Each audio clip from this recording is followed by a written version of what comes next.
The Blue Lagoon, by H. de Vere Stacpoole. Book 1, Chapter 1. Where the Slush Lamp Burns. Mr. Button was seated on a sea-chest with a fiddle under his left ear. He was playing the Shan Van Vo and accompanying the tune, punctuating it with blows of his left heel on the forecastle deck. "Oh, the French are in the bay," says the Shan Van Vo. He was dressed in dungaree trousers, a striped shirt and a jacket blaze green in parts from the influence of sun and salt. A typical old shellback, round-shouldered, hooked of finger, a figure with strong hints of a crab about it. His face was like a moon seen red through tropical mists, and as he played it wore an expression of strained attention, as though the fiddle were telling him tales much more marvellous than the old bald statement about Bantry Bay. Left-handed Pat was his forecastle name, not because he was left-handed, but simply because everything he did wrong, or nearly so. Reefing or furling or handling a slush tub, if a mistake was to be made, he made it. He was a Celt, and all the salt seas that had flowed between him and Connaught these 40 years and more had not washed the Celtic element from his blood, nor the belief in fairies from his soul. The Celtic nature is a fast dye, and Mr. Button's nature was such that, though he had been shanghaied by Larry Marr in 'Frisco, though he had got drunk in most parts of the world, though he had sailed with Yankee captains and been manhandled by Yankee mates, he still carried his fairies about with him. They, and a very large stock of original innocence. Nearly over the musician's head swung a hammock, from which hung a leg. Other hammocks hanging in the semi-gloom called up suggestions of lemurs and arboreal bats. The swinging kerosene lamp cast its light forward past the heel of the bowsprit to the nightheads, lighting here a naked foot hanging over the side of a bunk, here a face from which protruded a pipe, here a breast covered with dark mossy hair, here an arm tattooed. It was in the days before double topsail yards had reduced ships' crews, and the forecastle of the Northumberland had a full company, a crowd of packet-rats such as is often to be found on a Cape Horner. Dutchmen, Americans, men who were farm labourers and tending pigs in Ohio 3 months back, old seasoned sailors like Paddy Button, a mixture of the best and the worst of the earth, such as you find nowhere else in so small a space as in a ship's forecastle. The Northumberland had experienced a terrible rounding of the Horn. Bound from New Orleans to 'Frisco, she had spent 30 days battling with headwinds and storms. Down there, where the seas are so vast that 3 waves may cover with their amplitude more than a mile of sea space, 30 days she had passed off Cape Stiff, and just now, at the moment of this story, she was locked in a calm south of the line. Mr. Button finished his tune with a sweep of the bow, and drew his right coat sleeve across his forehead. Then he took out a sooty pipe, filled it with tobacco, and lit it. "Patrick," drawled a voice from the hammock above, from which depended the leg, "what was that yarn you was beginning to spin to-night, 'bout a lip me dawn?" "A which me dawn?" asked Mr. Button, cocking his eye up at the bottom of the hammock, while he held the match to his pipe. "It was about a green thing," came a sleepy Dutch voice from a bunk. "Oh, a leprechaun, you mean? Sure, me mother's sister had one down in Connaught." "What was it like?" asked the dreamy Dutch voice, a voice seemingly possessed by the calm that had made the sea like a mirror for the last 3 days, reducing the whole ship's company meanwhile to the level of wasters. "Like? Sure, it was like a leprechaun. What else would it be like?" "What like was that?" persisted the voice. "It was like a little man, no bigger than a big forked radish, and as green as a cabbage. Me aunt had one in her house down in Connaught in the old days. Ah, musha, musha, the old days, the old days. Now you may believe me or believe me not, but you could have put him in your pocket, and the grass-green head of him wouldn't more than have stuck out. She kept him in a cupboard, and out of the cupboard he'd pop if it was a crack open, and into the milk pans he'd be, or under the beds, or pulling the stool from under you, or at some other diversion. He'd chase the pig, the cratur, till it be all ribs like an old umbrella with the fright, and as thin as the greyhound with the running by the morning. He'd addle the eggs so the cocks and hens wouldn't know what they was after, with the chickens coming out with 2 heads on them, and 27 legs fore and aft. And you'd start to chase him, and then it'd be mainsail haul, and away he'd go, you behind him, till you landed tail over snout in a ditch, and he'd be back in the cupboard." "He was a troll," murmured the Dutch voice. "I'm telling you he was a leprechaun, and there's no knowing the divilments he'd be up to. He'd pull the cabbage, maybe, out of the pot boiling on the fire, furnish your eyes, and baste you in the face with it. And then, maybe, you'd hold out your fist to him, and he'd put a golden sovereign in it." "Wisht he was here," murmured a voice from a bunk near the night heads. "Patrick," drawled the voice from the hammock above, "what'd you do first if you found yourself with £20 in your pocket?" "What's the use of asking me?" replied Mr Button. "What's the use of £20 to a seaman at sea, where the grog's all water and the beef's all horse? Give it ashore, and you'd see what I'd do with it." "I guess the nearest grog shop keeper wouldn't see you coming for dust," said a voice from Ohio. "He would not," said Mr Button, "nor you after me. Be damned to the grog and them that sells it." "It's all darned easy to talk," said Ohio.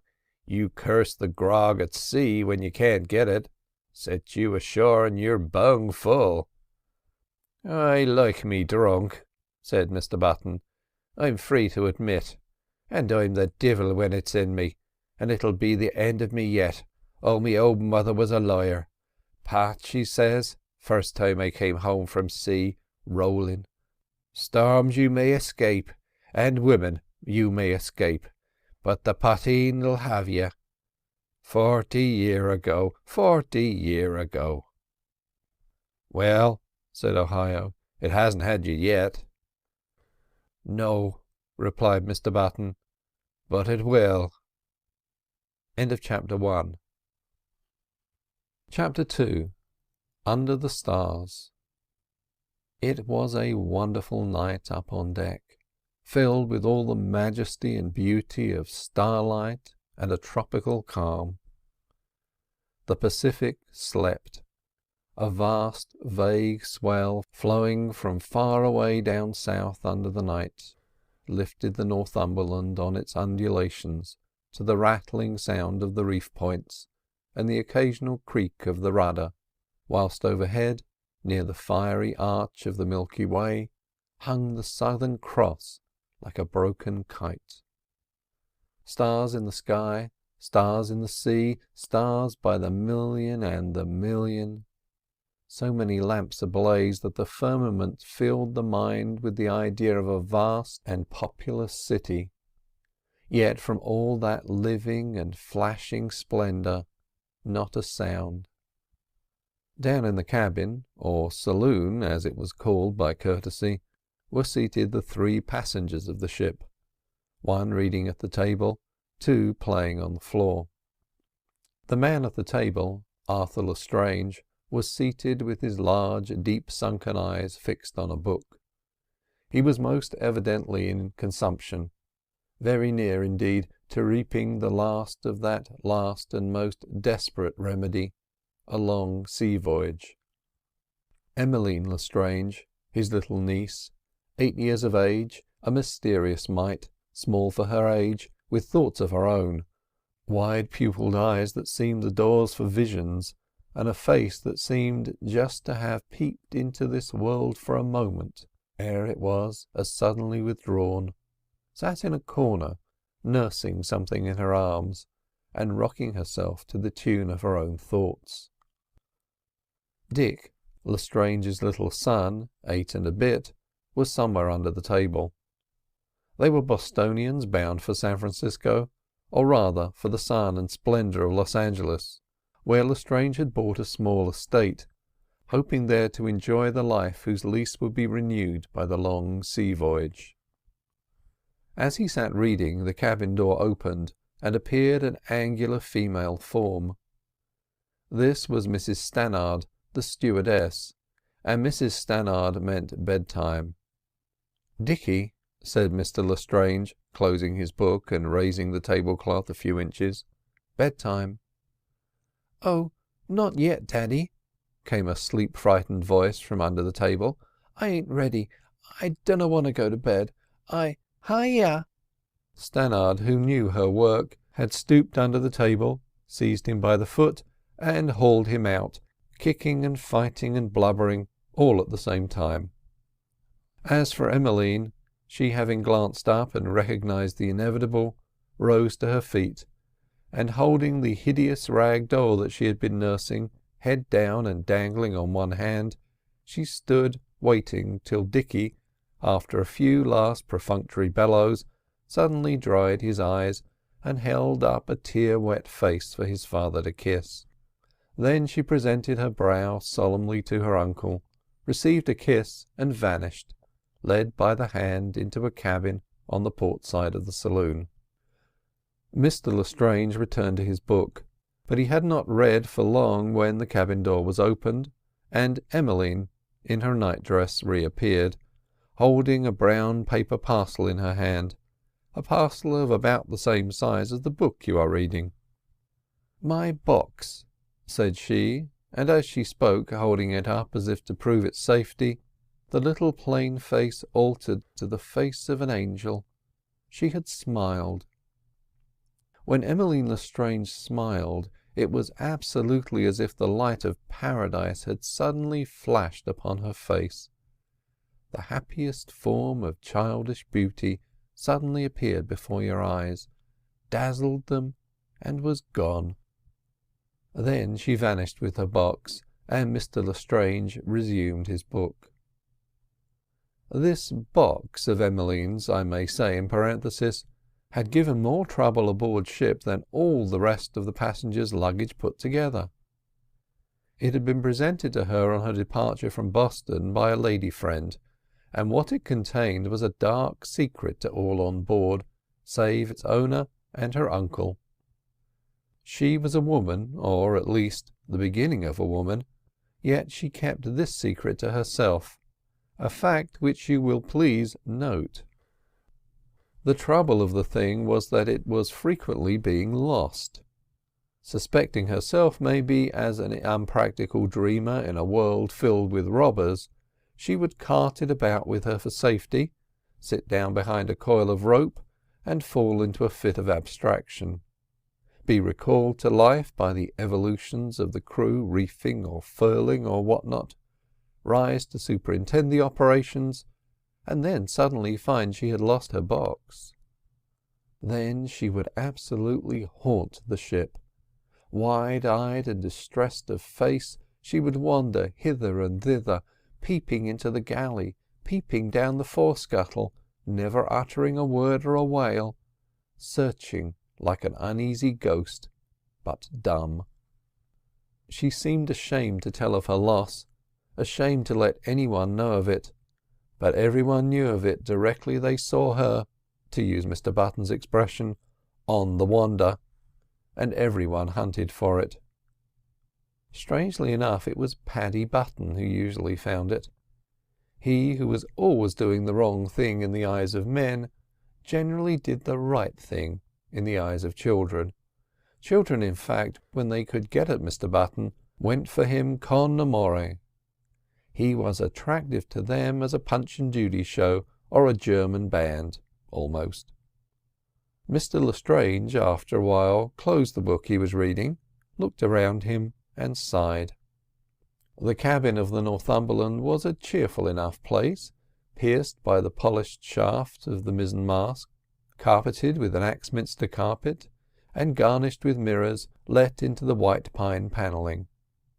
Lestrange was staring at the reflection of his own face in one of these mirrors, fixed just opposite to where he sat. His emaciation was terrible, and it was just perhaps at this moment that he first recognized the fact that he must not only die, but die soon. He turned from the mirror and sat for a while with his chin resting upon his hand, and his eyes fixed upon an ink spot upon the tablecloth. Then he arose, and crossing the cabin, climbed laboriously up the companionway to the deck. As he leaned against the bulwark rail to recover his breath, the splendour and beauty of the southern night struck him to the heart with a cruel pang. He took his seat on a deck chair and gazed up at the Milky Way, that great triumphal arch built of suns that the dawn would sweep away like a dream.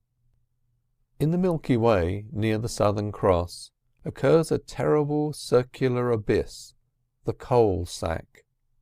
So sharply defined is it, so suggestive of a void and bottomless cavern, that the contemplation of it afflicts the imaginative mind with vertigo.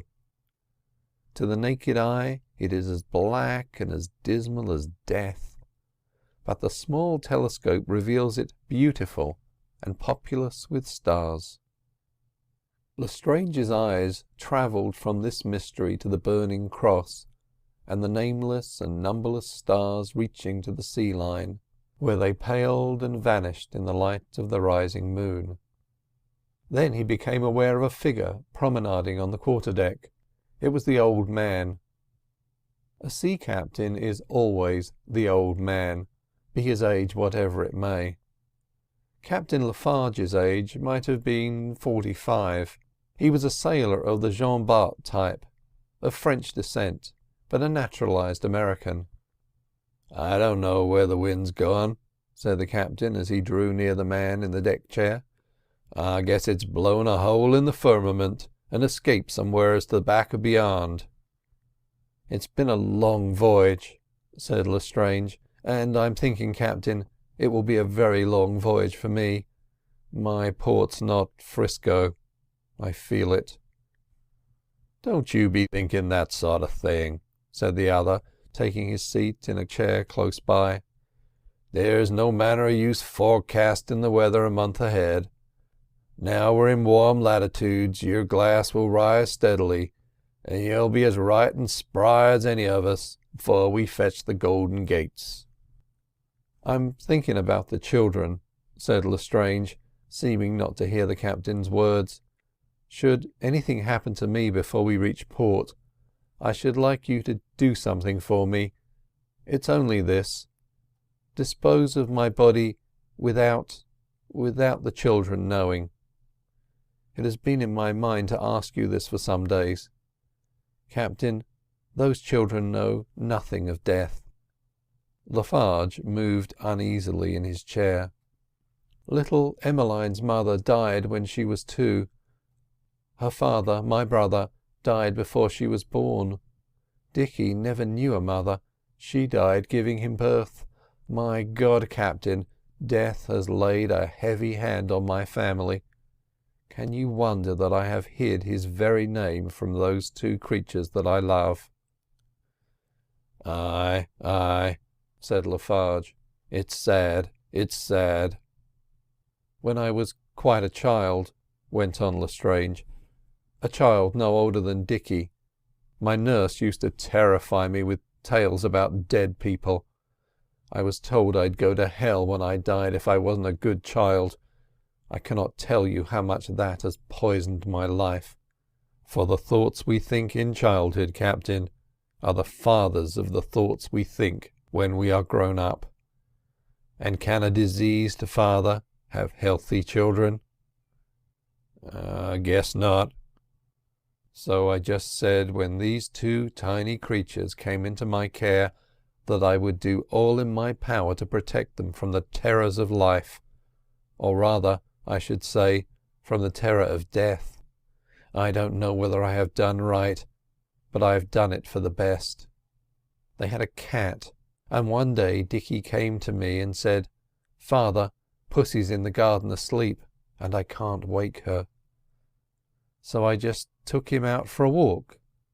There was a circus in town, and I took him to it. It so filled his mind that he quite forgot the cat. Next day he asked for her. I did not tell him she was buried in the garden. I just said she must have run away. In a week he had forgotten all about her. Children soon forget. "Aye, that's true," said the sea captain, "but 'pears to me they must learn some time that they've got to die." Should I pay the penalty before we reached land, and be cast into that great vast sea, I would not wish the children's dreams to be haunted by the thought. Just tell them I've gone aboard another ship. You will take them back to Boston. I have here in a letter the name of a lady who will care for them. Dicky will be well off, as far as worldly goods are concerned, and so will Emmeline. Just tell them I've gone on board another ship. Children soon forget. "I'll do what you ask," said the seaman. The moon was over the horizon now, and the Northumberland lay adrift in a river of silver. Every spar was distinct. Every reef point on the great sails and the deck lay like spaces of frost, cut by shadows black as ebony. As the two men sat without speaking, thinking their own thoughts, a little white figure emerged from the saloon hatch. It was Emmeline. She was a professed sleepwalker, a past mistress of the art. Lestrange put his finger to his lips, took off his shoes, and silently followed her. She searched behind a coil of rope. She tried to open the galley door. Hither and thither she wandered, wide-eyed and troubled of face, till at last, in the shadow of the hen-coop, she found her visionary treasure. Then back she came, holding up her little nightdress with one hand so as not to trip, and vanished down the saloon companion very hurriedly, as if anxious to get back to bed. Her uncle close behind, with one hand outstretched so as to catch her in case she stumbled. End of chapter 2.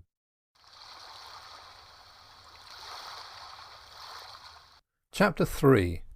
The Shadow and the Fire. It was the 4th day of the long calm. An awning had been rigged up on the poop for the passengers, and under it sat Lestrange, trying to read, and the children trying to play. The heat and monotony had reduced even Dicky to just a surly mass, languid in movement as a grub. As for Emmeline, she seemed dazed. The rag doll lay a yard away from her on the poop deck, unnursed.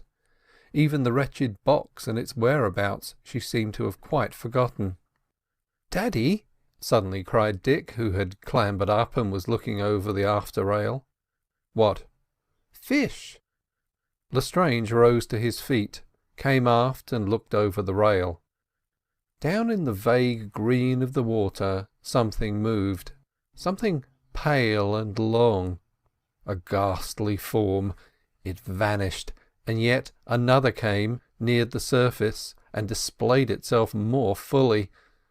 Lestrange saw its eyes. He saw the dark fin and the whole hideous length of the creature. A shudder ran through him as he clasped Dicky. "Ain't he fine?" said the child. "I guess, Daddy, I'd pull him aboard if I had a hook. Why haven't I a hook, Daddy? Why haven't I a hook, Daddy? Ow, you're squeezing me." Something plucked at Lestrange's coat. It was Emmeline. She also wanted to look. He lifted her up in his arms. Her little pale face peeped over the rail, but there was nothing to see. The forms of terror had vanished, leaving the green depths untroubled and unstained. "What's they called, Daddy?" persisted Dick, as his father took him down from the rail and led him back to the chair. "Sharks," said Lestrange, whose face was covered with perspiration. He picked up the book that he had been reading. It was a volume of Tennyson, and he sat down with it on his knees, staring at the white sunlit main deck, barred with the white shadows of the standing rigging. The sea had disclosed to him a vision, poetry, philosophy, beauty, art, the love and joy of life. Was it possible that these should exist in the same world as those? He glanced at the book upon his knees and contrasted the beautiful things in it which he remembered with the terrible things he had just seen, the things that were waiting for their food under the keel of the ship. It was just 3 bells, 3:30 in the afternoon, and the ship's bell had just rung out. The stewardess appeared to take the children below, and as they vanished down the saloon companionway, Captain Lafarge came aft onto the poop and stood for a moment looking over the sea on the port side, where a bank of fog had suddenly appeared like a spectre of a country. "The sun has dimmed a bit," said he. "I can almost look at it. Glass steady enough. There's a fog coming up. Ever seen a Pacific fog?" "No, never." "Well, you won't want to see another," replied the mariner, shading his eyes and fixing them upon the sea line. The sea line away to starboard had lost somewhat its distinctness, and over the day an almost imperceptible shade had crept. The captain suddenly turned from his contemplation of the sea and sky, raised his head and sniffed. "Something is burning somewhere. Smell it? Seems to me like an old mat or summat. It's that swab of a steward, maybe. If he isn't breaking glass, he's upsetting lamps and burning holes in the carpet. Bless my soul, I'd sooner have a dozen Mary Anns and their dustpans round the place than one tomfool steward like Jenkins." He went to the saloon hatch. "Below there." "Aye, sir." "What are you burning?" "I ain't burning nothing, sir." "I tell you I smell it." "There's nothing burning here, sir." "Neither is there. It's all on deck. Something in the galley, maybe. Rags, most likely, they've thrown on the fire." "Captain," said Lestrange. "Aye, aye." "Come here, please." Lafarge climbed onto the poop. "I don't know whether it's my weakness that's affecting my eyes, but there seems to me something strange about the mainmast." The mainmast, near where it entered the deck and for some distance up, seemed in motion, a corkscrew movement most strange to watch from the shelter of the awning. This apparent movement was caused by a spiral haze of smoke, so vague that one could only tell of its existence from the mirage-like tremor of the mast round which it curled. "My God!" cried Lafarge, as he sprang from the poop and rushed forward. Lestrange followed him slowly, stopping every moment to clutch the bulwark rail and pant for breath. He heard the shrill bird-like notes of the boatswain's pipe. He saw the hands emerging from the forecastle like bees out of a hive. He watched them surrounding the main hatch. He watched the tarpaulin and locking bars removed. He saw the hatch opened and a burst of smoke, black, villainous smoke, ascend to the sky, solid as a plume in the windless air. Lestrange was a man of a highly nervous temperament, and it is just this sort of a man who keeps his head in an emergency, whilst your level-headed, phlegmatic individual loses his balance. His first thought was of the children, his second of the boats. In the battering off Cape Horn, the Northumberland lost several of her boats. They were left the long-boat, a quarter-boat, and the dinghy. He heard Lafarge's voice ordering the hatch to be closed and the pumps manned so as to flood the hold, and knowing that he could do nothing on deck, He made swiftly as he could for the saloon companionway. Mrs. Stannard was just coming out of the children's cabin. "Are the children lying down, Mrs. Stannard?" asked Lestrange, almost breathless from the excitement and exertion of the last few minutes. The woman glanced at him with frightened eyes. He looked like the very herald of disaster. "For if they are, and you have undressed them, then you must put their clothes on again. The ship is on fire, Mrs. Stannard." "Good God, sir!" "Listen," said Lestrange. From a distance, thin and dreary as the crying of seagulls on a desolate beach, came the clanking of the pumps. End of Chapter 3. Chapter 4. And like a dream dissolved. Before the woman had time to speak, a thunderous step was heard on the companion stairs, and Lafarge broke into the saloon. The man's face was injected with blood, his eyes were fixed and glassy like the eyes of a drunkard, and the veins stood on his temples like twisted cords. "Get those children ready," he shouted, as he rushed into his own cabin. "Get you all ready. Boats are being swung out and victualled. Ho, where are those papers?" They heard him furiously searching and collecting things in his cabin. The ship's papers, accounts, things the master mariner clings to as he clings to his life. And as he searched and found and packed, he kept bellowing orders for the children to be got on deck. Half mad he seemed, and half mad he was with the knowledge of the terrible thing that was stowed amidst the cargo. Up on deck, the crew, under the direction of the first mate, were working in an orderly manner and with a will, utterly unconscious of there being anything beneath their feet but an ordinary cargo on fire. The covers had been stripped from the boats, kegs of water and bags of biscuit placed in them. The dinghy, smallest of the boats and most easily got away, was hanging at the port quarter-boat davits, flush with the bulwarks, and Paddy Button was in the act of stowing a keg of water in her when Lafarge broke on to the deck, followed by the stewardess, carrying Emmeline, and Mr. Lestrange leading Dick. The dinghy was rather a larger boat than the ordinary ship's dinghy, and possessed a small mast and long sail. 2 sailors stood ready to man the falls, and Paddy Button was just turning to trundle forward again when the captain seized him. "Into the dinghy with you," he cried, "and row those children and the passengers out a mile from the ship, 2 miles, 3 miles. Make an offing."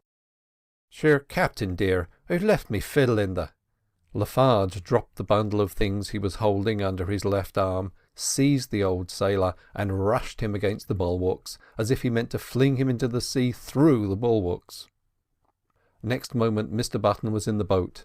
Emmeline was handed to him, pale of face and wide-eyed, and clasping something wrapped in a little shawl. Then Dick, and then Mr. Lestrange was helped over. "No room for more," cried Lafarge. "Your place will be in the long-boat, Mrs. Stannard, if we have to leave the ship. Lower away, lower away." The boat sank towards the smooth blue sea, kissed it, and was afloat. Now Mr. Button, before joining the ship at Boston, had spent a good while lingering by the quay, having no money wherewith to enjoy himself in a tavern. He had seen something of the lading of the Northumberland, and had heard more from a stevedore. No sooner had he cast off the falls and seized the oars than his knowledge awoke in his mind, living and lurid. He gave a whoop that brought the 2 sailors leaning over the side. "Bullies!" "Aye, aye." "Run for your lives. I've just remembered there's 2 barrels of blasting powder in the hold." Then he bent to his oars as no man ever bent before. Lestrange, sitting in the stern sheets, clasping Emmeline and Dick, saw nothing for a moment after hearing these words. The children, who knew nothing of blasting powder or its effects, though half frightened by all the bustle and excitement, were still amused and pleased at finding themselves in the little boat so close to the blue pretty sea. Dick put his finger over the side so that it made a ripple in the water, the most delightful experience of childhood. Emmeline, with one hand clasped in her uncle's, watched Mr. Button with a grave sort of half pleasure. He certainly was a sight worth watching. His soul was filled with tragedy and terror. His Celtic imagination heard the ship blowing up, saw himself and the little dinghy blown to pieces, nay, saw himself in hell being toasted by devils. But tragedy and terror could find no room for expression on his fortunate or unfortunate face. He puffed and he blew, bulging his cheeks out at the sky as he tugged at the oars, making 101 grimaces, all the outcome of agony of mind, but none expressing it. Behind lay the ship, a picture not without its lighter side. The longboat and the quarter-boat, lowered with a rush and sea-borne by the mercy of Providence, were floating by the side of the Northumberland.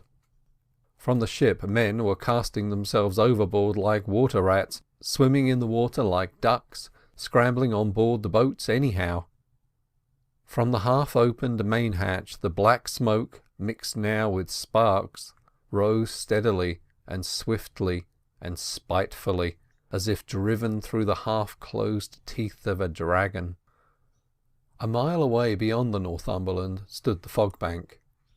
It looked solid, like a vast country that had suddenly and strangely built itself on the sea, a country where no birds sang and no trees grew, a country of white precipitous cliffs, solid to look at as the cliffs of Dover.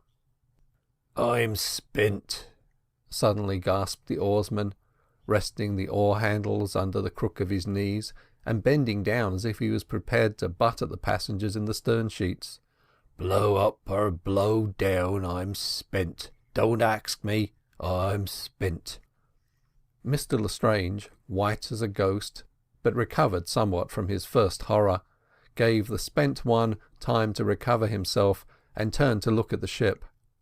She seemed a great distance off, and the boats, well away from her, were making at a furious pace towards the dinghy.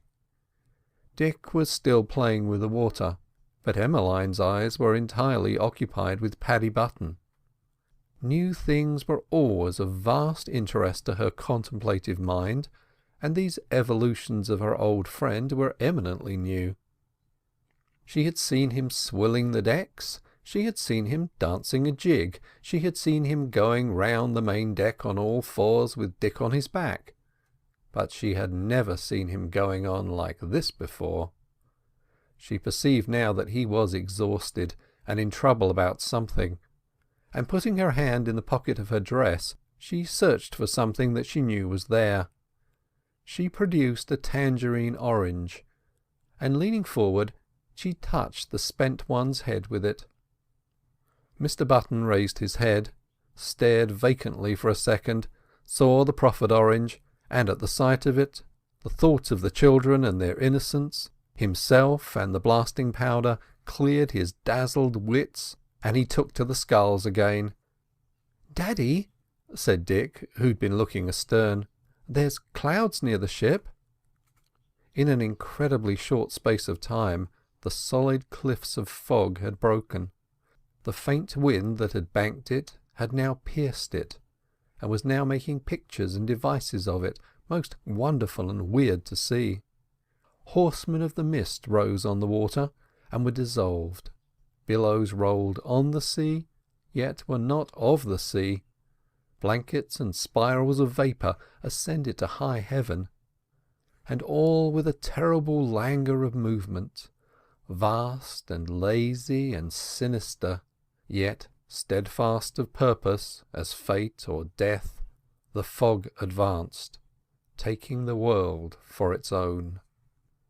Against this grey and indescribably sombre background stood the smouldering ship, with the breeze already shivering in her sails, and the smoke from her main hatch blowing and beckoning as if to the retreating boats. "Why's the ship smoking like that?" asked Dick. "And look at those boats coming. When are we going back, Daddy?" "Uncle," said Emmeline, putting her hand in his as she gazed towards the ship and beyond it, "I'm afraid." "What frightens you, Emmy?" he asked, drawing her to him. "Shapes. replied Emmeline, nestling up to his side. "Oh, glory be to God!" gasped the old sailor, suddenly resting on his oars. "Will yez look at the fog that's coming?" "I think we had better wait here for the boats," said Mr. Lestrange. "We are far enough now to be safe, if anything happens." "Aye, aye," replied the oarsman, whose wits had returned. "Blow up or blow down, she won't hit us from here." "Daddy," said Dick, "when are we going back? I want my tea." "We aren't going back, my child," replied his father. "The ship's on fire. We are waiting for another ship." "Where's the other ship?" asked the child, looking round at the horizon that was clear. "We can't see it yet," replied the unhappy man, "but it will come." The long boat and the quarter boat were slowly approaching. They looked like beetles crawling over the water, and after them, across the glittering surface, came a dullness that took the sparkle from the sea, a dullness that swept and spread like an eclipse shadow. Now the wind struck the dinghy. It was like a wind from fairyland, almost imperceptible, chill, and dimming the sun. A wind from Lilliput. As it struck the dinghy, the fog took the distant ship. It was a most extraordinary sight, for in less than 30 seconds the ship of wood became a ship of gauze. A tracery flickered and was gone for ever from the sight of man. End of chapter 4.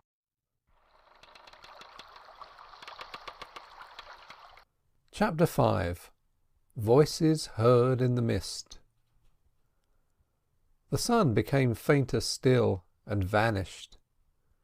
Though the air round the dinghy seemed quite clear, the oncoming boats were hazy and dim, and that part of the horizon that had been fairly clear was now blotted out.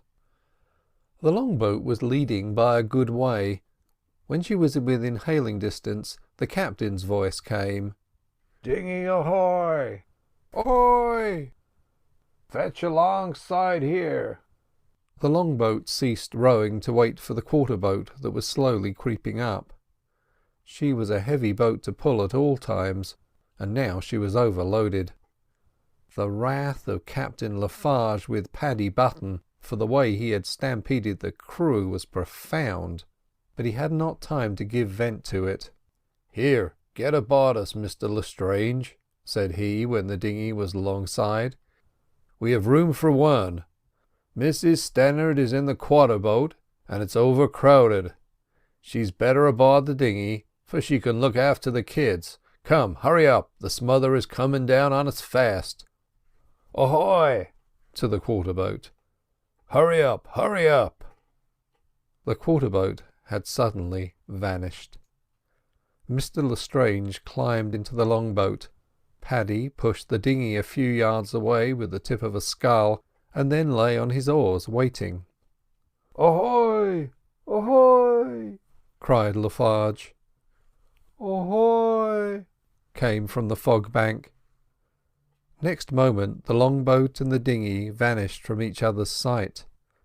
The great fog bank had taken them. Now a couple of strokes of the port scull would have brought Mr. Button alongside the long-boat, so close was he. But the quarter-boat was in his mind, or rather imagination, so what must he do but take 3 powerful strokes in the direction in which he fancied the quarter-boat to be. The rest was voices. "Dinghy ahoy! Ahoy! Ahoy! Don't be shouting together, or I'll not know which way to pull. Quarter boat ahoy! Where is yez? Port your helm!" "Aye, aye," putting his helm, so to speak, to starboard. "I'll be with yez in 1 minute." 2 or 3 minutes hard pulling. "Ahoy!" Much more faint. "What do you mean rowing away from me?" A dozen strokes. "Ahoy!" Fainter still. Mr. Button rested on his oars. Divil mend 'em. I believe that was the longboat shouting. He took to his oars again and pulled vigorously. "Paddy," came Dick's small voice, apparently from nowhere. "Where are we now?" Sure, we're in a fog. Where else would we be? Don't you be afeard." "I ain't afeard, but Em's shivering." "Give her me coat," said the oarsman, resting on his oars and taking it off. "Wrap it round her, and when it's round her we'll all let one big halloo together. There's an old shawl somewhere in the boat, but I can't be looking after for it now." He held out the coat, and an almost invisible hand took it. At the same moment a tremulous report shook the sea and sky. "There she goes," said Mr Button, "and me old fiddle and all. Don't be frightened, childer. It's only a gun they're firing for diversion. Now we're all hallo together. Are you ready?" "Aye, aye," said Dick, who was a picker-up of sea terms. "Hallo!" yelled Pat. "Hallo! Hallo!" piped Dick and Emmeline. A faint reply came, but from where it was difficult to say. The old man rowed a few strokes and then paused on his oars. So still was the surface of the sea that the chuckling of the water on the boat's bow as he drove forward under the impetus of the last powerful stroke could be heard distinctly. It died out as she lost way, and silence closed round them like a ring. The light from above, a light that seemed to come through a vast scuttle of deeply muffed glass, faint as it was almost to extinction, still varied as the little boat floated through the strata of the mist. A great sea fog is not homogeneous. Its density varies. It is honeycombed with streets. It has its caves of clear air, its cliffs of solid vapour, all shifting and changing place with the subtlety of legerdemain. It has also this wizard peculiarity, that it grows with the sinking of the sun and the approach of darkness. The sun, could they have seen it, was now leaving the horizon. They called again. Then they waited, but there was no response. "There's no use bawling like bulls to chaps that's deaf as adders," said the old sailor, shipping his oars. Immediately upon which declaration he gave another shout, with the same result as far as eliciting a reply. "Mr Button," came Emmeline's voice. "What is it, honey?" "I'm afraid." "You wait 1 minute till I find the shawl. Here it is, by the same token, and I'll wrap you up in it." He crept cautiously aft to the stern sheets and took Emmeline in his arms. "Don't want the shawl," said Emmeline. "I'm not so much afraid in your coat." The rough, tobacco-smelling old coat gave her courage somehow. "Well then, keep it on. Dicky, are you cold?" "I've got into Daddy's greatcoat. He left it behind him." "Well then, I'll put the shawl round me own shoulders, for it's cold I am. Are you hungry, childer?" "No," said Dick, "but I'm dreadful higher." "Sleepy, is it? Well, down you get in the bottom of the boat. And here's the shawl for a pillow. I'll be rowing again in a minute to keep myself warm." He buttoned the top button of the coat. "I'm all right," murmured Emmeline in a dreamy voice. "Shut your eyes tight," replied Mr Button, "or Billy Winker will be dredging sand in them." Showing, showing, showing, showing, sholo, sholo, showing, showing, showing, showing, Asha by the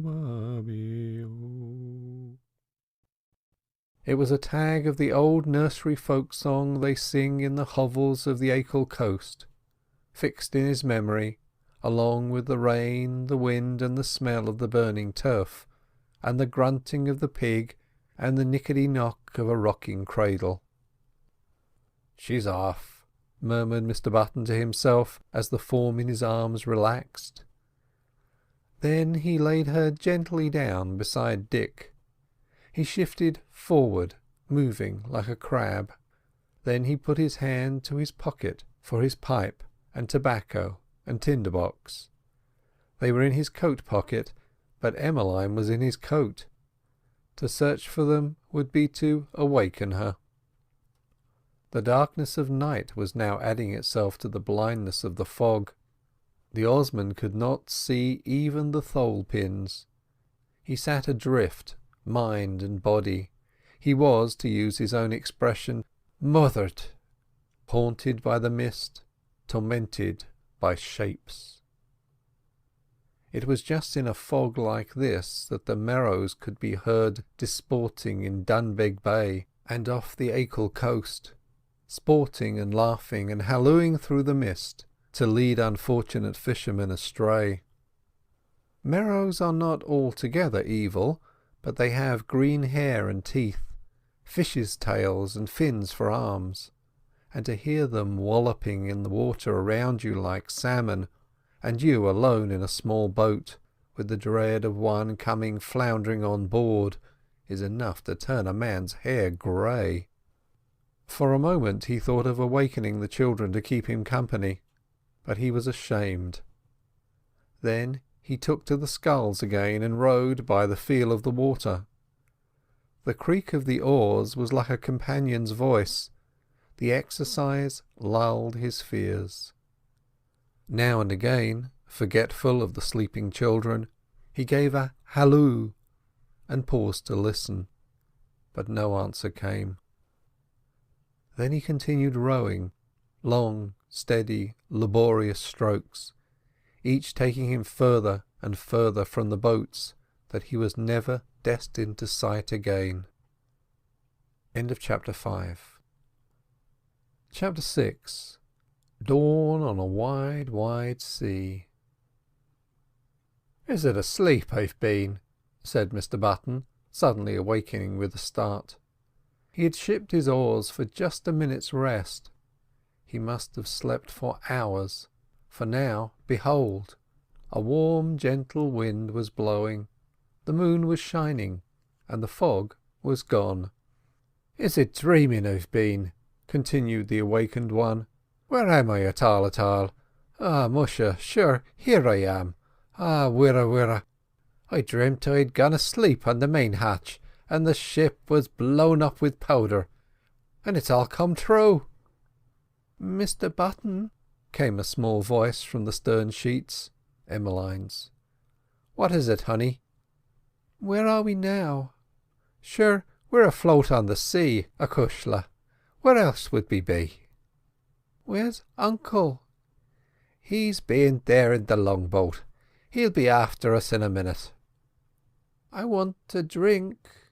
He filled a tin pannikin that was by the beaker of water and gave her a drink. Then he took his pipe and tobacco from his coat pocket. She almost immediately fell asleep again beside Dick, who had not stirred or moved, and the old sailor, standing up and steadying himself, cast his eyes round the horizon. Not a sign of sail or boat was there on all the moonlit sea. From the low elevation of an open boat one has a very small horizon, and in the vague world of moonlight, somewhere round about, it was possible that the boats might be near enough to show up at daybreak. But open boats, a few miles apart, may be separated by long leagues in the course of a few hours. Nothing is more mysterious than the currents of the sea. The sea is an ocean of rivers, some swiftly flowing, some slow, and a league from where you are drifting at the rate of a mile an hour, another boat may be drifting too. A slight warm breeze was frosting the water, blending moonshine and star shimmer. The ocean lay like a lake, yet the nearest mainland was perhaps 1,000 miles away. The thoughts of youth may be long, long thoughts, but not longer than the thoughts of this old sailor-man smoking his pipe under the stars. Thoughts as long as the world is round. Blazing bar-rooms in Callao, harbours over whose oily surfaces the sampans slipped like water beetles, the lights of Macau, the docks of London. Scarcely ever a sea picture, pure and simple, for why should an old seaman care to think about the sea, where life is all into the forecastle and out again, where one voyage blends and jumbles with another, where after 45 years of reefing topsails you can't well remember off which ship it was that Jack Rafferty fell overboard, or who it was killed who in the forecastle of what, though you can still see, as in a mirror darkly, the fight and the bloody face over which a man is holding a kerosene lamp. I doubt if Paddy Button could have told you the name of the first ship he ever sailed in. If you had asked him, he would probably have replied, "I disremember.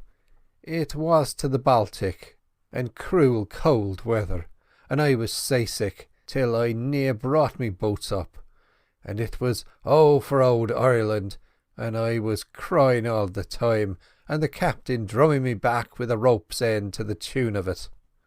But the name of the hooker, I disremember. Bad luck to her, whoever she was." So he sat smoking his pipe, whilst the candles of heaven burned above him, and calling to mind roaring drunken scenes, and palm-shadowed harbours, and the men and the women he had known, such men and such women, the derelicts of the earth and the ocean. And he nodded off to sleep again, and when he awoke the moon had gone. Now in the eastern sky might have been seen a pale fan of light, vague as the wing of an ephemera. It vanished and changed back to darkness. Presently, and almost at a stroke, a pencil of fire ruled a line along the eastern horizon, and the eastern sky became more beautiful than a rose-leaf plucked in May. The line of fire contracted into one increasing spot, the rim of the rising sun. As the light increased, the sky above became of a blue impossible to imagine unless seen, a wan blue, yet living and sparkling, as if born of the impalpable dust of sapphires. Then the whole sea flashed like the harp of Apollo, touched by the fingers of the god. The light was music to the soul. It was day. "Daddy," suddenly cried Dick, sitting up in the sunlight and rubbing his eyes with his open palms, "where are we?" "All right, Dicky, me son," cried the old sailor, who had been standing up casting his eyes round in a vain endeavour to sight the boats. "Your daddy's as safe as if he was in heaven. He'll be with us in a minute, and bring another ship along with him. So you're awake, are you, Emmeline?" Emmeline, sitting in the old pilot coat, nodded in reply, without speaking. Another child might have supplemented Dick's inquiries as to her uncle by questions of her own, but she did not. Did she guess that there was some subterfuge in Mr Button's answer, and that things were different from what he was making them out to be? Who can tell? She was wearing an old cap of Dick's, which Mrs Stannard, in the hurry and confusion, had popped on her head. It was pushed to one side, and she made a quaint enough little figure as she sat up in the early morning brightness, dressed in the old salt-stained coat beside Dick, whose straw hat was somewhere in the bottom of the boat, and whose auburn locks were blowing in the faint breeze. "Hurroo!" cried Dick, looking around at the blue and sparkling water, and banging with a stretcher on the bottom of the boat. I'm going to be a sailor, aren't I, Paddy? You'll let me sail the boat, won't you, Paddy, and show me how to row?" "Easy does it," said Paddy, taking hold of the child. "I haven't a sponge or towel, but I'll just wash your face in cold water and leave you to dry in the sun." He filled the bailing tin with sea-water. "I don't want to wash," shouted Dick.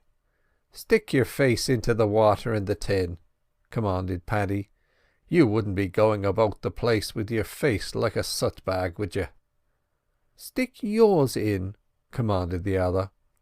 Mr Button did so, and made a hub-bubbling noise in the water. Then he lifted a wet and streaming face and flung the contents of the bailing tin overboard.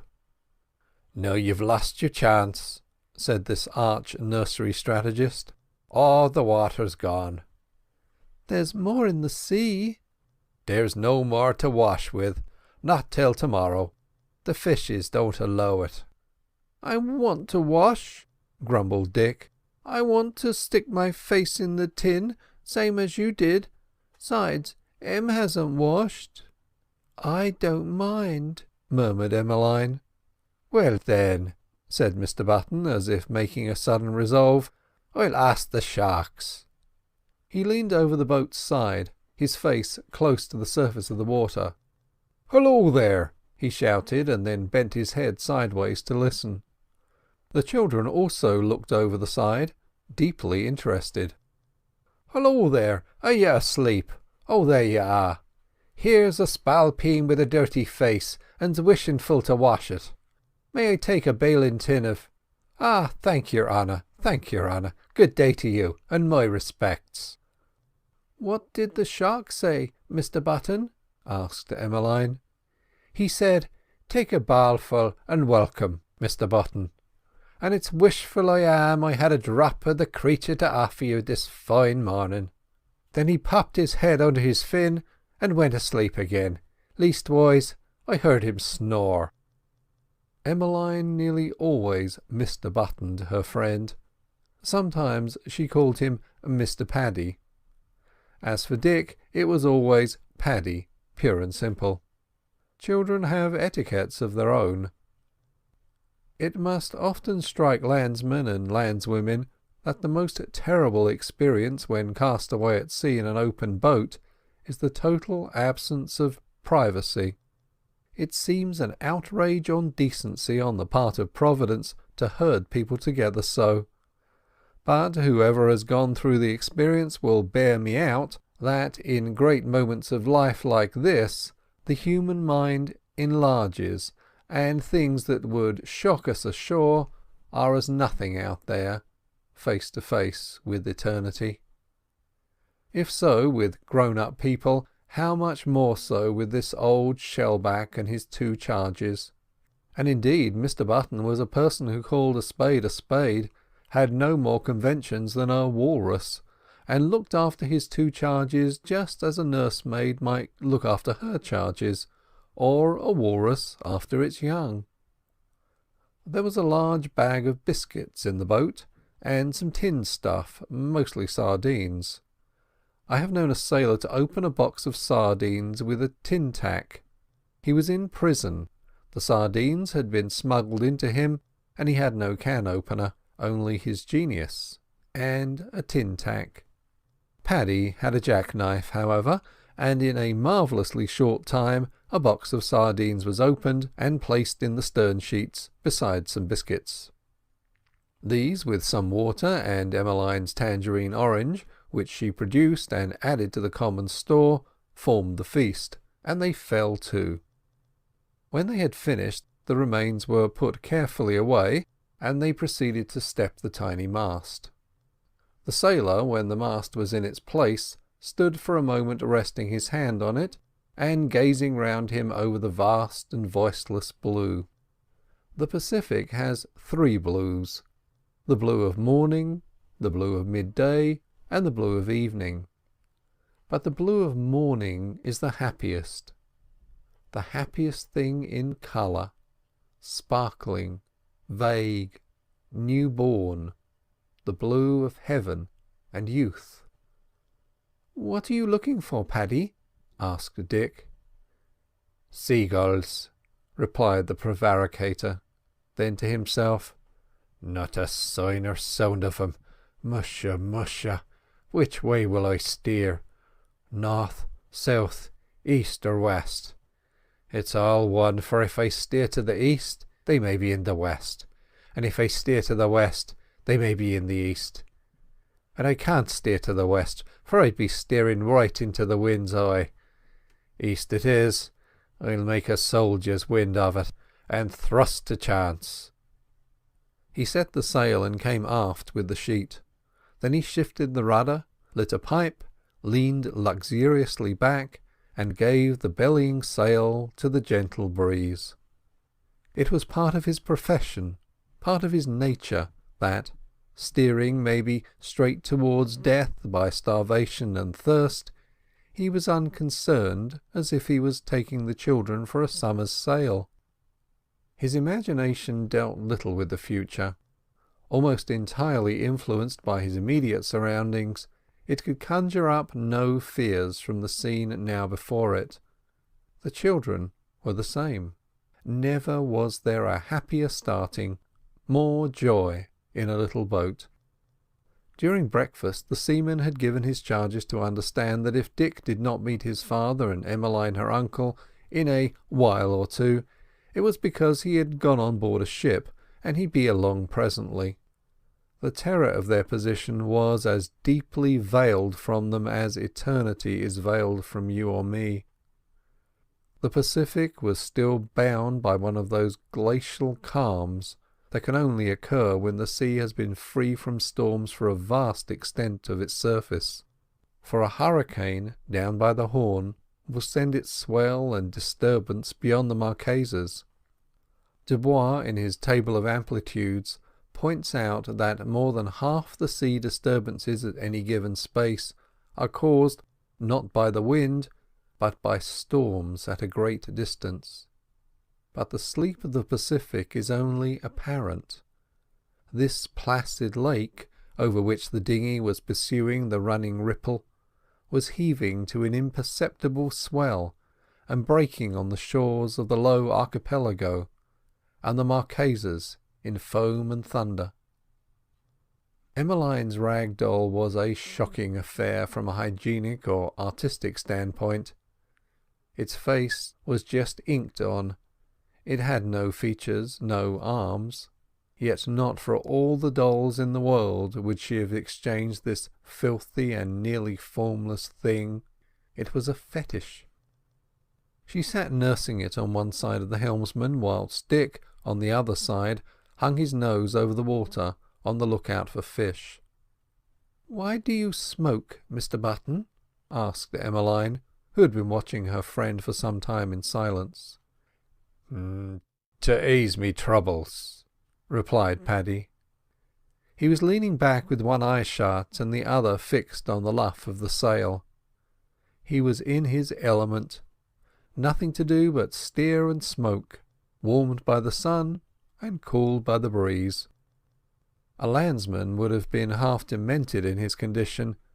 Many a sailor would have been taciturn and surly, on the lookout for sails, and alternately damning his soul and praying to his God. Paddy smoked. "Whoa!" cried Dick. "Look, Paddy!" An albacore a few cables' length to port had taken a flying leap from the flashing sea, turned a complete somersault, and vanished. "It's an albacore taking a buck leap. Hundreds I've seen before this. He's being chased." "What's chasing him, Paddy?" "What's chasing him? Why, what else but the gibbly gobliums?" Before Dick could inquire as to the personal appearance and habits of the latter, a shoal of silver arrowheads passed the boat and flitted into the water with a hissing sound. "Them's flying fish. What are you saying? Fish can't fly? Where's the eyes in your head?" "Are the gibliums chasing them too?" asked Emmeline fearfully. "No, 'tis the billy balloos that's after them. Don't be asking me any more questions now, or I'll be telling you lies in a minute." Emmeline, it will be remembered, had brought a small parcel with her done up in a little shawl. It was under the boat seat, and every now and then she would stoop down to see if it was safe. End of chapter 6.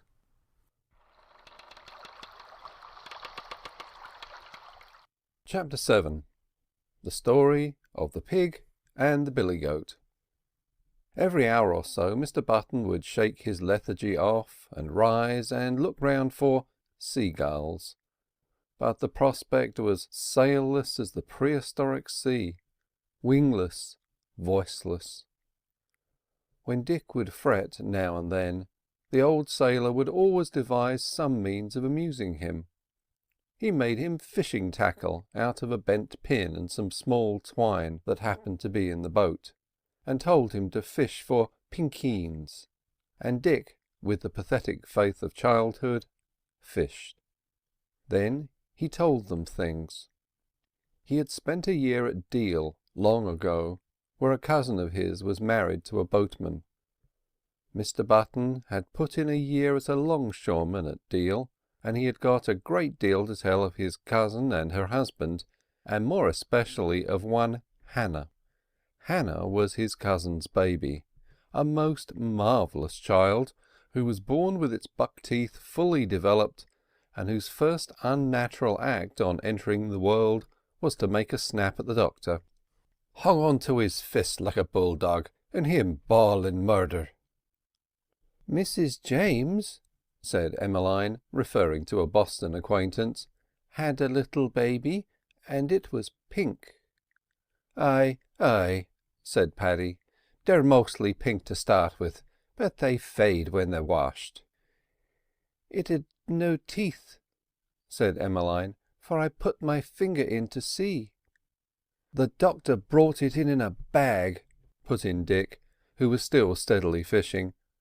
"Dug it out of a cabbage patch, and I got a trowel and dug all our cabbage patch up, but there weren't any babies, but there were no end of worms." "I wish I had a baby," said Emmeline, "and I wouldn't send it back to the cabbage patch."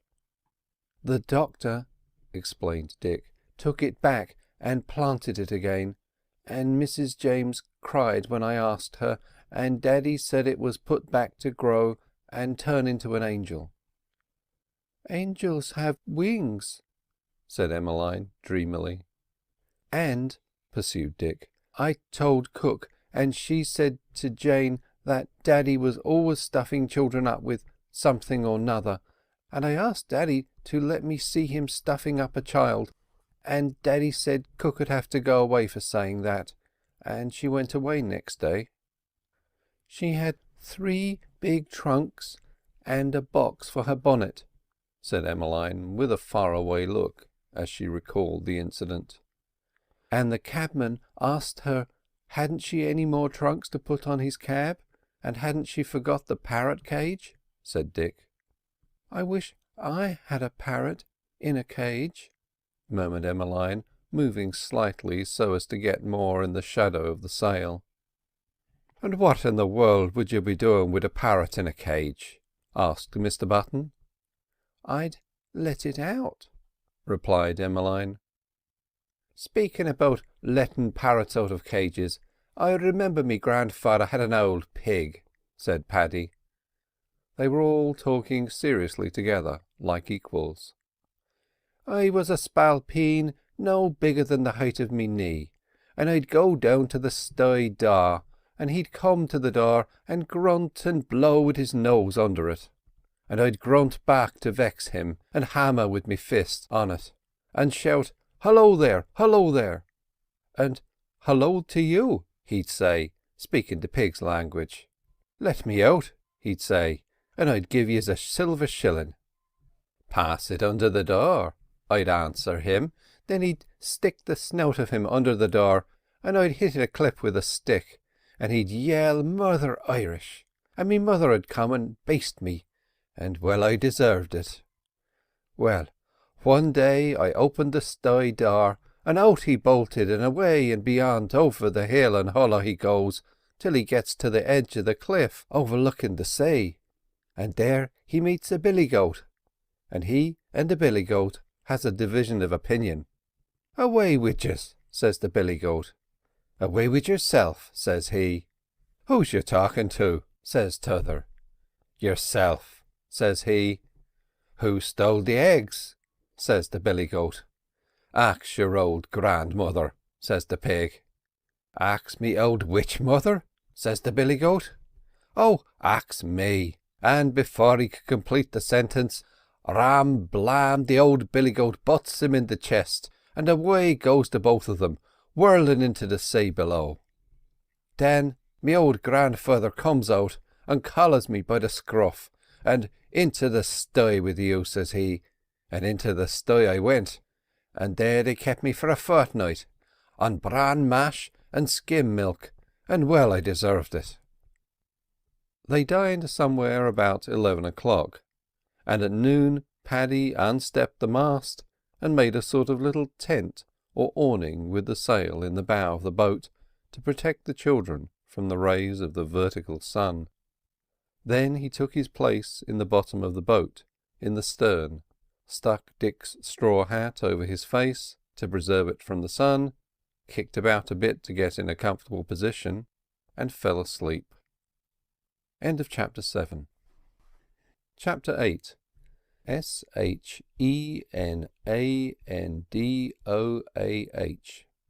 Shenandoah. He had slept an hour or more when he was brought to his senses by a thin and prolonged shriek.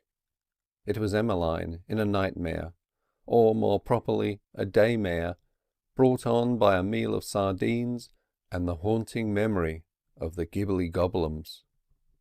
When she was shaken, it always took a considerable time to bring her to from these seizures, and comforted, the mast was re-stepped.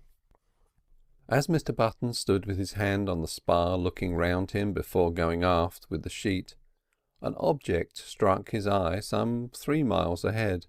Objects, rather, for they were the masts and spars of a small ship rising from the water. Not a vestige of a sail, just the naked spars. It might have been a couple of old skeleton trees jutting out of the water, for all a landsman could have told. He stared at this sight for 20 or 30 seconds without speaking, his head projected like the head of a tortoise. Then he gave a wild "Hurroo!" "What is it, Paddy?" asked Dick. "Hurroo!" replied Button. "Ship ahoy, ship ahoy! Lie to till I be after boarding you. Sure they are lying to, divil a rag of canvas on her. Are they asleep or dreaming? Here, Dick, let me get aft with the sheet. The wind'll take us up to her quicker than we'll row." He crawled aft and took the tiller. The breeze took the sail, and the boat forged ahead. "Is it Daddy's ship?" asked Dick, who was almost as excited as his friend. "I dunno. We'll see when we fetch her." "Shall we go on her, Mr. Button?" asked Emmeline. "Aye, we will, honey." Emmeline bent down, and, fetching her parcel from under the seat, held it on her lap. As they drew nearer, the outlines of the ship became more apparent. She was a small brig with stumped topmasts. From the spars a few rags of canvas fluttered. It was apparent soon to the old sailor's eye what was amiss with her. "She's derelict. Bad cess to her," he muttered. "Derelict and done for. Just me luck." "I can't see any people on the ship," cried Dick, who had crept forward to the bow. "Daddy's not there." The old sailor let the boat off a point or two, so as to get a view of the brig more fully. When they were within 20 cables' lengths or so, he unstepped the mast and took to the sculls. The little brig floated very low on the water, and presented a mournful enough appearance, her running rigging all slack, shreds of canvas flapping at the yards, and no boats hanging at the davits. It was easy enough to see that she was a timber ship, and that she had started a butt, flooded herself, and been abandoned. Paddy lay on his oars within a few strokes of her. She was floating as placidly as though she were in the harbour of San Francisco. The green water showed in her shadow, and in the green water waved the tropic weeds that were growing from her copper. Her paint was blistered and burnt absolutely, as though a hot iron had been passed over it, and over her taffrail hung a large rope whose end was lost to sight in the water. A few strokes brought them under the stern. The name of the ship was there in faded letters, also the port to which she belonged. Shenandoah, Martha's Vineyard. "There's letters on her," said Mr. Button, "but I can't make them out. I've no larnin'." "I can read," said Dick. "So can I," murmured Emmeline. "Shenandoah,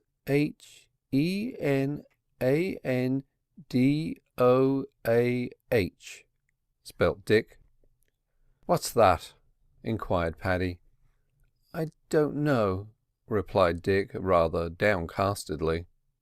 "And there you are!" cried the oarsman in a disgusted manner, pulling the boat round to the starboard side of the brig. "They pretend to teach letters to childer in schools, picking their eyes out with book reading, and here's letters as big as me face, and they can't make hide nor tail of them. Be dashed to book reading." The brig had old-fashioned wide channels, regular platforms, and she floated so low in the water that they were scarcely a foot above the level of the dinghy. Mr. Button secured the boat by passing the painter through a channel plate, then, with Emmeline and her parcel in his arms, or rather in one arm, he clambered over the channel and passed her over the rail onto the deck. Then it was Dick's turn, and the children stood waiting whilst the old sailor brought the beaker of water, the biscuit, and the tinned stuff on board. It was a place to delight the heart of a boy, the deck of the Shenandoah. Forward, right from the main hatchway, it was laden with timber. Running rigging lay loose on the deck in coils, and nearly the whole of the quarter-deck was occupied by a deck-house. The place had a delightful smell of sea-beach, decaying wood, tar, and mystery. Bights of buntline and other ropes were dangling from above, only waiting to be swung from. A bell was hung just forward of the foremast. In half a moment Dick was forward, hammering at the bell with a belaying pin he had picked up from the deck. Mr. Button shouted to him to desist. The sound of the bell jarred on his nerves. It sounded like a summons, and a summons on that deserted craft was quite out of place. Who knew what mightn't answer it in the way of the supernatural? Dick dropped the belaying pin and ran forward. He took the disengaged hand, and the three of them went aft to the door of the deck-house. The door was open, and they peeped in. The place had 3 windows on the starboard side, and through the windows the sun was shining in a mournful manner. There was a table in the middle of the place. A seat was pushed away from the table as if someone had risen in a hurry. On the table lay the remains of a meal: a teapot, 2 teacups, 2 plates. On one of the plates rested a fork with a bit of putrefying bacon upon it that someone had evidently been conveying to his mouth when something had happened. Near the teapot stood a tin of condensed milk, haggled open. Some old salt had been in the act of putting milk in his tea when the mysterious something had occurred. Never did a lot of dead things speak so eloquently as these things spoke. One could conjure it all up.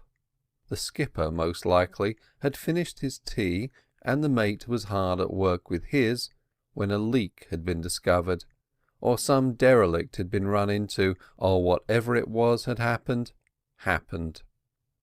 One thing was evident, that since the abandonment of the brig she had experienced fine weather, else the things would not have been left standing so trimly on the table.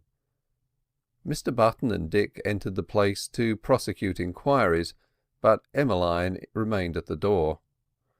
The charm of the old brig appealed to her almost as much as to Dick, but she had a feeling about it quite unknown to him. A ship where no one was had about it suggestions of other things. She was afraid to enter the gloomy deck-house, and afraid to remain alone outside. She compromised matters by sitting down on the deck. Then she placed the small bundle beside her, and hurriedly took the rag doll from her pocket, into which it was stuffed head down, pulled its calico skirt from over its head, propped it up against the coaming of the door, and told it not to be afraid. There was not much to be found in the deck-house, but aft of it were two small cabins like rabbit hutches, once inhabited by the skipper and his mate. Here there were great findings in the way of rubbish: old clothes, old boots, an old top hat of that extraordinary pattern you may see in the streets of Pernambuco, immensely tall, and narrowing toward the brim, a telescope without a lens, a volume of Hoyt, a nautical almanac, a great bolt of striped flannel shirting, a box of fish-hooks, and in one corner, glorious find, a coil of what seemed to be 10 yards or so of black rope. "Baccy, begorra!" shouted Pat, seizing upon his treasure. It was pigtail. You may see coils of it in the tobacconist windows of seaport towns. A pipe full of it would make a hippopotamus vomit, yet old sailors chew it and smoke it and revel in it. "We'll bring all the lot of the things out on deck, and see what's worth keeping and what's worth leaving," said Mr. Button, taking an immense armful of the old truck, whilst Dick, carrying the top hat, upon which he had instantly seized as his own special booty, led the way. "Em," shouted Dick as he emerged from the doorway, "see what I've got." He popped the awful-looking structure over his head. It went right down to his shoulders. Emmeline gave a shriek. "It smells funny," said Dick, taking it off and applying his nose to the inside of it. "Smells like an old hair-brush. Here, you try it on." Emmeline scrambled away as far as she could till she reached the starboard bulwarks, where she sat in the scupper, breathless and speechless and wide-eyed.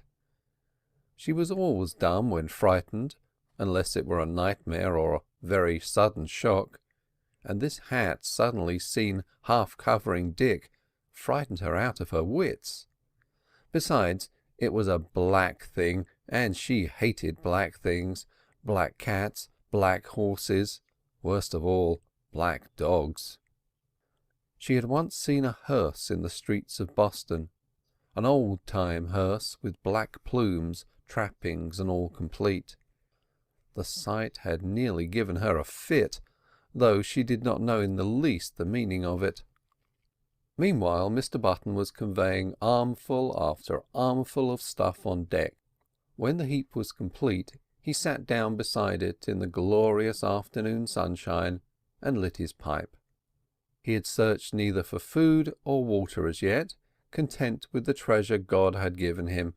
For the moment the material things of life were forgotten, and indeed if he had searched he would have found only half a sack of potatoes in the caboose, for the lazarette was awash, and the water in the scuttle-butt was stinking. Emmeline, seeing what was in progress, crept up, Dick promising not to put the hat on her, and they all sat round the pile. "Them pair of brogues," said the old man, holding a pair of old boots up for inspection like an auctioneer, "would fetch $half any day in the week, in any seaport in the world. Put them beside you, Dick, and lay hold of this pair of breeches by the ends of 'em. Stretch 'em." The trousers were stretched out, examined and approved of, and laid beside the boots. "Here's a telescope with one eye shut," said Mr. Button, examining the broken telescope and putting it in and out like a concertina. "Stick it beside the brogues. It may come in handy for something. Here's a book," tossing the nautical almanac to the boy. "Tell me what it says." Dick examined the pages of figures hopelessly. "I can't read 'em," said Dick. "It's numbers." "Buzz it overboard," said Mr. Button. Dick did what he was told joyfully, and the proceedings resumed. He tried on the tall hat, and the children laughed. On her old friend's head the thing ceased to have terror for Emmeline. She had two methods of laughing: the angelic smile before mentioned, a rare thing, and almost as rare, a laugh in which she showed her little white teeth while she pressed her hands together, the left one tight shut and the right clasped over it. He put the hat on one side and continued the sorting, searching all the pockets of the clothes and finding nothing. When he had arranged what to keep, they flung the rest overboard, and the valuables were conveyed to the captain's cabin, there to remain till wanted. Then the idea that food might turn up useful as well as old clothes in their present condition struck the imaginative mind of Mr. Button, and he proceeded to search. The lazarette was simply a cistern full of sea-water. What else it might contain, not being a diver, he could not say. In the copper of the caboose lay a great lump of putrefying pork or meat of some sort. The harness cask contained nothing except huge crystals of salt. All meat had been taken away. Still, the provisions and water brought on board from the dinghy would be sufficient to last them some 10 days or so, and in the course of 10 days a lot of things might happen. Mr. Button leaned over the side. The dinghy was nestling beside the brig, like a duckling beside a duck. The broad channel might have been likened to the duck's wing half extended. He got on the channel to see if the painter was safely attached. Having made all secure, he climbed slowly up the main yard arm and looked round upon the sea. End of chapter 8. Chapter 9. Shadows in the Moonlight. "Daddy's a long time coming," said Dick all of a sudden. They were seated on the balks of timber that cumbered the deck of the brig on either side of the caboose, an ideal perch. The sun was setting over Australia way in a sea that seemed like a sea of boiling gold. Some mystery of mirage caused the water to heave and tremble as if troubled by fervent heat. "Aye, he is," said Mr. Button, "but it's better late than never. No, don't be thinking of him, for that won't bring him. Look at the sun going into the water, and don't be speaking a word now, but listen, and you'll hear it hiss." The children gazed and listened, Paddy also. All three were mute as the great blazing shield touched the water that leapt to meet it. You could hear the water hiss, if you had imagination enough. Once having touched the water, the sun went down behind it as swiftly as a man in a hurry going down a ladder. As he vanished, a ghostly and golden twilight spread over the sea, a light exquisite but immensely forlorn. When the sea became a violet shadow, the west darkened as if to a closing door, and the stars rushed over the sky. "Mr. Button," said Emmeline, nodding towards the sun as he vanished, "what's over there?" "The west," replied he, staring at the sunset. "Chiny and Ingy and all the way beyond." "Where's the sun gone to now, Paddy?" asked Dick. "He's gone chasing the moon, and she's skedaddling with her dress brailed up for all she's worth. She'll be along up in a minute. He's always after her, but he's never caught her yet." "What would he do to her if he caught her?" asked Emmeline. "Faith, and maybe he'd fetch her a scalp, and well she'd deserve it." "Why'd she deserve it?" asked Dick, who was in one of his questioning moods. "Because she's always deluthering people and leading them astray. Girls or men, she'll moither them till once she gets the comether on them, same as she did Buck McCann." "Who's he?" "Buck McCann?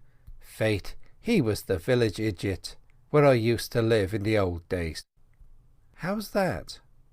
"Hold your wisht, and don't be asking questions.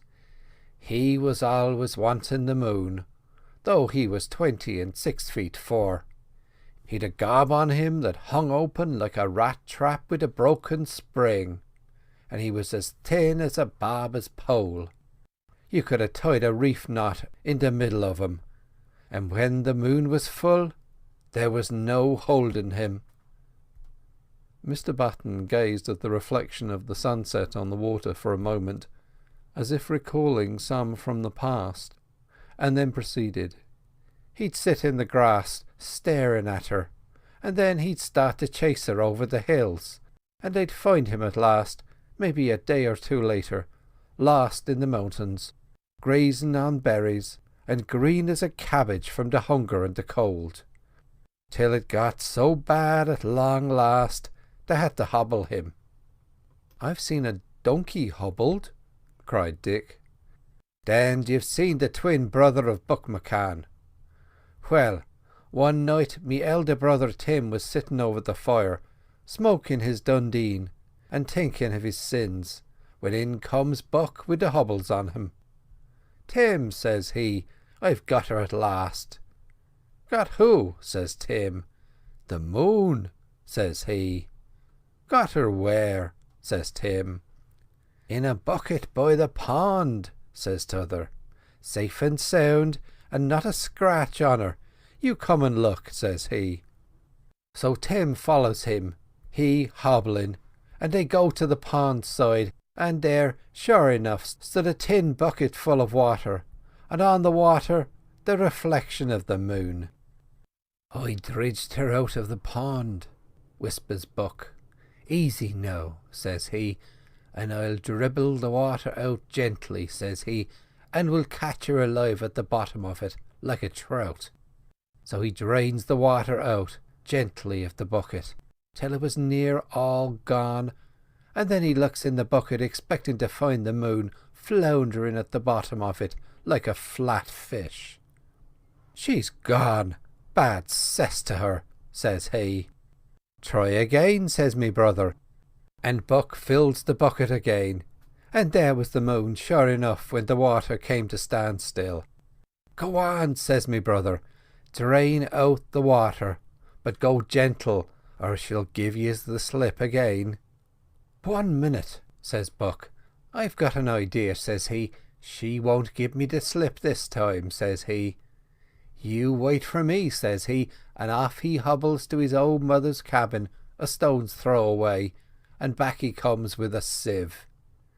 'You hold the sieve,' says Buck, 'and I'll drain the water into it. If she escapes from the bucket, we'll have her in the sieve.' And he pours the water out of the bucket as gentle as if it were cream out of a jug.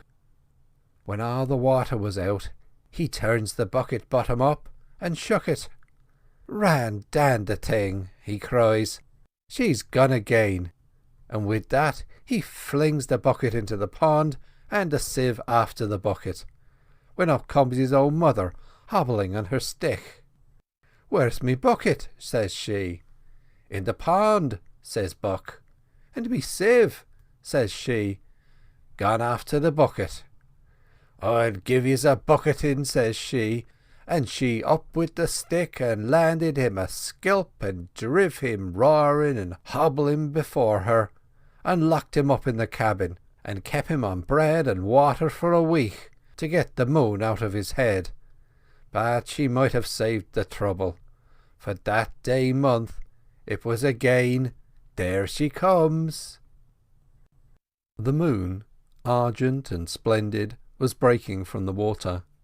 She was full, and her light was powerful almost as the light of day. The shadows of the children and the queer shadow of Mr Button were cast on the wall of the caboose, hard and black as silhouettes. "Look at our shadows!" cried Dick, taking off his broad-brimmed straw hat and waving it.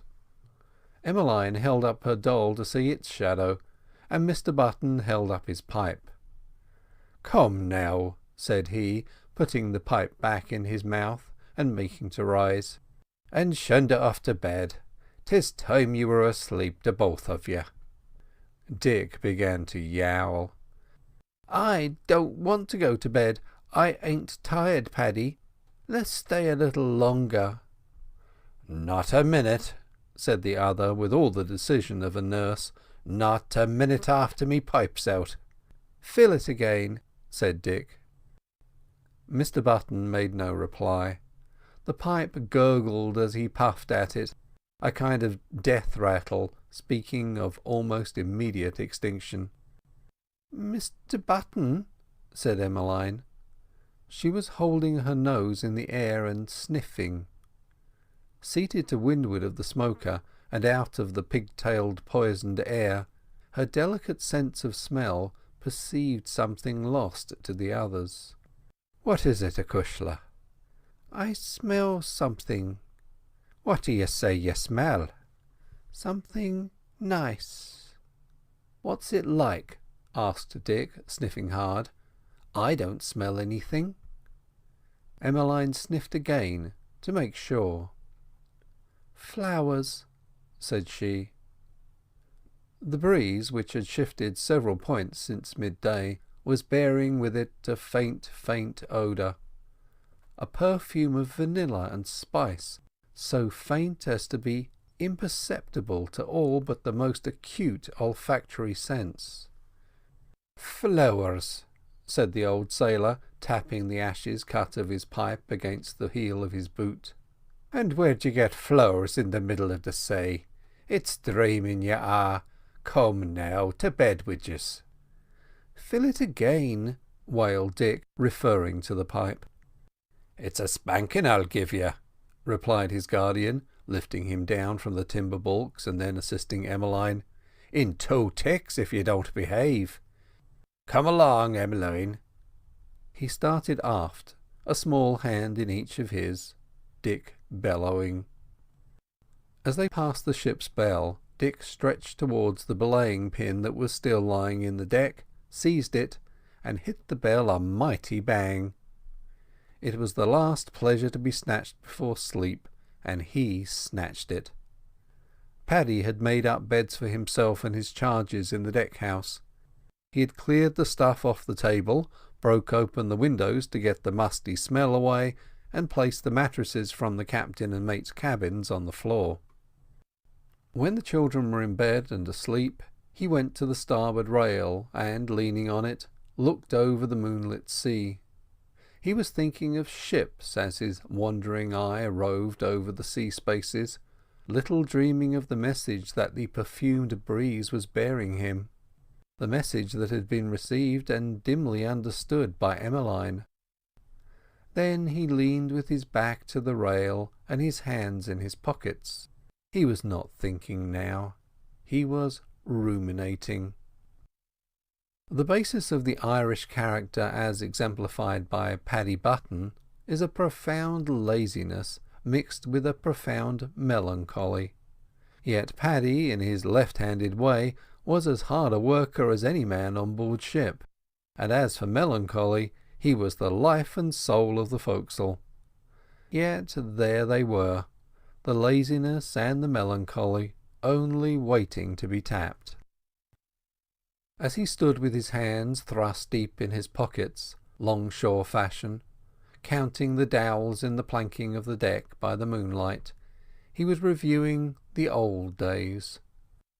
The tale of Buck McCann had recalled them, and across all the salt seas he could see the moonlight on the Connemara mountains, and hear the seagulls crying on the thunderous beach, where each wave has behind it 3,000 miles of sea. Suddenly Mr Button came back from the mountains of Connemara to find himself on the deck of the Shenandoah, and he instantly became possessed by fears. Beyond the white deserted deck, barred by the shadows of the standing rigging, he could see the door of the caboose. Suppose he should suddenly see a head pop out, or worse, a shadowy form go in. He turned to the deck-house where the children were sound asleep, and where, in a few minutes, he too was sound asleep beside them, whilst all night long the brig rocked to the gentle swell of the Pacific, and the breeze blew, bringing with it the perfume of flowers. End of Chapter 9. Chapter 10. The Tragedy of the Boats. When the fog lifted after midnight, the people in the longboat saw the quarter-boat half a mile to starboard of them. "Can you see the dinghy?" asked Lestrange of the captain, who was standing up, searching the horizon. "Not a speck," answered Lafarge. "Damn that Irishman! But for him I'd have got the boats away properly victualled and all. As it is, I dunno what we've got aboard. You, Jenkins, what have you got for'ard there?" "2 bags of bread and a beaker of water," answered the steward. "A beaker of water be sugared," came another voice. "A beaker half full, you mean?" Then the steward's voice. "So it is. There's not more than a couple of gallons in her." "My God," said Lafarge. "Damn that Irishman!" "There's not more than'll give us 2 half pannikins apiece all round," said the steward. "Maybe," said Lafarge. "The quarter-boat's better stocked. Pull for her." "She's pulling for us," said the stroke oar. "Captain," asked Lestrange, "are you sure there's no sight of the dinghy?" "None," replied Lafarge. The unfortunate man's head sank on his breast. He had little time to brood over his troubles, however, for a tragedy was beginning to unfold around him, the most shocking perhaps in the annals of the sea, a tragedy to be hinted at rather than spoken of. When the boats were within hailing distance, a man in the bow of the longboat rose up. "Quarter-boat ahoy!" "Ahoy!" "How much water have you?" "None." The word came floating over the placid moonlit water. At it the fellows in the longboat ceased rowing, and you could see the water drops dripping off their oars like diamonds in the moonlight. "Quarter-boat ahoy!" shouted the fellow in the bow. "Lay on your oars." "Here, you, scowbanker," cried Lafarge. "Who are you to be giving orders?" "Scowbanker yourself," replied the fellow. "Bullies, put her about." The starboard oars backed water, and the boat came round. By chance the worst lot of the Northumberland's crew were in the longboat, veritable scowbankers, scum, and how scum clings to life you will never know until you have been amongst it in an open boat at sea. Lafarge had no more command over this lot than you have who are reading this book. "Heave to!" came from the quarter-boat as she laboured behind. "Lay on your oars, bullies!" cried the ruffian at the bow, who was still standing up like an evil genius who had taken momentary command over events. "Lay on your oars, bullies! They'd better have it now." The quarter-boat in her turn ceased rowing, and lay a cable's length away. "How much water have you?" came the mate's voice. "Not enough to go round." Lafarge made to rise, and the stroke oar struck at him, catching him in the wind and doubling him up in the bottom of the boat. "Give us some, for God's sake," came the mate's voice. "We're parched with rowing, and there's a woman on board." The fellow in the bow of the longboat, as if someone had suddenly struck him, broke into a tornado of blasphemy. "Give us some," came the mate's voice, "or by God we'll lay you aboard." Before the words were well spoken, the men in the quarter-boat carried the threat into action. The conflict was brief. The quarter-boat was too crowded for fighting. The starboard men in the long-boat fought with their oars, whilst the fellows to port steadied the boat. The fight did not last long, and presently the quarter-boat sheered off, half of the men in her cut about the head and bleeding, 2 of them senseless. It was sundown on the following day. The long-boat lay adrift. The last drop of water had been served out 8 hours before. The quarter-boat, like a horrible phantom, had been haunting and pursuing her all day, begging for water when there was none. It was like the prayers one might expect to hear in hell. The men in the long-boat, gloomy and morose, weighed down with a sense of crime, tortured by thirst, and tormented by the voices imploring for water, lay on their oars when the other boat tried to approach. Now and then, suddenly, and as if moved by a common impulse, they would all shout out together, "We have none!" But the quarter-boat would not believe. It was in vain to hold the beaker with the bung out to prove the dryness. The half-delirious creatures had it fixed in their minds that their comrades were withholding from them the water that was not. Just as the sun touched the sea, Lestrange, rousing himself from a torpor into which he had sunk, raised himself and looked over the gunwale. He saw the quarter-boat drifting a cable's length away, lit by the full light of sunset, and the spectres in it, seeing him, held out in mute appeal their blackened tongues. Of the night that followed it is almost impossible to speak.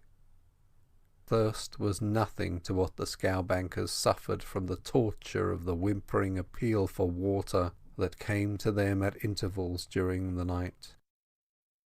When at last the Arago, a French whale ship, sighted them, the crew of the longboat were still alive, but 3 of them were raving madmen. Of the crew of the quarter-boat was saved not one. End of chapter 10 and end of part 1 of the Blue Lagoon.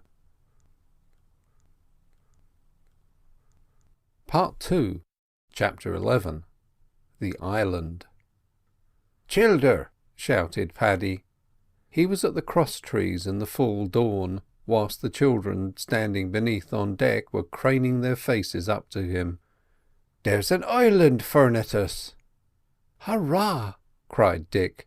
He was not quite sure what an island might be like in the concrete, but it was something fresh, and Paddy's voice was jubilant. "Land ho it is!" said he, coming down to the deck. "Come for'ard to the bows, and I'll show it to you." He stood on the timber in the bows and lifted Emmeline up in his arms, and even at that humble elevation from the water she could see something of an undecided colour, green for choice, on the horizon. It was not directly ahead, but on the starboard bow, or, as she would have expressed it, to the right. When Dick had looked and expressed his disappointment at there being so little to see, Paddy began to make preparations for leaving the ship. It was only just now, with land in sight, that he recognised in some fashion the horror of the position from which they were about to escape. He fed the children hurriedly with some biscuits and tinned meat, and then, with a biscuit in his hand, eating as he went, he trotted about the decks, collecting things and stowing them in the dinghy. The bolt of striped flannel, all the old clothes, a housewife full of needles and thread, such as seamen sometimes carry, the half-sack of potatoes, a saw which he found in the caboose, the precious coil of tobacco, and a lot of other odds and ends he'd transshipped, sinking the little dinghy several strakes in the process. Also, of course, he took the breaker of water and the remains of the biscuit and tin stuff they had brought on board. These being stowed and the dinghy ready, he went forward with the children to the bow to see how the island was bearing. It had loomed up nearer during the hour or so in which he had been collecting and storing the things, nearer and more to the right, which meant that the brig was being borne by a fairly swift current, and that she would pass it, leaving 2 or 3 miles to starboard. It was well they had command of the dinghy. "The sea's all around it," said Emmeline, who was seated on Paddy's shoulder, holding on tight to him, and gazing upon the island, the green of whose trees was now visible, an oasis of verdure in the sparkling and seraphic blue. "Are we going there, Paddy?" asked Dick, holding on to a stay and straining his eyes toward the land. "Aye, we are," said Mr Button. "Hot foot, 5 knots if we're making 1, and it's ashore we'll be by noon, and maybe sooner." The breeze had freshened up and was blowing dead from the island, as though the island were making a weak attempt to blow them away from it. Oh, what a fresh and perfumed breeze it was! All sorts of tropical growing things had joined their scent in one bouquet. "Smell it," said Emmeline, expanding her small nostrils. "That's what I smelt last night, only it's stronger now." The last reckoning taken on board the Northumberland had proved the ship to be south by east of the Marquesas. This was evidently one of those small lost islands that lie here and there south by east of the Marquesas, islands the most lonely and beautiful in the world. As they gazed, it grew before them and shifted still more to the right. It was hilly and green now, though the trees could not be clearly made out. Here the green was lighter in colour, and there darker. A rim of pure white marble seemed to surround its base. It was foam breaking on the barrier reef. In another hour the feathery foliage of the coconut palms could be made out, and the old sailor judged it time to take to the boat. He lifted Emmeline, who was clasping her luggage, over the rail onto the channel, and deposited her in the stern sheets. Then Dick. In a moment the boat was adrift, the mast steeped, and the Shenandoah left to pursue her mysterious voyage at the will of the currents of the sea. "You're not going to the island, Paddy?" cried Dick, as the old man put the boat on the port tack. "You be easy," replied the other, "and don't be learning your grandmother. How the devil d'ye think I'd fetch the land, sailing dead in the wind's eye?" "Has the wind eyes?" Mr Button did not answer the question. He was troubled in his mind. What if the island were inhabited? He had spent several years in the South Seas. He knew the people of the Marquesas and Samoa, and liked them, but here he was out of his bearings. However, all the troubling in the world was of no use. It was a case of the island or the deep sea, and putting the boat on the starboard tack, he lit his pipe and leaned back with the tiller in the crook of his arm.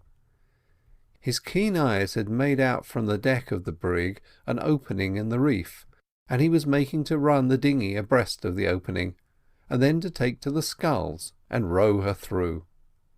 Now, as they drew nearer, a sound came on the breeze. Sound faint and sonorous and dreamy. It was the sound of the breakers on the reef.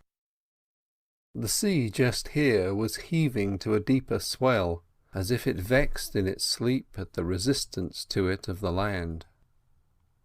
Emmeline, sitting with her bundle in her lap, stared without speaking at the sight before her. Even in the bright, glorious sunshine, and despite the greenery that showed beyond, it was a desolate sight seen from her place in the dinghy. A white, forlorn beach over which the breakers raced and tumbled, seagulls wheeling and screaming, and over all the thunder of the surf. Suddenly the break became visible, and a glimpse of smooth blue water beyond. Button unshipped the tiller, unstepped the mast, and took to the sculls. As they drew nearer, the sea became more active, savage and alive. The thunder of the surf became louder, the breakers more fierce and threatening, the opening broader. One could see the water swirling round the coral piers, for the tide was flooding into the lagoon. It had seized the little dinghy, and was bearing it along far swifter than the sculls could have driven it.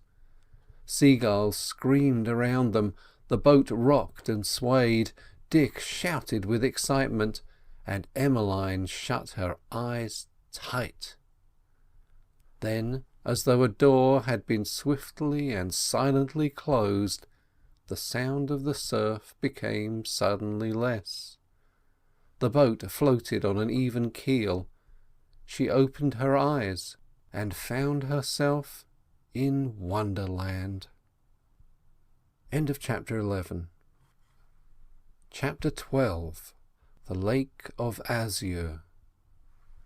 On either side lay a great sweep of waving blue water, calm almost as a lake, sapphire here, and here with the tints of the aquamarine. Water so clear that fathoms away below you could see the branching coral, the schools of passing fish, and the shadows of the fish upon the spaces of sand.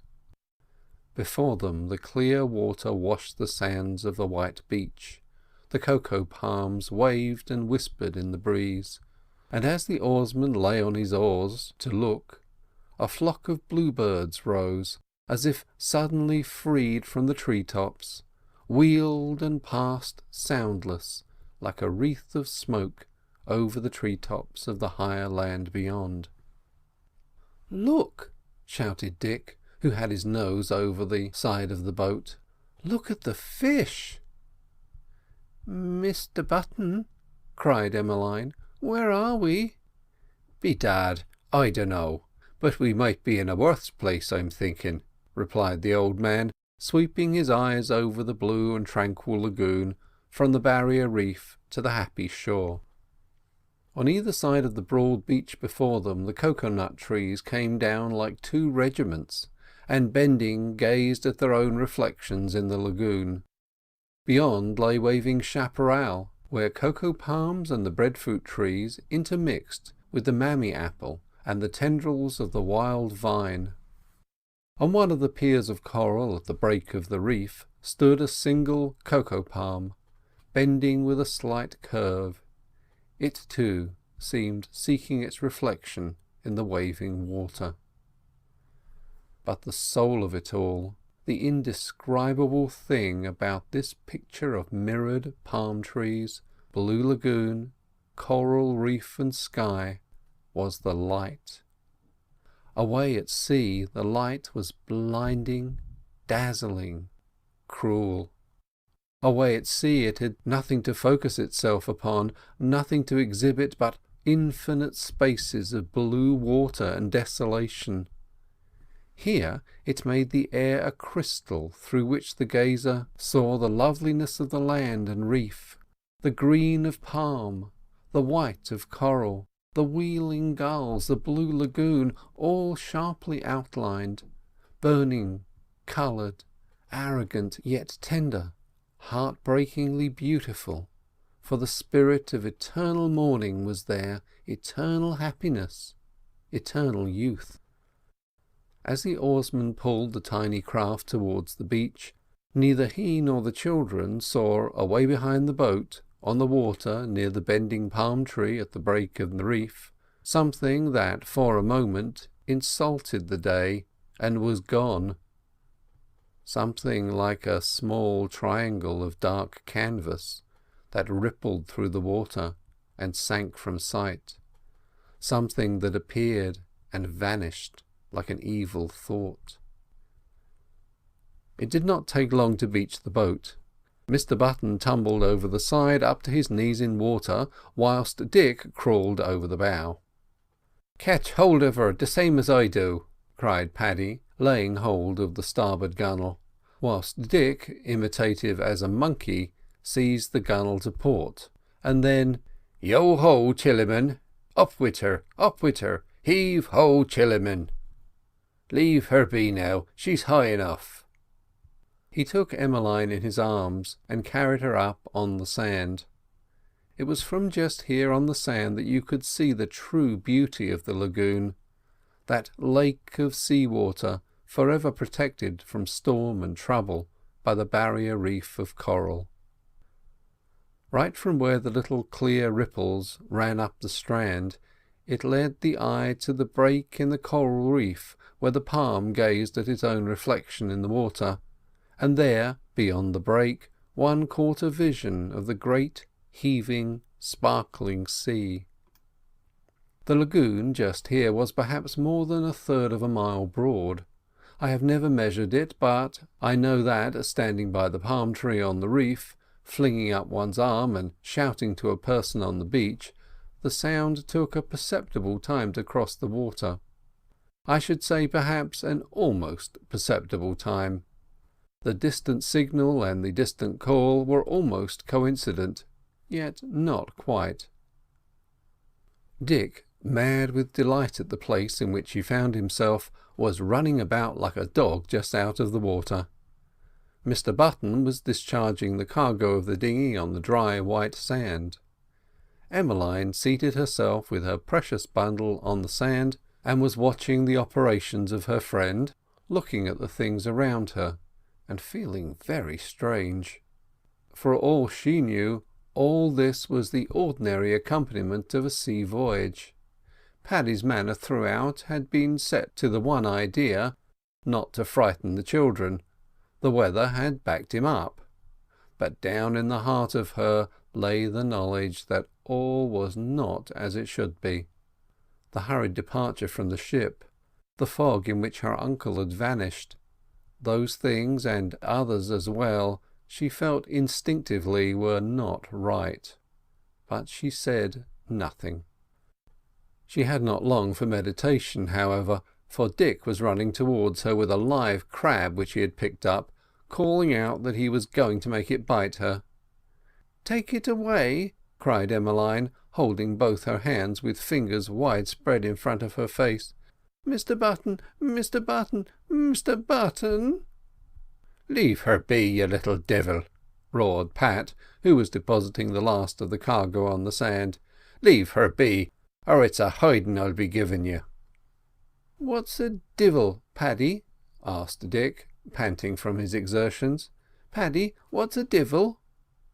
"You're one. Ax no questions now, for it's tired I am, and I want to rest me bones." He flung himself under the shade of a palm tree, took out his tinder box, tobacco and pipe, cut some tobacco up, filled his pipe and lit it. Emmeline crawled up and sat near him, and Dick flung himself down on the sand near Emmeline. Mr Button took off his coat and made a pillow of it against a coconut tree stem. He had found the El Dorado of the weary. With his knowledge of the South Seas, a glance at the vegetation to be seen told him that food for a regiment might be had for the taking, water too. Right down the middle of the strand was a depression, which in the rainy season would be the bed of a rushing rivulet. The water just now was not strong enough to come all the way to the lagoon, but away up there beyond in the woods lay the source, and he'd find it in due time. There was enough in the breaker for a week, and green coconuts were to be had for the climbing. Emmeline contemplated Paddy for a while as he smoked and rested his bones. Then a great thought occurred to her. She took the little shawl from around the parcel she was holding and exposed the mysterious box. "Oh, begorra, the box!" said Paddy, leaning on his elbow interestedly. "I might have known you wouldn't have forgot it." "Mrs James," said Emmeline. made me promise not to open it till I got on shore, for the things in it might get lost." "Well, you're on shore now," said Dick. "Open it." "I'm going to," said Emmeline. She carefully undid the string, refusing the assistance of Paddy's knife. Then the brown paper came off, disclosing a common cardboard box. She raised the lid half an inch, peeped in, and shut it again. "Open it!" cried Dick, mad with curiosity. "What's in it, honey?" asked the old sailor, who was as interested as Dick. "Things," replied Emmeline. Then all at once she took the lid off and disclosed a tiny tea service of china, packed in shavings. There was a teapot with a lid, a cream jug, cups and saucers, and 6 microscopic plates, each painted with a pansy. "Sure, it's a tea set," said Paddy in an interested voice. "Glory be to God! Would you look at the little plates with the flowers on them?" "Huh!" said Dick in disgust. "I thought it might have been soldiers." "I don't want soldiers," replied Emmeline in a voice of perfect contentment. She unfolded a piece of tissue paper and took from it a sugar tongs and 6 spoons. Then she arrayed the whole lot on the sand. "Well, if that don't beat all," said Paddy. "And when are you going to ask me to tea with you?" "Sometime," replied Emmeline, collecting the things and carefully repacking them. Mr Button finished his pipe, tapped the ashes out, and placed it in his pocket. "I'll be after rigging up a bit of a tent," said he, as he rose to his feet, "to shelter us from the dew tonight. But I'd first have a look at the woods to see if I can find water. Leave your box with the other things, Emmeline. There's no one here to take it." Emmeline left her box on the heap of things that Paddy had placed in the shadow of the coconut trees, took his hand, and the 3 entered the grove on the right. It was like entering a pine forest. The tall symmetrical stems of the trees seemed set by mathematical law, each at a given distance from the other. Whichever way you entered, a twilight alley set with tree boles lay before you. Looking up, you saw at an immense distance above a pale green roof patterned with sparkling and flashing points of light, where the breeze was busy playing with the green fronds of the tree. "Mr Button," murmured Emmeline, "we won't get lost, will we?" "Lost? No, faith. Sure, we're going uphill, and all we have to do is to come down again when we want to get back. We're nuts." A green nut detached itself from up above, came down rattling and tumbling, and hopped on the ground. Paddy picked it up. "It's a green coconut," said he, putting it in his pocket. It was not much bigger than a Jaffa orange, "and we'll have it for tea." "That's not a coconut," said Dick. "Coconuts are brown. I had 5 cents once, and I bought one, and scraped it out, and yet it." "When Dr Sims made Dicky sick," said Emmeline, "he said the wonder to him was how Dicky held it all." "Come on," said Mr Button, "and don't be talking, or it's the chlorocorns will be after us." "What's chlorocorns?" demanded Dick. "Little men no bigger than your thumb that make the brogues for the good people." "Who's they?" "Whisht, and don't be talking. Mind your head, Em'line, or the branches'll be hitting you in the face." They had left the coconut grove and entered the chaparral. Here was a deeper twilight, and all sorts of trees lent their foliage to make the shade. The artu, with its delicately diamond trunk, the great breadfruit, tall as a beech and shadowy as a cave, the aoa, and the eternal coconut palm all grew here like brothers. Great ropes of wild vine twined like the snake of the laocoon from tree to tree, and all sorts of wonderful flowers, from the orchid shaped like a butterfly to the scarlet hibiscus, made beautiful the gloom. Suddenly Mr. Button stopped. "Whisht!" said he. Through the silence, a silence filled with the hum and the murmur of wood insects and the faint, far song of the reef, came a tinkling, rippling sound. It was water. He listened to make sure of the bearing of the sound, then he made for it. Next moment they found themselves in a little grass-grown glade. From the hilly ground above, over a rock black and polished like ebony, fell a tiny cascade not much broader than one's hand. Ferns grew around, and from a tree above a great rope of wild convolvulus flowers blew their trumpets in the enchanted twilight. The children cried out at the prettiness of it, and Emmeline ran and dabbled her hands in the water.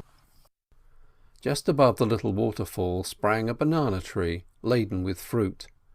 It had immense leaves 6 feet long and more, and broad as a dinner table. One could see the golden glint of the ripe fruit through the foliage. In a moment Mr. Button had kicked off his shoes and was going up the rock like a cat, absolutely, for it seemed to give him nothing to climb by. "Hurroo!" cried Dick in admiration. "Look at Paddy!" Emmeline looked and saw nothing but swaying leaves. "Stand from under!" he shouted, and the next moment down came a huge bunch of yellow-jacketed bananas. Dick shouted with delight, but Emmeline showed no excitement. She had discovered something. End of chapter 12. Chapter 13. Death veiled with lichen. "Mr. Button," said she, when the latter had descended, "there's a little barrel." She pointed to something green and lichen-covered that lay between the trunks of 2 trees, something that eyes less sharp than the eyes of a child might have mistaken for a boulder. "Sure in faith it's an old empty barrel," said Button, wiping the sweat from his brow and staring at the thing. "Some ship must have been weathering here and forgot it. It'll do for a seat whilst we have dinner." He sat down upon it and distributed the bananas to the children, who sat down on the grass. The barrel looked such a deserted and neglected thing that his imagination assumed it to be empty. Empty or full, however, it made an excellent seat, for it was quarter sunk in the green soft earth, and immovable. "If ships has been here, ships will come again," said he as he munched his bananas. "Will Daddy's ship come here?" asked Dick. "Ay, to be sure it will," replied the other, taking out his pipe.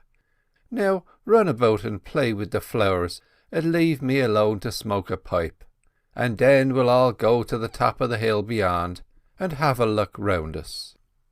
"Come long, Em," cried Dick, and the children started off amongst the trees, Dick pulling at the hanging vine tendrils, and Emmeline plucking what blossoms she could find within her small reach. When he had found his pipe he hallooed, and small voices answered him from the wood. Then the children came running back, Emmeline laughing and showing her small white teeth, a large bunch of blossoms in her hand. Dick flowerless, but carrying what seemed a large green stone. "Look what a funny thing I've found," he cried. "It's got holes in it." "Drop it!" shouted Mr. Button, springing from the barrel as if someone had struck an awl into him. "Where'd you find it? What do you mean by touching it? Give it here." He took it gingerly in his hands. It was a lichen-covered skull, with a great dent in the back of it, where it had been cloven by an axe or some sharp instrument. He hove it as far as he could away amidst the trees. "What is it, Paddy?" asked Dick, half astonished, half frightened at the old man's manner. "It's nothing good," replied Mr. Button. "There were 2 others, and I wanted to fetch them," grumbled Dick. "You must leave them alone. Musha, musha, but there's been black doings here in days gone by. What is it, Emmeline?" Emmeline was holding out her bunch of flowers for admiration. He took a great gaudy blossom, if flowers can ever be called gaudy, and struck its stalk in the pocket of his coat. Then he led the way uphill, muttering as he went. The higher they got, the less dense became the trees, and the fewer the coconut palms. The coconut palm loves the sea, and the few they had here all had their heads bent in the direction of the lagoon, as if yearning after it. They passed a cane brake, where canes 20 feet high whispered together like bulrushes. Then a sunlit sward, destitute of tree or shrub, led them sharply upward for 100 feet or so to where a great rock, the highest point on the island, stood casting its shadow in the sunshine. The rock was about 20 feet high and easy to climb. Its top was almost flat and as spacious as an ordinary dinner table. From it one could obtain a complete view of the island and the sea. Looking down, one's eyes travelled over the trembling and waving tree-tops to the lagoon, beyond the lagoon to the reef, beyond the reef to the infinite space of the Pacific. The reef encircled the whole island, here further from the land, here closer. The song of the surf on it came as a whisper, just like the whisper you hear in a shell. But, a strange thing, though the sound heard on the beach was continuous, up here one could distinguish an intermittency, as breaker after breaker dashed itself to death on the coral strand below. You have seen a field of green barley ruffled over by the wind. Just so from the hilltop you could see the wind in its passage over the sunlit foliage below. It was breezing up from the southwest, and banyan and cocoa palm, artu and breadfruit swayed and rocked in the merry wind. So bright and moving was the picture of the breeze-swept sea, the blue lagoon, the foam-dashed reef, and the rocking trees, that one felt one had surprised some mysterious gala day, some festival of nature, more than ordinarily glad. As if to strengthen the idea, now and then above the trees would burst what seemed a rocket of coloured stars. The stars would drift away in a flock on the wind and be lost. They were flights of birds. All coloured birds peopled the trees below, blue, scarlet, dove-coloured, bright of eye, but voiceless. From the reef you could occasionally see the seagulls rising here and there in clouds, like small puffs of smoke. The lagoon, here deep, here shallow, presented, according to its depth or shallowness, the colours of ultramarine or sky. The broadest parts were the palest, because the most shallow, and here and there in the shallows you might see a faint tracery of coral ribs almost reaching the surface.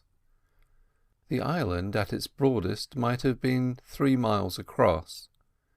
There was not a sign of house or habitation to be seen, and not a sail on the whole of the wide Pacific.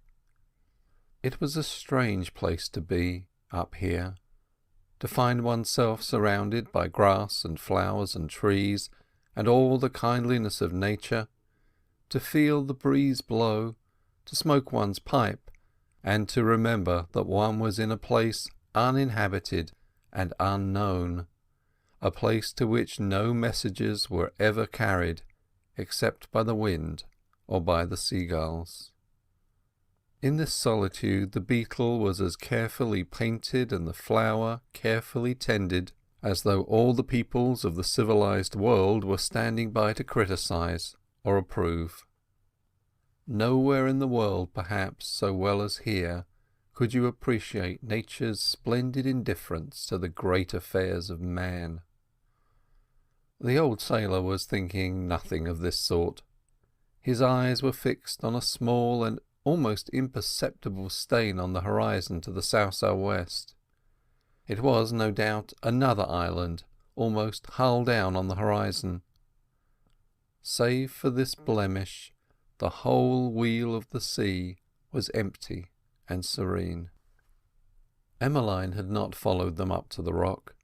She had gone botanising where some bushes displayed great bunches of the crimson arita berries, as if to show to the sun what earth could do in the way of manufacturing poison. She plucked 2 great bunches of them, and with this treasure came back to the base of the rock.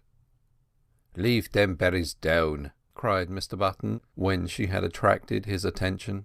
"Don't put them into your mouth. Them's the never-wake-up berries." He came down off the rock, hand over fist, flung the poisonous things away, and looked into Emmeline's small mouth, which, at his command, she opened wide. There was only a little pink tongue in it, however, curled up like a rose-leaf, no sign of berries or poison. So, giving her a little shake, just as a nursemaid would have done in like circumstances, he took Dick off the rock and led the way back to the beach. End of chapter 13. Chapter 14. Echoes of Fairyland. "Mr. Button," said Emmeline that night as they sat on the sand near the tent he had improvised, "Mr. Button, cats go to sleep." They had been questioning him about the never-wake-up berries. "Who said they didn't?" asked Mr. Button. "I mean," said Emmeline, "they go to sleep and never wake up again. Ours did. It had stripes on it, and a white chest, and rings all down its tail. It went asleep in the garden, all stretched out, and showing its teeth. And I told Jane, and Dicky ran in and told Uncle. I went to Mrs. Sims, the doctor's wife, to tea, and when I came back I asked Jane where Pussy was, and she said it was dead and buried, and I wasn't to tell Uncle." "I remember," said Dick. "It was the day I went to the circus, and you told me not to tell Daddy the cat was dead and buried. But I told Mrs. James's man when he came to do the garden, and I asked him where cats went when they were dead and buried, and he said he guessed they went to hell, at least he hoped they did, for they were always scratching up the flowers. Then he told me not to tell anyone he said that, for it was a swear word, and he oughtn't to have said it. I asked him what he'd give me if I didn't tell, and he gave me 5 cents. That was the day I bought the coconut." The tent, a makeshift affair, consisting of 2 skulls and a tree branch which Mr. Button had sawed off from a dwarf aoa, and the staysail he had brought from the brig, was pitched in the centre of the beach, so as to be out of the way of falling coconuts should the breeze strengthen during the night. The sun had set, but the moon had not yet risen, and they sat in the starlight on the sand near the temporary abode. "What's the things you said made the boots for the people, Paddy?" asked Dick after a pause. "Which things?" "You said in the wood I wasn't to talk, else—" "Oh, the Claricons, the little men that cobbles the good people's brogues. Is that what you mean?" "Yes," said Dick, not knowing quite whether it was them or not that he meant, but anxious for information that he felt would be curious. "And what are the good people?" "Sure, where were you born and bred that you don't know the good people is the other name for the fairies, saving their presence?" "There aren't any," replied Dick. "Mrs. Sims said there weren't." "Mrs. James," put in Emmeline, "said there were. She said she liked to see children believe in fairies. She was talking to another lady who'd got a red feather in her bonnet and a fur muff. They were having tea, and I was sitting on the hearthrug.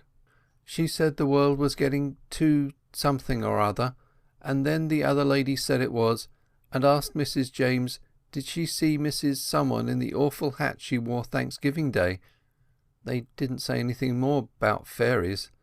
But Mrs. James—" "Whether you believe in 'em or not," said Paddy, "there they are. And maybe they're popping out of the woods behind us now and listening to us talking, though I'm doubtful if there's any in these parts, though down in Connaught they were as thick as blackberries in the old days. Ah, musha, musha, the old days, the old days. When will I be seeing them again? Now, you may believe me or believe me not, but me own old father, God rest his soul, was coming over Croagh Patrick one night before Christmas, with a bottle of whisky in one hand of him, and a goose, plucked and cleaned and all, in the other, which same he'd won in a lottery, when, hearing a tune no louder than the buzzing of a bee, over a furze bush he peeps, and there, round a big white stone, the good people were dancing in a ring, hand in hand, and kicking their heels, and the eyes of them glowing like the eyes of moths, and a chap on the stone, no bigger than the joint of your thumb, playing to them on a bagpipes.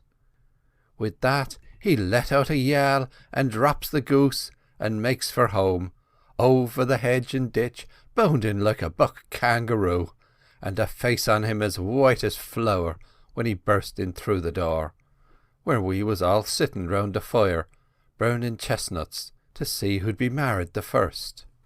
"And what in the name of the saints is the matter with yez?" says me mother. "I've seen the good people," says he, "up on the field beyond," says he, "and they've got the goose," says he, "but begorra, I've saved the bottle," he says. "Draw the cork and give me a taste of it, for me heart's in me throat, and me tongue's like a brick kiln." And when we come to prise the cork out of the bottle, there was nothing in it. And when we went next morning to look for the goose, it was gone. But there was the stone sure enough, and the marks on it of the little brogues of the chap that played the bagpipes. And who'd be doubting there were fairies after that? The children said nothing for a while, and then Dick said, "Tell us about chlorocorns and how they make their boots." "When I'm telling you about chlorocorns," said Mr. Button, "it's the truth I'm telling you, and out of me own knowledge, for I spoke to a man as held one in his hand. He was me own mother's brother, Con Cogan, rest his soul. Con was 6'2", with a long white face. He had his head bashed in years before I was born, in some ruction or other, and the doctors had japanned him with a 5-shilling piece, beat flat." Dick interposed with a question as to the process, aim and object of japanning, but Mr. Button passed the question by. "He'd been bad enough for seeing fairies before they japanned him, but after it, begorra, he was twice as bad. I was a slip of a lad at the time, but me hair nearly turned grey with the tales he'd tell of the good people and their doings. One night they'd turn him into a horse and ride him half over the country, one chap on his back and another running behind, shoving furze prickles under his tail to make him buck-lip. Another night it's a donkey he'd be, harnessed to a little cart, and being kicked in the belly and made to draw stones. Then it's a goose he'd be, running over the common with his neck stretched out, squawking, and an old fairy woman after him with a knife, till it fair drove him to the drink, though by the same token he didn't want much driving. And what does he do when his money was gone, but tear the 5-shilling piece they japanned him with off the top of his head, and swaps it for a bottle of whisky, and that was the end of him." Mr. Button paused to relight his pipe, which had gone out, and there was silence for a moment. The moon had risen, and the song of the surf on the reef filled the whole night with its lullaby. The broad lagoon lay waving and rippling in the moonlight in the incoming tide. Twice as broad it always looked, seen by moonlight or starlight, than when seen by day. Occasionally the splash of a great fish would cross the silence, and the ripple of it would pass a moment later across the placid water. Big things happened in the lagoon at night, unseen by eyes from the shore. You would have found the wood behind them, had you walked through it, full of light.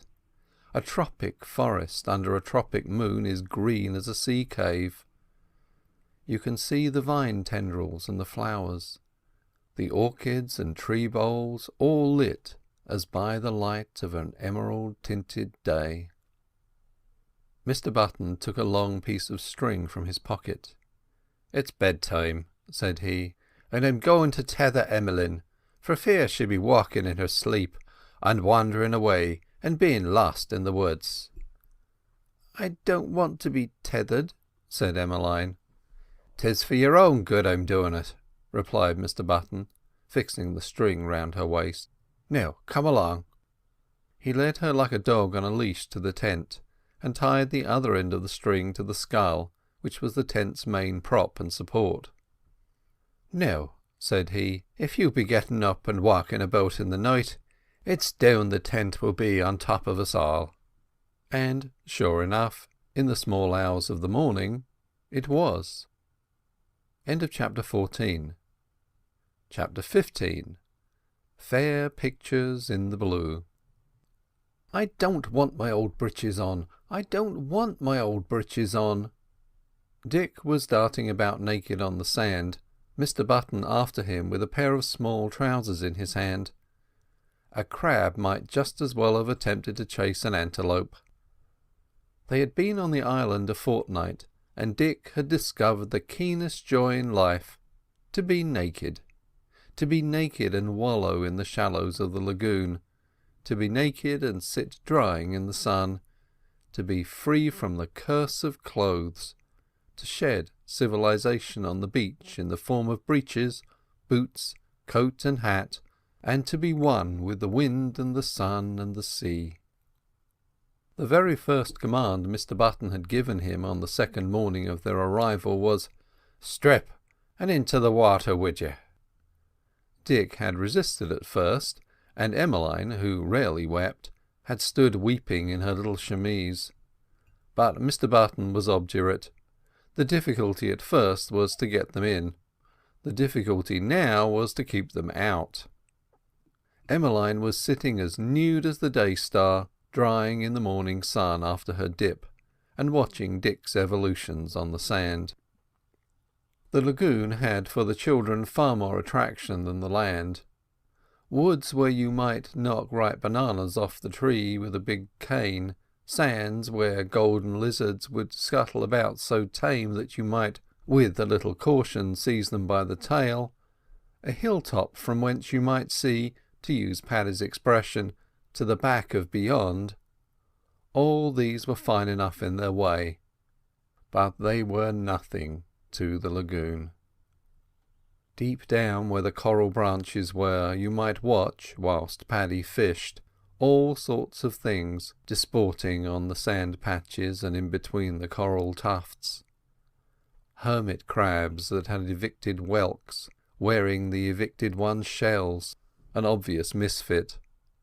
Sea anemones as big as roses, flowers that closed up in an irritable manner if you lowered the hook gently down and touched them.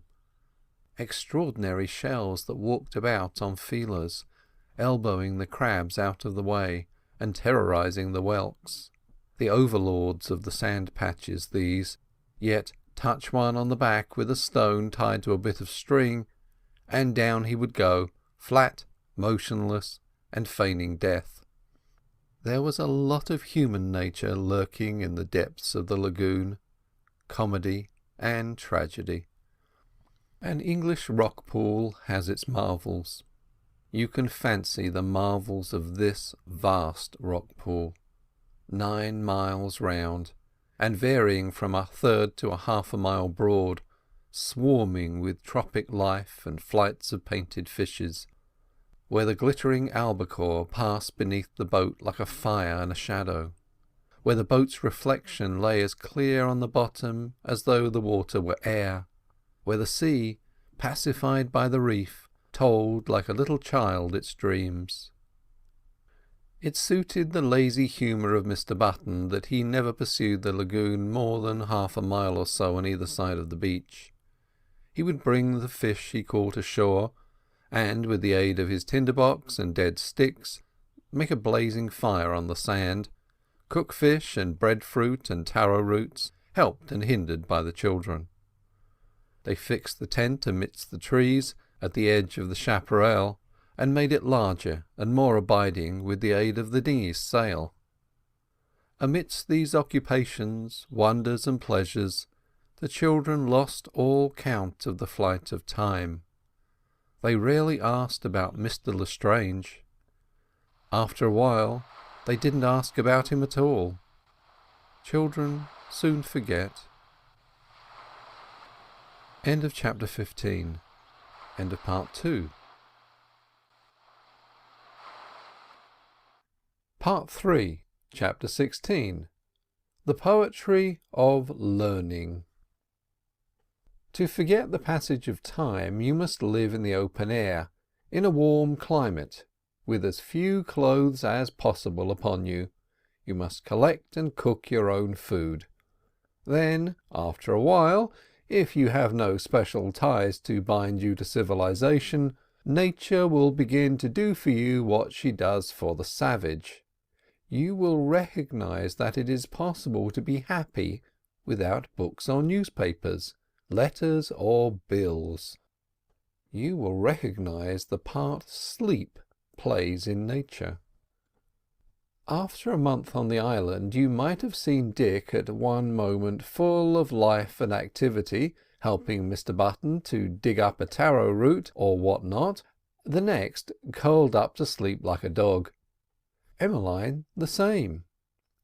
Profound and prolonged lapses into sleep, sudden awakenings into a world of pure air and dazzling light, the gaiety of colour all around.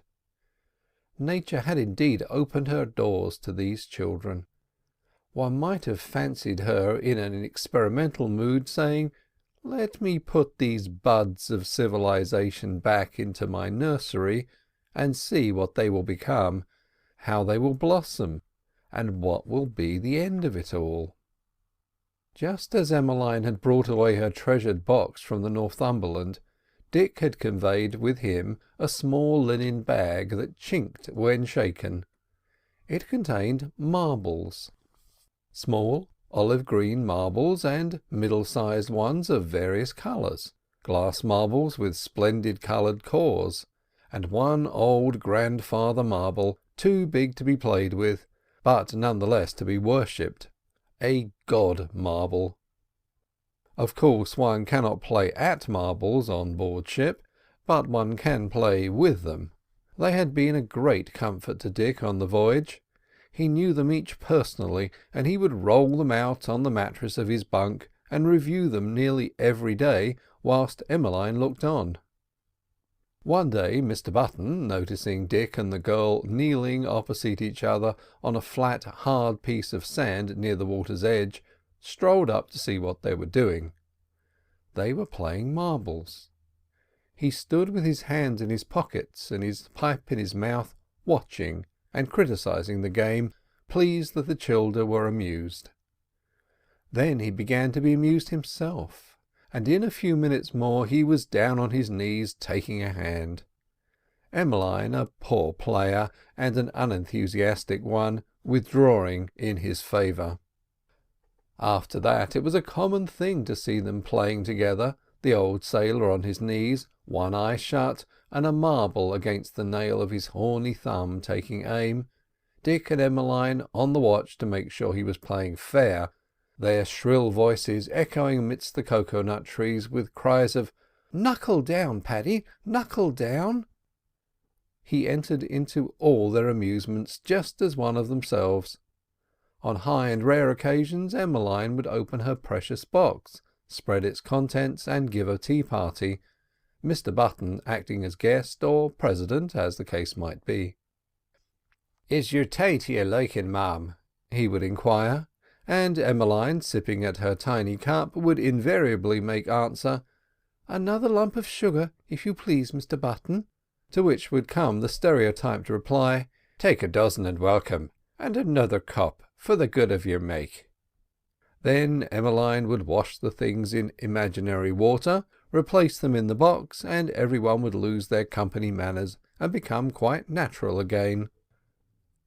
"Have you ever seen your name, Paddy?" asked Dick one morning. "Seen me which?" "Your name."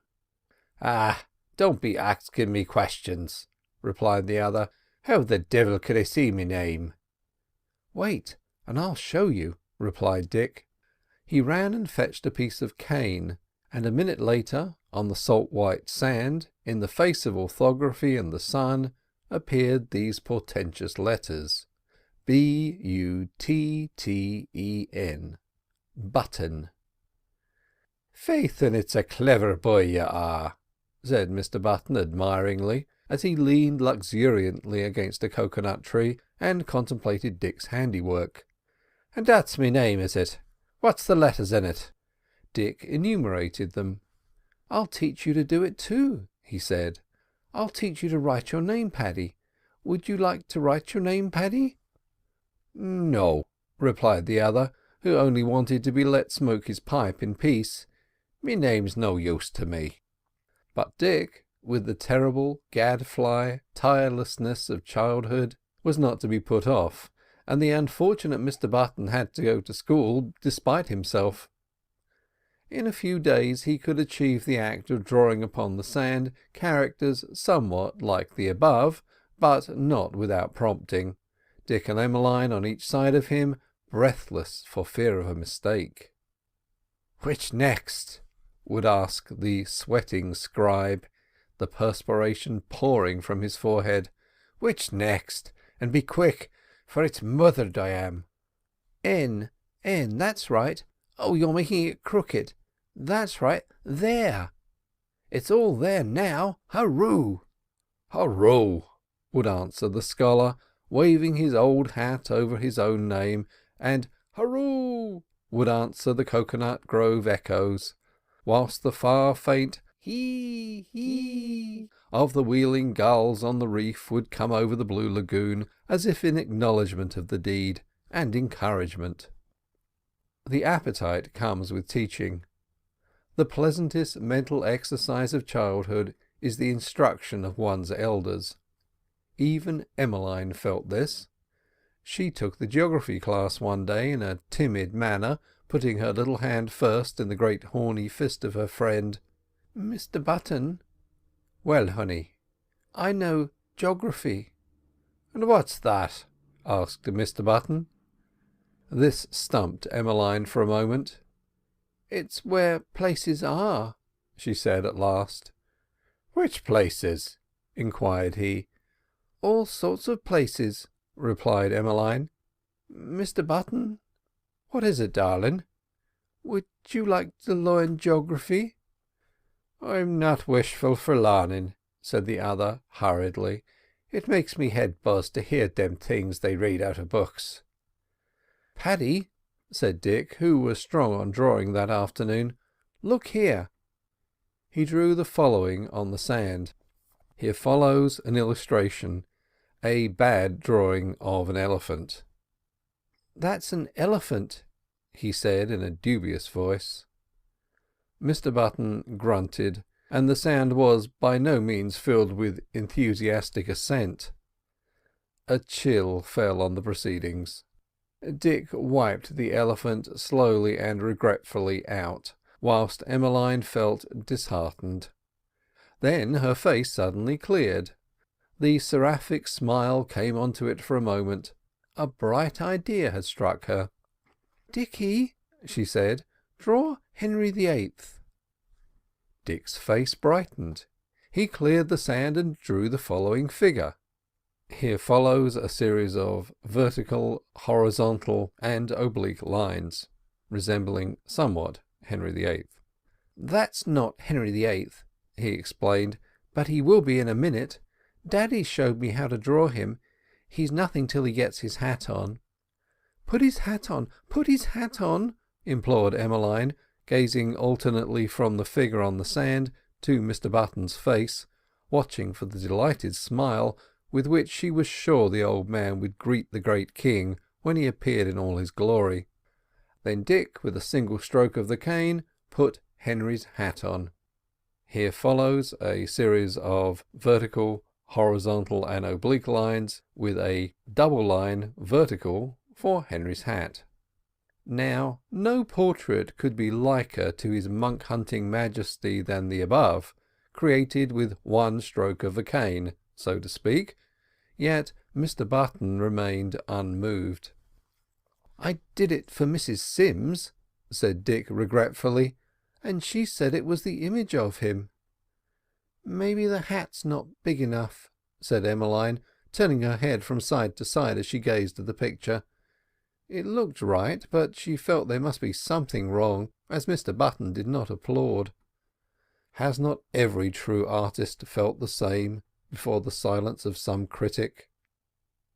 Mr Button tapped the ashes out of his pipe and rose to stretch himself, and the class rose and trooped down to the lagoon edge, leaving Henry and his hat a figure on the sand, to be obliterated by the wind. After a while, as time went on, Mr Button took his lessons as a matter of course, the small inventions of the children assisting their utterly untrustworthy knowledge perhaps as useful as any other there might be amidst the lovely poetry of the palm trees and the sky. Days slipped into weeks, and weeks into months without the appearance of a ship, a fact which gave Mr Button very little trouble, and even less to his charges, who were far too busy and amused to bother about ships. The rainy season came on them with a rush, and at the words rainy season do not conjure up in your mind the vision of a rainy day in Manchester. The rainy season here was quite a lively time. Torrential showers, followed by bursts of sunshine, rainbows and rain-dogs in the sky, and the delicious perfume of all manner of growing things on the earth. After the rains, the old sailor said he'd be after making a house of bamboos before the next rains came upon them, but maybe before that they'd be off the island. "However," said he, "I'll draw you a picture of what it'll be like when it's up," and on the sand he drew a figure like this. Here follows a figure looking remarkably like the letter X. Having thus drawn the plans of the building, he leaned back against a cocoa palm and lit his pipe. But he had reckoned without Dick. The boy had not the least wish to live in a house, but he had a keen desire to see one built, and to help build one. The ingenuity which is part of the multiform basis of the American nature was aroused. "How are you going to keep them from slipping if you tie them together like that?" he asked, when Paddy had more fully explained his method. "Which from slipping?" "The canes, one from the other." "After you've fixed them, one crosses t'other. You drive a nail through the cross piece and a rope over all." "Have you any nails, Paddy?" "No," said Mr Button, "I haven't." "Then how are you going to build the house?" "Ask me no questions now. I want to smoke me pipe." But he had raised a devil difficult to lay. Morning, noon and night it was, "Paddy, when are you going to begin the house?" Or, "Paddy, I guess I've got a way to make the canes stick together without nailing," till Mr Button, in despair, like a beaver, began to build. There was a great cane cutting in the cane brake above, and when sufficient had been procured, Mr Button struck work for 3 days. He would have struck altogether, but he had found a taskmaster. The tireless Dick, young and active, with no original laziness in his composition, no old bones to rest, or pipe to smoke, kept after him like a blue-bottle fly. It was in vain that he tried to stave him off with stories about fairies and chlorocorns. Dick wanted to build a house. Mr Button didn't. He wanted to rest. He did not mind fishing or climbing a coconut tree, which he did to admiration by passing a rope round himself and the tree, knotting it and using it as a support during the climb, but house building was monotonous work. He said he had no nails. Dick countered by showing how the canes could be held together by notching them. "And faith, but it's a clever boy you are," said the weary one admiringly, when the other had explained his method. "Then come along, Paddy, and stick 'em up." Mr Button said he had no rope, that he'd have to think about it, that tomorrow or the next day he'd be after getting some notion how to do it without rope. But Dick pointed out that the brown cloth, which nature has wrapped around the cocoa palm stalks, would do instead of rope, if cut in strips. Then the badgered one gave in. They laboured for a fortnight at the thing, and at the end of that time had produced a rough sort of wigwam on the borders of the chaparral. Out on the reef, to which they often rowed in the dinghy when the tide was low, deep pools would be left, and in the pools fish. Paddy said that if they had a spear they might be able to spear some of the fish, as he had seen the natives do, away beyond in Tahiti. Dick inquired as to the nature of a spear, and the next day produced a 10-foot cane, sharpened at the end after the fashion of a quill pen. "Sure, what's the use of that?" said Mr Button. "You might jab it into a fish, but he'd be off in 2 ticks. It's the barb that holds them." Next day the indefatigable one produced the cane amended. He had whittled it down about 3 feet from the end, and on one side had carved a fairly efficient barb. It was good enough, at all events, to spear a grouper that evening in the sunlit pools of the reef at low tide. "There aren't any potatoes here," said Dick one day after the second rains. "We've ate 'em all months ago," replied Paddy. "How do potatoes grow?" inquired Dick. "Grow, is it? Why, they grow in the ground. Where else would they grow?" He explained the process of potato planting, cutting them into pieces so that there was an eye in each piece, and so forth. "Having done this," said Mr Button, "you just chuck the pieces in the ground.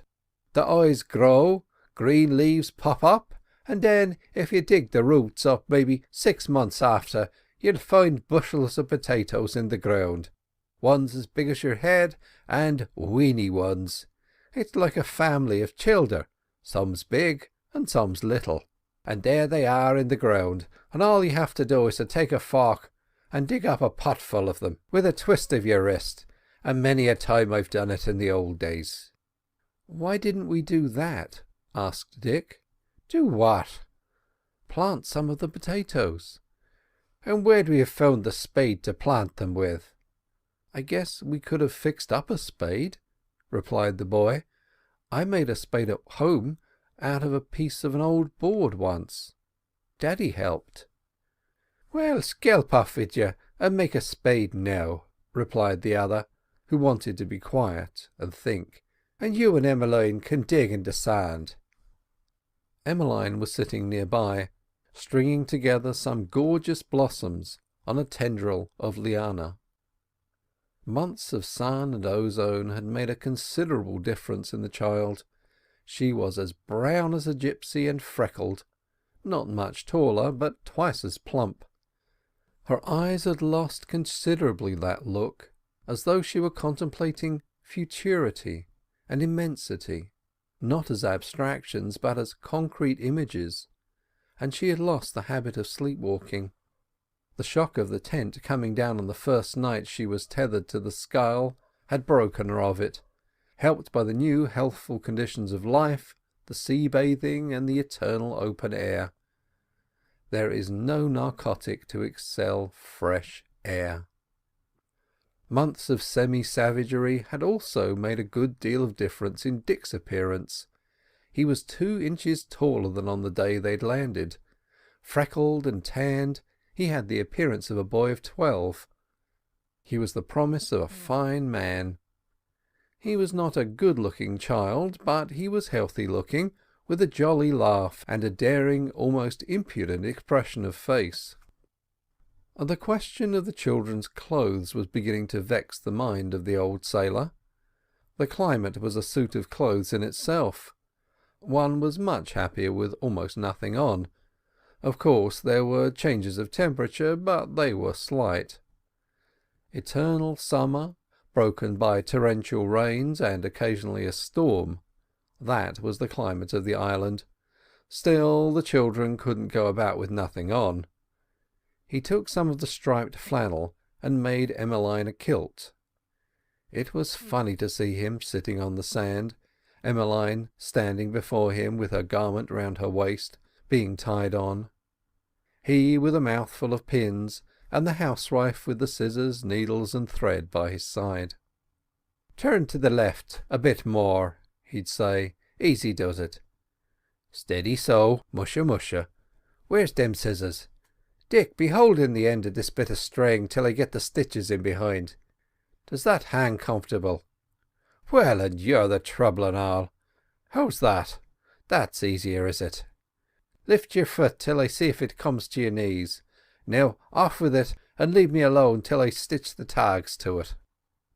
It was the mixture of a skirt and the idea of a sail, for it had 2 rows of reef points, a most ingenious idea, as it could be reefed if the child wanted to go paddling or in windy weather. End of chapter 16. Chapter 17. The Devil's Cask.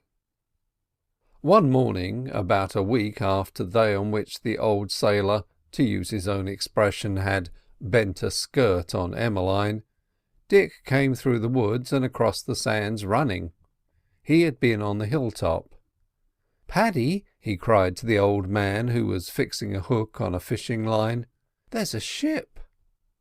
It did not take Mr Button long to reach the hilltop, and there she was, beating up for the island, bluff-bowed and squat, the figure of an old Dutch woman, and telling of her trade a league off. It was just after the rains. The sky was not yet clear of clouds. You could see showers away at sea, and the sea was green and foam-capped. There was the trying out gear, there were the boats, the crow's nest, and all complete, and labelling her a whaler. She was a ship, no doubt, but Paddy Button would as soon as gone on board a ship manned by devils and captained by Lucifer as on board a South Sea whaleman. He had been there before, and he knew. He hid the children under a large banyan and told them not to stir or breathe till he came back, for the ship was the devil's own ship, and if the men on board caught them, they'd skin them alive and all. Then he made for the beach. He collected all the things out of the wigwam, and all the old truck in the shape of boots and old clothes, and stowed them away in the dinghy. He would have destroyed the house if he could, but he hadn't time. Then he rowed the dinghy 100 yards down the lagoon to the left, and moored her under the shade of an aoa, whose branches grew right over the water. Then he came back through the coconut grove on foot, and peered through the trees over the lagoon to see what was to be seen. The wind was blowing dead on for the opening in the reef, and the old whaleman came along breasting the swell with her bluff bows, and entered the lagoon. There was no leadsman in her chains. She just came in as if she knew all the soundings by heart, as probably she did, for these whalemen knew every hole and corner in the Pacific.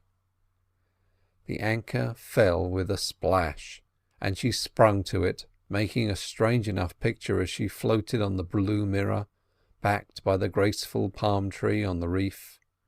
Then Mr Button, without waiting to see the boats lowered, made back to his charges, and the 3 camped in the woods that night.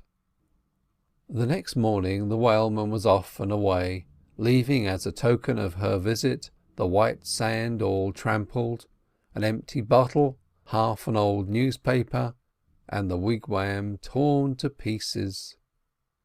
The old sailor cursed her and her crew, for the incident had brought a new exercise into his lazy life. Every day now at noon he had to climb the hill, on the lookout for whalemen. Whalemen hunted his dreams, though I doubt he willingly have gone on board even a Royal Mail steamer. He was quite happy where he was. After long years of the forecastle, the island was a change indeed. He had tobacco enough to last him for an indefinite time, the children for companions, and food at his elbow. He would have been entirely happy if the island had only been supplied by nature with a public house. The spirit of hilarity and good fellowship, however, who suddenly discovered this error on the part of nature, rectified it, as will be presently seen. The most disastrous result of the whaleman's visit was not the destruction of the house, but the disappearance of Emmeline's box. Hunt high or hunt low, it could not be found. Mr Button in his hurry must have forgotten it when he removed the things to the dinghy. At all events it was gone. Probably one of the crew of the whaleman had found it and carried it off with him. No one could say. It was gone, and there was the end of the matter, and the beginning of a great tribulation that lasted Emmeline for a week. She was intensely fond of coloured things, coloured flowers especially, and she had the prettiest way of making them into a wreath for her own or someone else's head. It was the hat-making instinct that was at work in her, perhaps. At all events, it was a feminine instinct, for Dick made no wreaths. One morning, as she was sitting by the old sailor, engaged in stringing shells, Dick came running along the edge of the grove. He had just come out of the wood, and he seemed to be looking for something. Then he found what he was in search of, a big shell, and with it in his hand made back to the wood. Item: his dress was a piece of coconut cloth tied round his middle. Why he wore it at all, goodness knows, for he would just as often as not be running about stark naked. "I've found something, Paddy," he cried as he disappeared among the trees. "What have you found?" piped Emmeline, who was always interested in new things. "Something funny," came back from amidst the trees. Presently he returned, but he was not running now. He was walking slowly and carefully, holding the shell as if it contained something precious that he was afraid would escape. "Paddy, I turned over the old barrel, and it had a cork thing in it, and I pulled it out, and the barrel is full of awfully funny smelling stuff. I brought some for you to see." He gave the shell into the old sailor's hands. There was about half a gill of yellow liquid in the shell. Paddy smelt it, tasted, and gave a shout. "Rum, begorra!" "What is it, Paddy?" asked Emmeline. "Where did you say you got it? In the old barrel, did you say?" asked Mr Button, who seemed dazed and stunned as if by a blow. "Yes, I pulled the cork thing out." "Did you put it back?" "Yes." "Oh, glory to God! Here have I been, time out of mind, sitting in an old empty barrel with me tongue hanging down by me heels for the want of a drink, and it full of rum all the while." He took a sip of the stuff, tossed the lot off, closed his lips tight to keep in the fumes, and shut one eye. Emmeline laughed. Mr Button scrambled to his feet. They followed him through the chaparral till they reached the water source. There lay the little green barrel. Turned over by the restless Dick, it lay with its bung pointing to the leaves above. You could see the hollow it had made in the soft soil during the years. So green was it, and so like an object of nature, a bit of old tree bole or a lichen-stained boulder, that though the whaleman had actually watered from the source, Its real nature had not been discovered. Mr Button tapped on it with the butt end of the shell. It was nearly full. Why it had been left there, by whom or how, there was no one to tell. The old lichen-covered skulls might have told, could they have spoken. "We'll roll it down the beach," said Paddy when he had taken another taste of it. He gave Dick a sip. The boy spat it out and made a face. Then, pushing the barrel before them, they began to roll it downhill to the beach, Emmeline running before them, crowned with flowers. End of chapter 17. Chapter 18. The Rat Hunt. They had dinner at noon. Paddy knew how to cook fish, island fashion, wrapping them in leaves and baking them in a hole in the ground in which a fire had been previously lit. They had fish and taro root baked, and green coconuts, and after dinner Mr Button filled a big shell with rum and lit his pipe. The rum had been good originally, and age had improved it. Used as he was to the appalling balloon juice sold in the drinking dens of the Barbary Coast at San Francisco, or the public houses of the docks, this stuff was nectar. Joviality radiated from him. It was infectious. The children felt that some happy influence had fallen upon their friend.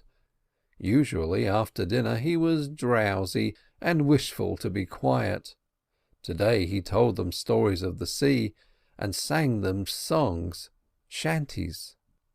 I'm a flying fish sailor, come back from Hong Kong, yeah, oh, blow the mound down, bullies, blow the mound down, oh, give us time to blow the man down.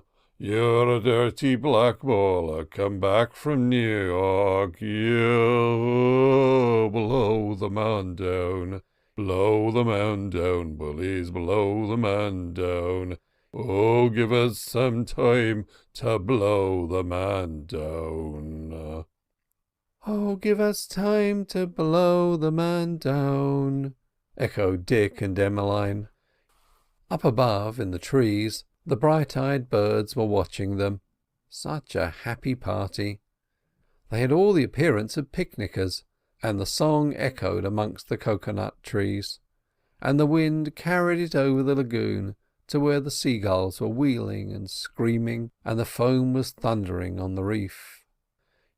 That evening Mr Button, feeling inclined for joviality, and not wishing the children to see him under the influence, rolled the barrel through the coconut grove to a little clearing by the edge of the water. There, when the children were in bed and asleep, he repaired with some green coconuts and a shell. He was generally musical when amusing himself in this fashion, and Emmeline, waking up during the night, heard his voice borne through the moonlit coconut grove by the wind.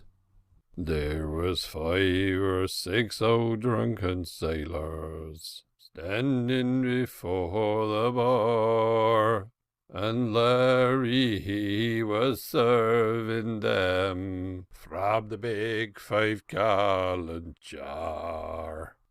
Hoist up the flag, long may it wave, long may it lead us to the glory or the grave. Steady, boys, steady, sound the jubilee, for Babylon has fallen and the slaves are all set free. Next morning the musician awoke beside the cask.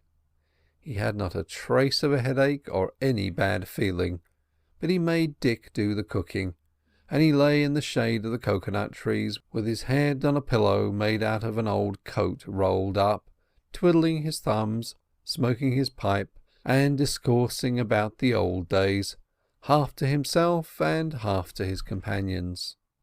That night he had another musical evening all to himself, and so it went on for a week.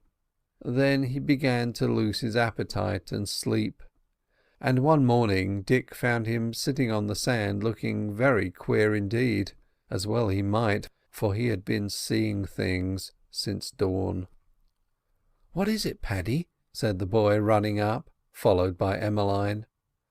Mr Button was staring at a point on the sand close by. He had his right hand raised after the manner of a person who is trying to catch a fly. Suddenly he made a grab at the sand, and then opened his hand wide to see what he had caught. "What is it, Paddy?" The chlorocorn," replied Mr Button. "All dressed in green he was. Musha, but it's only pretending I am." The complaint from which he was suffering has this strange thing about it, that though the patient sees rats or snakes or what not as real looking as the real things, and though they possess his mind for a moment, almost immediately he recognises that he is suffering from a delusion. The children laughed, and Mr Button laughed in a stupid sort of way.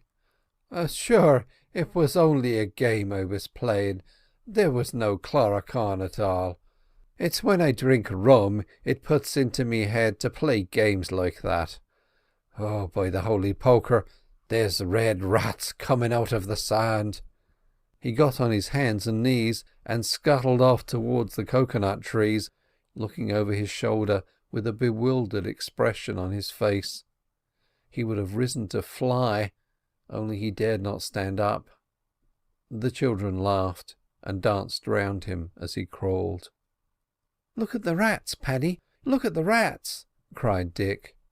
They're in front of me," cried the afflicted one, making a vicious grab at an imaginary rodent's tail. "Run down the busses. Now they're gone. Musha, but it's a fool I'm making of myself." "Go on, Paddy," said Dick. "Don't stop. Look there's more rats coming after you." "Wisht would you," replied Paddy, taking his seat on the sand and wiping his brow. "They're off me now." The children stood by, disappointed of their game. Good acting appeals to children as much as to grown-up people. They stood waiting for another excess of humour to take the comedian, and they had not to wait long.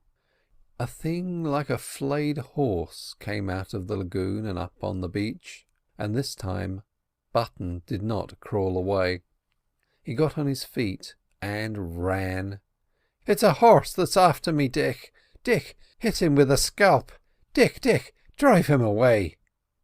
"Hurroo, hurroo!" cried Dick, chasing the afflicted one, who was running in a wide circle, his broad red face slewed over his left shoulder. Go it, Paddy, go it, Paddy!" "Keep off me, you bast!" shouted Paddy. "Holy Mary, Mother of God, I'll land you a kick with me foot if yez come nigh me. Em'lyn, come betune us." He tripped, and over he went on the sand, the indefatigable Dick beating him with a little switch he had picked up to make him continue. I'm better now, but I'm near wore out," said Mr Button, sitting up on the sand. "But, bedad, if I'm chased by any more things like them, it's into the sea I'll be dashing. Dick, lend me your arm." He took Dick's arm and wandered over to the shade of the trees. Here he threw himself down and told the children to leave him to sleep. They recognised that the game was over and left him, and he slept for 6 hours on end. It was the first real sleep he had had for several days. When he awoke he was well, but very shaky. End of chapter 18. Give us some time to blow the man down. Chapter 19. Starlight on the Foam. Mr Button saw no more rats, much to Dick's disappointment. He was off the drink. At dawn next day he got up, refreshed by a second sleep, and wandered down to the edge of the lagoon. The opening in the reef faced the east, and the light of the dawn came rippling in with the flood tide. "It's a beast I've been," said the repentant one. "A brute beast.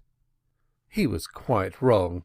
As a matter of fact, he was only a man, beset and betrayed. He stood for a while, cursing the drink, and them that sells it. Then he determined to put himself out of the way of temptation, pull the bung out of the barrel, and let the contents escape.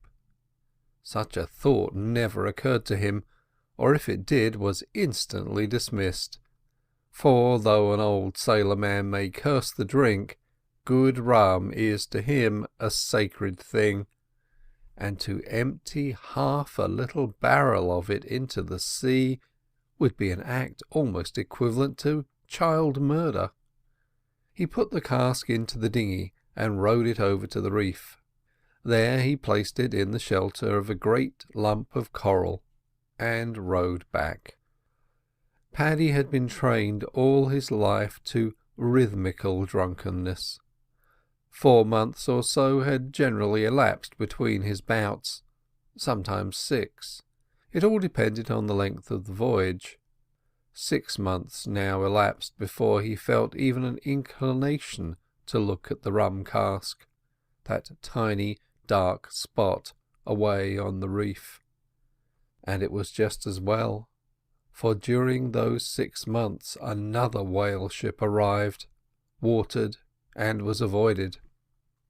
"Blister it," said he, "the sea here seems to breed whale ships, and nothing but whale ships. It's like bugs in a bed. You kill one, and then another comes. Howsomever, we've shut of them for a while." He walked down to the lagoon edge, looked out at the little dark spot, and whistled. Then he walked back to prepare dinner. That little dark spot began to trouble him after a while. Not it, but the spirit it contained. Days grew long and weary, the days that had been so short and pleasant. To the children there was no such thing as time. Having absolute and perfect health, they enjoyed happiness, as far as mortals can enjoy it. Emmeline's highly strung nervous system, it is true, developed a headache when she had been too long in the glare of the sun, but they were few and far between. The spirit in the little cask had been whispering across the lagoon for some weeks. At last it began to shout. Mr. Button, metaphorically speaking, stopped his ears. He busied himself with the children as much as possible. He made another garment for Emmeline, and cut Dick's hair with the scissors, a job which was generally performed once in a couple of months. One night, to keep the rum from troubling his head, he told them the story of Jack Doherty and the Merrow, the sea people, which is well known on the western coast. The Merrow takes Jack to dinner at the bottom of the sea, and shows him the lobster pots wherein he keeps the souls of old sailor-men. And then they have dinner, and the Merrow produces a big bottle of rum. It was a fatal story for him to remember and recount, for, after his companions were asleep, the vision of the Merrow and Jack hobnobbing, and the idea of the jollity of it, rose before him, and excited a thirst for joviality not to be resisted. There were some green coconuts that he had plucked that day, lying in a little heap under the tree, 6 or so. He took several of these and a shell, found the dinghy where it was moored to the aoa tree, unmoored her, and pushed off into the lagoon. The lagoon and sky were full of stars. In the dark depths of the water might have been seen phosphorescent gleams of passing fish, and the thunder of the surf on the reef filled the night with its song. He fixed the boat's painter carefully round a spike of coral and landed on the reef, and with a shellful of rum and coconut lemonade mixed half and half, he took his perch on a high ledge of coral, from whence a view of the sea and the coral strand could be obtained. On a moonlight night it was fine to sit there and watch the great breakers come in, all marbled and clouded and rainbowed with spindrift and sheets of spray. But the snow and the song of them under the diffused lights of the stars produced a more indescribably beautiful and strange effect. The tide was going out now, and Mr. Button, as he sat smoking his pipe and drinking his grog, could see bright mirrors here and there where the water lay in rock pools. When he had contemplated these signs for a considerable time in complete contentment, he returned to the lagoon side of the reef and sat down beside the little barrel. Then, after a while, if you had been standing on the strand opposite, you would have heard scraps of song borne across the quivering water of the lagoon. Blow high, blow low, and so sailed we, sailing down on the coast of Barbary. Whether the coast of Barbary in question is that at San Francisco, or the true and proper coast, does not matter. It is an old-time song, and when you hear it, whether on a reef of coral or a granite quay, you may feel assured that an old-time sailor-man is singing it, and that the old-time sailor-man is bemused. Presently the dinghy put off from the reef. The sculls broke the starlit waters, and great shaking circles of light made rhythmical answer to the slow and steady creak of the thole pins against the leather. He tied up to the oar, saw that the sculls were safely shipped, then, breathing heavily, he cast off his boots for fear of waking the children. As the children were sleeping more than 200 yards away, this was a needless precaution, especially as the intervening distance was mostly soft sand. Green coconut juice and rum mixed together are pleasant enough to drink, but they are better drunk separately. Combined, not even the brain of an old sailor can make anything out of them but mist and muddlement, that is to say, in the way of thought. In the way of action, they can make him do a lot. They made Paddy Button swim the lagoon. The recollection came to him all at once, as he was walking up the strand towards the wigwam, that he had left the dinghy tied to the reef.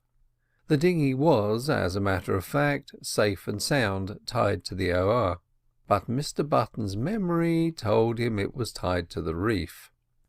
How he had crossed the lagoon was of no importance at all to him. The fact that he had crossed without the boat, yet without getting wet, did not appear to him strange. He had no time to deal with trifles like these. The dinghy had to be fetched across the lagoon, and there was only one way of fetching it. So he came back down the beach to the water's edge, cast down his boots, cast off his coat, and plunged in. The lagoon was wide, but in his present state of mind he would have swum the Hellespont. His figure gone down from the beach, the night resumed its majesty and aspect of meditation. So lit was the lagoon by starshine that the head of the swimmer could be distinguished away out in the midst of circles of light. Also, as the head neared the reef, a dark triangle that came shearing through the water, past the palm tree at the pier. It was the night patrol of the lagoon, who had heard in some mysterious manner that a drunken sailor-man was making trouble in his waters. Looking, one listened, hand on heart, for the scream of the arrested one, yet it did not come. The swimmer, scrambling onto the reef in an exhausted manner, forgetful evidently of the object for which he had returned, made for the rum cask, and fell down beside it as though sleep had touched him instead of death. End of chapter 19. Chapter 20. The Dreamer on the Reef. "I wonder where Paddy is," cried Dick next morning. He was coming out of the chaparral, pulling a dead branch after him. "He's left his coat on the sand, and the tinder box in it, so I'll make fire. There's no use waiting. I want my breakfast. Bother!" He trod the dead stick with his naked feet, breaking it into pieces.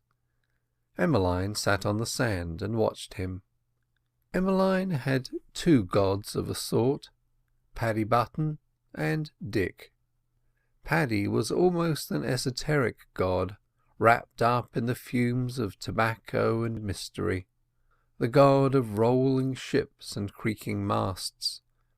The masts and vast sail spaces of the Northumberland were an enduring vision in her mind. The deity who had lifted her from a little boat into this marvellous place where the birds were coloured and the fish were painted, where life was never dull and the skies scarcely ever grey. Dick, the other deity, was a much more understandable personage, but no less admirable as a companion and protector.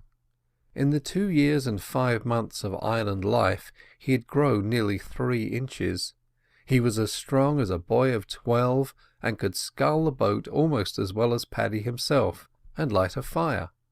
Indeed, during the last few months Mr Button, engaged in resting his bones, and contemplating rum as an abstract idea, had left the cooking and fishing and general gathering of food as much as possible to Dick. "It amuses the creature to pretend he's doing things," he would say, as he watched Dick delving into the earth to make a little oven, island fashion, for the cooking of fish and what not. "Come along, Em," said Dick, piling the broken wood on top of some rotten hibiscus sticks. "Give me the tinder box." He got a spark onto a bit of punk, and then he blew at it, looking not unlike Aeolus as represented on those old Dutch charts that smell of Schneidam and snuff, and give one mermaids and angels instead of soundings.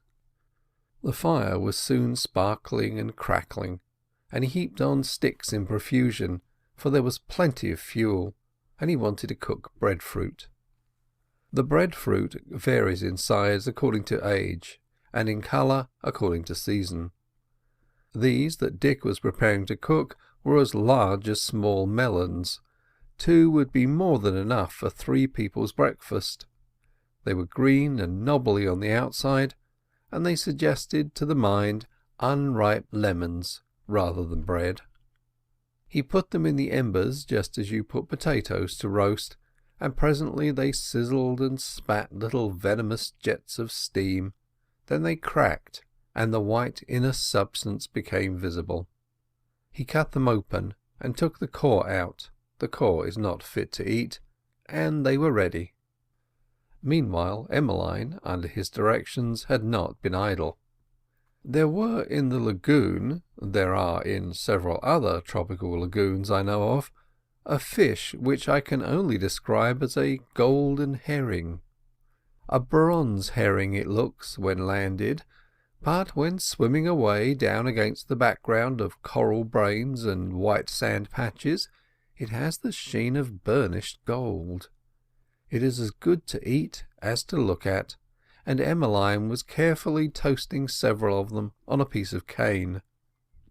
The juice of the fish kept the cane from charring, though there were accidents at times when a whole fish would go into the fire, amidst shouts of derision from Dick. She made a pretty enough picture as she knelt, the skirt round her waist looking not unlike a striped bath towel, her small face intent and filled with the seriousness of the job on hand, and her lips puckered out at the heat of the fire. "It's so hot," she cried in self-defence after the first of the accidents. "Of course it's hot," said Dick, "if you stick to leeward of the fire. How often has Paddy told you to keep off to windward of it?" "I don't know which is which," confessed the unfortunate Emmeline, who was an absolute failure at everything practical, who could neither row nor fish nor throw a stone, and who, though they had been on the island 28 months or so, could not even swim. "You mean to say," said Dick, "that you don't know where the wind comes from?" "Yes, I know that." "Well, that's to windward." "I didn't know that." "Well, you know it now." "Yes, I know it now." "Well then, come to windward of the fire. Why didn't you ask the meaning of it before?" "I did," said Emmeline. "I asked Mr Button one day, and he told me a lot about it. He said if he was to spit to windward and a person was to stand to leeward of him, he'd be a fool. And he said if a ship went too much to leeward, she went on the rocks, but I didn't understand what he meant. Dickie, I wonder where he is." "Paddy!" cried Dick, pausing in the act of splitting open a breadfruit. Echoes came from amidst the coconut trees, but nothing more. "Come on," said Dick. "I'm not going to wait for him. He may have gone to fetch up the night lines" (they sometimes put down night lines in the lagoon) "and fallen asleep over them." Now, though Emmeline honoured Mr Button as a minor deity, Dick had no illusions at all upon the matter. He admired Paddy because he could knot and splice and climb a coconut tree and exercise his sailor craft in other admirable ways, but he felt the old man's limitations. They ought to have had potatoes now, but they had eaten both potatoes and the possibility of potatoes when they consumed the content of that half-sack. Young as he was, Dick felt the absolute thriftlessness of this proceeding. Emmeline did not. She never thought of potatoes, though she could have told you the colour of all the birds on the island. Then again, the house wanted rebuilding, and Mr Button said every day he would set about seeing after it tomorrow, and on the morrow it would be tomorrow. The necessities of the life they led were a stimulus to the daring and active mind of the boy, but he was always being checked by the go-as-you-please methods of his elder. Dick came of the people who made sewing machines and typewriters. Mr Button came of a people notable for ballads, tender hearts, and potheen. That was the main difference. "Paddy!" again cried the boy when he had eaten as much as he wanted. "Hello! Where are you?" They listened, but no answer came. A bright-hued bird flew across the sand space. A lizard scuttled along the glistening sand. The reef spoke, and the wind in the tree-tops, but Mr Button made no reply. "Wait," said Dick. He ran through the grove toward the aoa, where the dinghy was moored. Then he returned. "The dinghy is all right," he said. "Where on earth can he be?" "I don't know," said Emmeline, upon whose heart a feeling of loneliness had fallen. "Let's go up the hill," said Dick. "Perhaps we'll find him there." They went uphill through the wood past the watercourse. Every now and then Dick would call out, and echoes would answer. There were quaint, moist-voiced echoes amongst the trees, or a bevy of birds would take to flight. The little waterfall gurgled and whispered, and the great banana leaves spread their shade. "Come on," said Dick, when he had called again without receiving a reply. They found the hilltop, and the great boulder stood casting its shadow in the sun. The morning breeze was blowing, the sea sparkling, the reef flashing, the foliage of the island waving in the wind like the flames of a green-flamed torch. A deep swell was spreading itself across the bosom of the Pacific. Some hurricane away beyond the Navigators or Gilberts had sent this message, and was finding its echo here, 1,000 miles away, in the deep thunder of the reef. Nowhere else in the world could you get such a picture, such a combination of splendour and summer, such a vision of freshness and strength, and the delight of morning. It was the smallness of the island, perhaps, that closed the charm and made it perfect. Just a bunch of foliage and flowers set in the midst of the blowing wind and sparkling blue. Suddenly Dick, standing beside Emmeline on the rock, pointed with his finger to the reef near the opening. "There he is!" cried he. End of chapter 20. And so sailed we. Chapter 21. The Garland of Flowers. You could just make the figure out, lying on the reef near the little cask, and comfortably sheltered from the sun by an upstanding lump of coral. "He's asleep," said Dick. He had not thought to look towards the reef from the beach, or he might have seen the figure before. "Dicky," said Emmeline. "Well?" "How did he get over, if you said the dinghy was tied to the tree?" "I don't know," said Dick, who had not thought of this. "There he is, anyhow. I'll tell you what, Em, we'll row across and wake him. I'll boo into his ear and make him jump." They got down from the rock and came back down through the wood. As they came, Emmeline picked flowers and began making them up into one of her wreaths.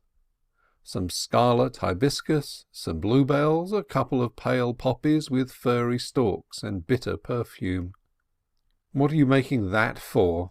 asked Dick, who always viewed Emmeline's wreath-making with a mixture of compassion and vague disgust.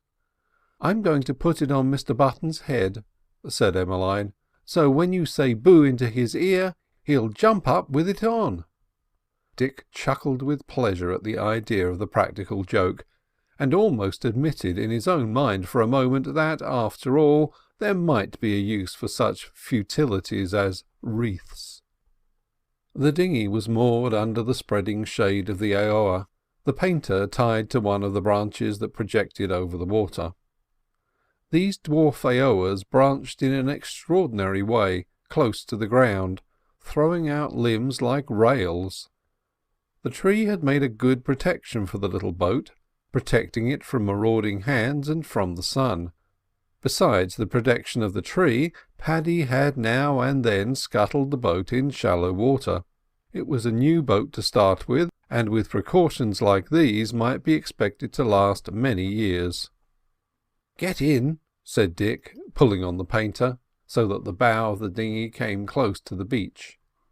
Emmeline got in and went aft. Then Dick got in, pushed off, and took to the sculls. Next moment they were out on the sparkling water. Dick rowed cautiously, fearing to wake the sleeper. He fastened the painter to the coral spike that seemed set there by nature for the purpose. He scrambled onto the reef, and lying down on his stomach, drew the boat's gun on close up so that Emmeline might land. He had no boots on. The soles of his feet, from constant exposure, had become insensitive as leather. Emmeline also was without boots. The soles of her feet, as is always the case with highly nervous people, were sensitive, and she walked delicately, avoiding the worst places, holding her wreath in her right hand. It was full tide, and the thunder of the waves outside shook the reef. It was like being in a church when the deep bass of the organ is turned full on, shaking the ground and the air, the walls and the roof. Dashes of spray came over with the wind, and the melancholy "Hi, hi" of the wheeling gulls came like the voices of ghostly sailor-men hauling at the halyards. Paddy was lying on his right side, steeped in profound oblivion. His face was buried in the crook of his right arm, and his brown tattooed left hand lay on his left thigh, palm upward. He had no hat, and the breeze stirred his grizzled hair. Dick and Emmeline stole up to him till they got right beside him. Then Emmeline, flashing out a laugh, flung the little wreath of flowers on the old man's head, and Dick, popping down on his knees, shouted into his ear. But the dreamer did not stir or move a finger. "Paddy!" cried Dick. "Wake up! Wake up!" He pulled at the shoulder till the figure from its sideways posture fell over on its back. The eyes were wide open and staring. The mouth hung open, and from the mouth darted a little crab. It scuttled over the chin and dropped on the coral. Emmeline screamed and screamed and would have fallen, but the boy caught her in his arms. One side of the face had been destroyed by the larvae of the rocks. He held her to him as he stared at the terrible figure lying upon its back, hands outspread. Then, wild with terror, he dragged her towards the little boat. She was struggling and panting and gasping like a person drowning in ice-cold water. His one instinct was to escape, to fly anywhere, no matter where. He dragged the girl to the coral edge and pulled the boat up close. Had the reef suddenly become enveloped in flames, he could not have exerted himself more to escape from it and save his companion. A moment later they were afloat, and he was pulling wildly for the shore. He did not know what had happened, nor did he pause to think. He was fleeing from horror, nameless horror, while the child at his feet, with her head resting against the gunwale, stared up, open-eyed and speechless, at the great blue sky, as if at some terror visible there. The boat grounded on the white sand, and the wash of the incoming tide drove it up sideways. Emmeline had fallen forward. She had lost consciousness. End of chapter 21.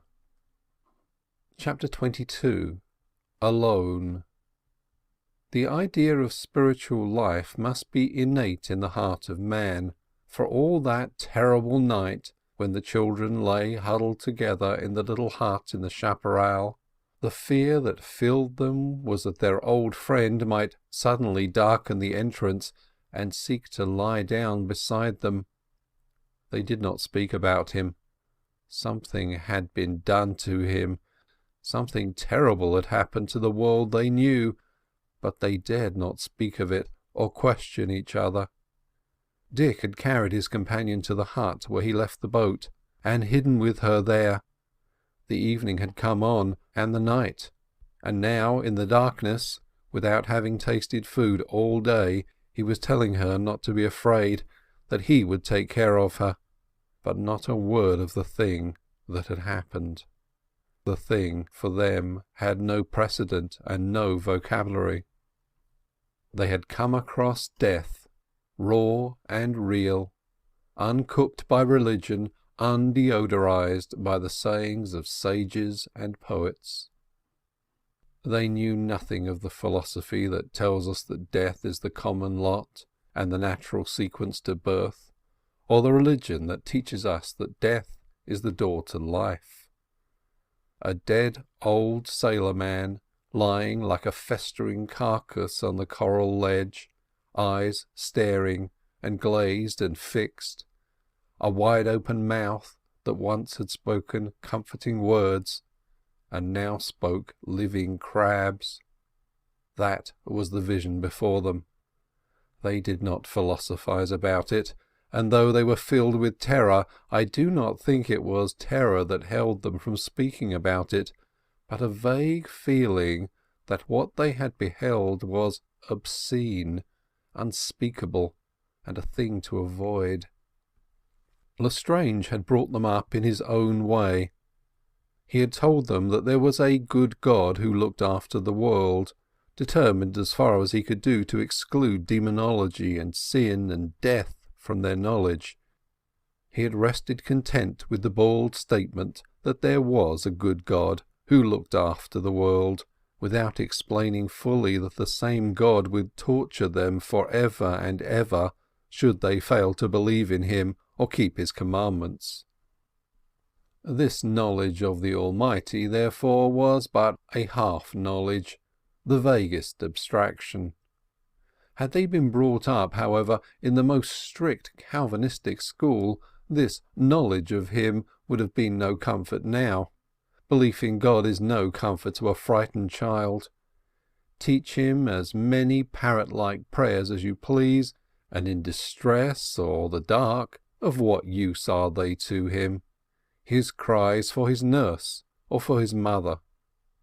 During that dreadful night these two children had no comfort to seek anywhere in the whole wild universe but in each other. She in a sense of his protection, he in a sense of being her protector.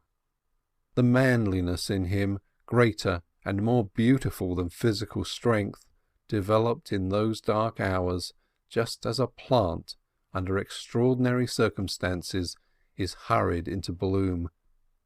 Towards dawn, Emmeline fell asleep. Dick stole out of the hut when he had assured himself from her regular breathing that she was asleep, and, pushing the tendrils and the branches of the mammy apples aside, found the beach. The dawn was just breaking, and the morning breeze was coming in from the sea. When he had reached the dinghy the day before, the tide was just at the flood, and it had left her stranded. The tide was coming in now, and in a short time it would be far enough up to push her off. Emmeline in the night had implored him to take her away somewhere from here, and he had promised, without knowing in the least how he was to perform his promise. As he stood looking at the beach, so desolate and strangely different now from what it was the day before, an idea of how he could fulfil his promise came to him. He ran down to where the little boat lay on the shelving sand, with the ripples of the incoming tide just washing the rudder, which was still shipped. He unshipped the rudder and came back. Under a tree, covered with the staysail they had brought from the Shenandoah, lay most of their treasures, old clothes and boots, and all the other odds and ends. The precious tobacco, stitched up in a piece of canvas, was there, and the housewife with the needles and threads. A hole had been dug in the sand as a sort of cache for them, and the staysail put over them to protect them from the dew. The sun was now looking over the sea line, and the tall coconut trees were singing and whispering together under the strengthening breeze. End of chapter 22. Chapter 23. They move away. He began to collect the things and carry them to the dinghy.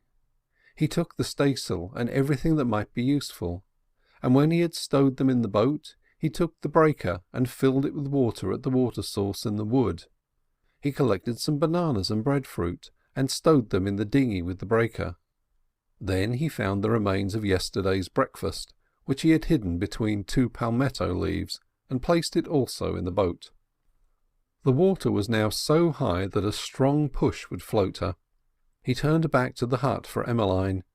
She was still asleep, so soundly asleep that when he lifted her up in his arms she made no movement. He placed her carefully in the stern sheets, with her head on the sail rolled up, and then, standing in the bow, pushed off with a scull. Taking the sculls, he turned the boat's head up the lagoon to the left. He kept close to the shore, but for the life of him he could not help lifting his eyes and looking toward the reef. Round a certain spot in the distant white coral there was a great commotion of birds, huge birds some of them seemed, and the high of them came across the lagoon on the breeze as they quarrelled together and beat the air with their wings. He turned his head away till a bend of the shore hid the spot from sight. Here, sheltered more completely than opposite the break in the reef, the artu trees came in places right down to the water's edge. The breadfruit trees cast the shadow of their great scalloped leaves upon the water. Glades, thick with fern, wilderness of the mammy apple, and bushes of the scarlet wild coconut all slipped by, as the dinghy, hugging the shore, crept up the lagoon. Gazing at the shore edge, one might have imagined it the edge of a lake, but for the thunder of the Pacific on the distant reef, and even that did not destroy the impression, but only lent a strangeness to it. A lake in the midst of the ocean, that is what the lagoon really was. Here and there coconut trees slanted over the water, mirroring their delicate stems and tracing their clear-cut shadows on the sandy bottom a fathom deep below. He kept close inshore for the sake of the shelter of the trees. His object was to find some place where they might stop permanently and put up a tent. He was seeking a new home, in fact, but pretty as were the glades they passed, they were not attractive places to live in. There were too many trees, or the ferns were too deep. He was seeking air and space. And suddenly he found it. Rounding a little cape, all blazing with the scarlet of the wild coconut, the dinghy broke into a new world. Before her lay a great sweep of the palest blue swept water, down to which came a broad greensward of park-like land set on either side with deep groves, and leading up and away to higher land, where, above the massive and motionless green of the great breadfruit trees, the palm trees swayed and fluttered their pale green feathers in the breeze. The pale colour of the water was due to the extreme shallowness of the lagoon just here. So shallow was it that one could see brown spaces indicating beds of dead and rotten coral, and splashes of darkest sapphire where the deep pools lay. The reef lay more than half a mile from the shore, a great way out it seemed, so far out that its cramping influence was removed, and one had the impression of wide and unbroken sea. Dick rested on his oars and let the dinghy float whilst he looked around him. He had come some 4 miles and a half, and this was right at the back of the island. As the boat, drifting shoreward, touched the bank, Emmeline awaked from her sleep, sat up, and looked around her. End of chapter 23. End of book 1. Book 2, Part 1, Chapter 1. Under the Artu Tree. On the edge of the greensward, between a diamond-checkered artu trunk and the massive bole of a breadfruit, a house had come into being. It was not much larger than a big hen-house, but quite sufficient for the needs of 2 people in a climate of eternal summer. It was built of bamboos, and thatched with a double thatch of palmetto leaves, so neatly built and so well thatched that one might have fancied it the production of several skilled workmen. The breadfruit tree was barren of fruit, as these trees sometimes are, whole groves of them ceasing to bear for some mysterious reason only known to nature. It was green now, but when suffering its yearly change, the great scalloped leaves would take on all imaginable tinges of gold and bronze and amber.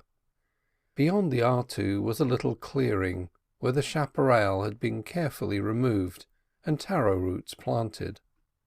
Stepping from the house doorway onto the sward, you might have fancied yourself, except for the tropical nature of the foliage, in some English park. Looking to the right, the eye became lost in the woods, where all tints of green were tinging the foliage, and the bushes of the wild coconut burned scarlet as hawberries. The house had a doorway, but no door. It might have been said to have a double roof, for the breadfruit foliage above gave good shelter during the rains. Inside it was bare enough. Dried, sweet-smelling ferns covered the floor. 2 sails, rolled up, lay on either side of the doorway. There was a rude shelf attached to one of the walls, and on the shelf some bowls made out of coconut shell. The people to whom the place belonged evidently did not trouble it much with their presents, using it only at night and as a refuge from the dew. Sitting on the grass by the doorway, sheltered by the breadfruit shade, yet with the hot rays of the afternoon sun just touching her naked feet, was a girl of 15 or 16, naked except for a kilt of gaily striped material reaching from her waist to her knees. Her long black hair was drawn back from the forehead and tied behind with a loop of elastic vine. A scarlet blossom was stuck behind her right ear after the fashion of a clerk's pen. Her face was beautiful, powdered with tiny freckles, especially under the eyes, which were of a deep, tranquil blue-grey. She half sat, half lay on her left side, whilst before her, quite close, strutted up and down on the grass a bird with blue plumage, coral-red beak, and bright, watchful eyes. The girl was Emmeline Lestrange. Just by her elbow stood a little bowl made from half a coconut, and filled with some white substance with which she was feeding the bird. Dick had found it in the woods 2 years ago, quite small, deserted by its mother, and starving. They had fed it and tamed it, and now it was one of the family, roosting on the roof at night and appearing regularly at meal times. All at once she held out her hand.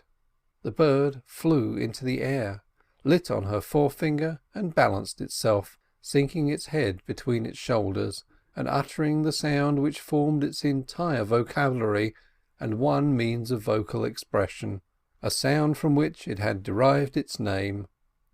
"Coco," said Emmeline, "where's Dick?" The bird turned his head about as if searching for his master, and the girl lay back lazily on the grass, laughing and holding him up poised on her finger, as if he were some enamelled jewel she wished to admire at a little distance. They made a pretty picture under the cave-like shadow of the breadfruit leaves, and it was difficult to understand how this young girl, so perfectly formed, so fully developed, and so beautiful, had evolved from plain little Emmeline Lestrange, and the whole thing, as far as the beauty of her was concerned, had happened during the last 6 months. End of Chapter 1. Chapter 2. Half child, half savage. 5 rainy seasons had passed and gone since the tragic occurrence on the reef. 5 long years the breakers had thundered, and the seagulls had cried round the figure whose spell had drawn a mysterious barrier across the lagoon. The children had never returned to the old place. They had kept entirely to the back of the island and the woods, the lagoon down to a certain point, and the reef. A wide enough and beautiful enough world, but a hopeless world as far as help from civilization was concerned. For, of the few ships that touched at the island in the course of the years, how many would explore the lagoon or woods? Perhaps not one. Occasionally Dick would make an excursion in the dinghy to the old place, but Emmeline refused to accompany him. He went chiefly to obtain bananas, for on the whole island there was but one clump of banana trees, that near the water source in the wood, where the old green skulls had been discovered, and the little barrel. She had never quite recovered from the occurrence on the reef. Something had been shown to her, the purport of which she vaguely understood, and it had filled her with horror and a terror of the place where it had occurred. Dick was quite different. He had been frightened enough at first, but the feeling wore away in time. Dick had built 3 houses in succession during the 5 years. He had laid out a patch of taro and another of sweet potatoes. He knew every pool on the reef for 2 miles either way, and the forms of their inhabitants, and though he did not know the names of the creatures to be found there, he made a profound study of their habits.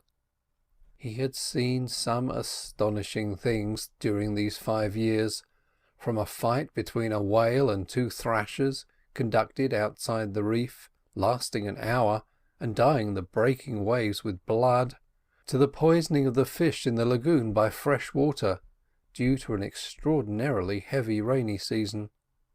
He knew the woods of the back of the island by heart, and the forms of life that inhabited them: butterflies and moths and birds, lizards and insects of strange shape, extraordinary orchids, some filthy looking, the very image of corruption, some beautiful, and all strange.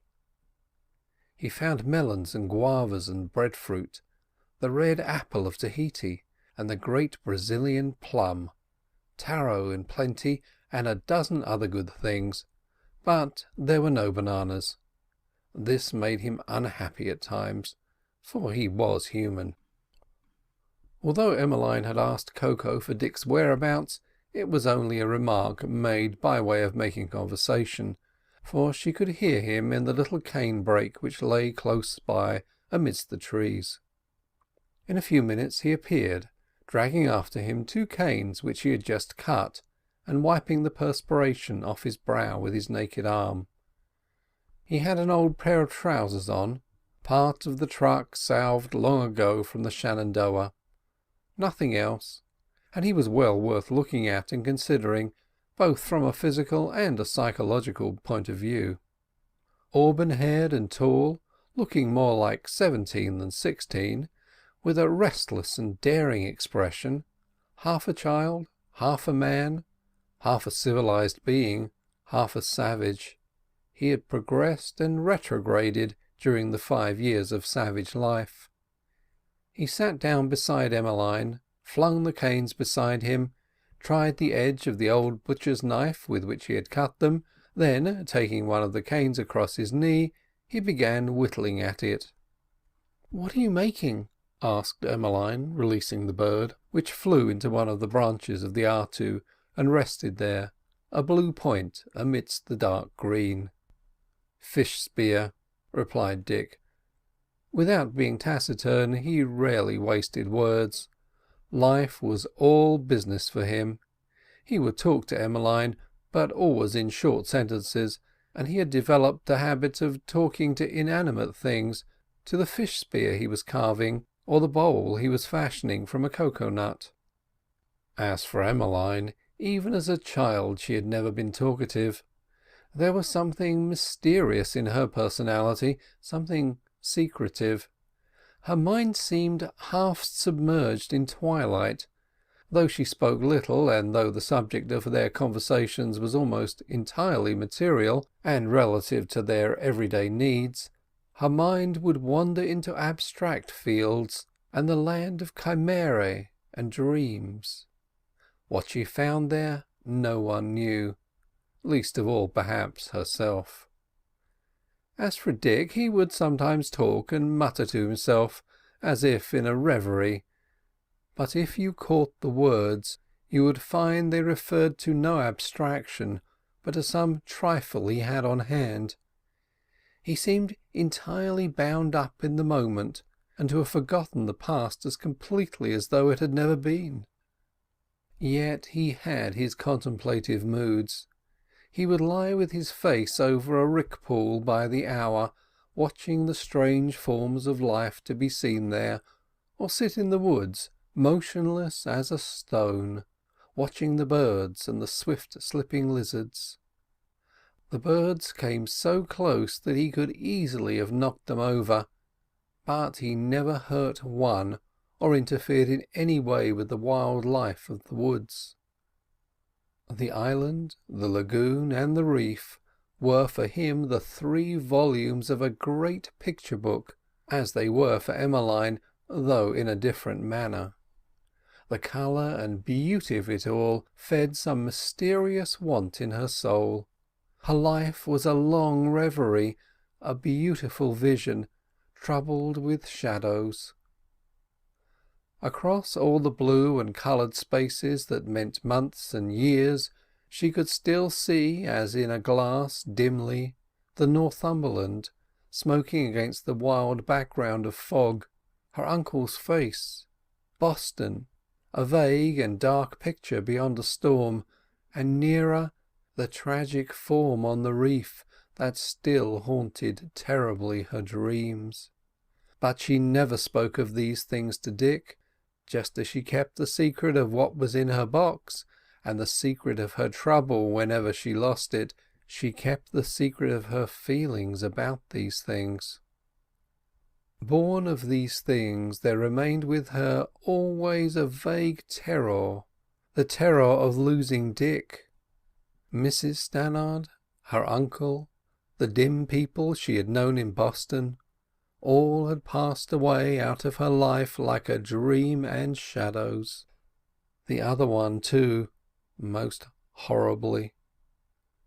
What if Dick were taken from her as well? This haunting trouble had been with her a long time. Up to a few months ago it had been mainly personal and selfish, the dread of being left alone, but lately it had altered and become more acute. Dick had changed in her eyes, and the fear was now for him. Her own personality had suddenly and strangely become merged in his. The idea of life without him was unthinkable, yet the trouble remained, a menace in the blue. Some days it would be worse than others. Today, for instance, it was worse than yesterday, as though some danger had crept close to them during the night. Yet the sky and sea were stainless. The sun shone on tree and flower. The west wind blew the tune of the faraway reef like a lullaby. There was nothing to hint of danger or the need of distrust. At last Dick finished his spear and rose to his feet. "Where are you going?" asked Emmeline. "The reef," he replied. "The tide's going out." "I'll go with you," said she. He went into the house and stowed the precious knife away. Then he came out, spear in one hand and half a fathom of liana in the other. The liana was for the purpose of stringing the fish on, should the catch be large. He led the way down the grassy sward to the lagoon where the dinghy lay, close up to the bank and moored to a post driven into the soft soil. Emmeline got in, and, taking the sculls, he pushed off. The tide was going out. I have said that the reef just here lay a great way out from the shore. The lagoon was so shallow that at low tide one could have waded almost right across it, were it not for potholes here and there, 10-feet traps, and great beds of rotten coral into which one would sink as into brushwood, to say nothing of the nettle coral that stings like a bed of nettles. There were also other dangers. Tropical shallows are full of wild surprises in the way of life and death. Dick had long ago marked out in his memory the soundings of the lagoon, and it was fortunate that he possessed the special sense of location which is the main standby of the hunter and the savage, for, from the disposition of the coral in ribs, the water from the shore edge to the reef ran in lanes. Only 2 of these lanes gave a clear, fair way from the shore edge to the reef. Had you followed the others, even in a boat of such shallow draught as the dinghy, you would have found yourself stranded halfway across, unless, indeed, it were a spring tide. Halfway across, the sound of the surf on the barrier became louder, and the everlasting and monotonous cries of the gulls came on the breeze.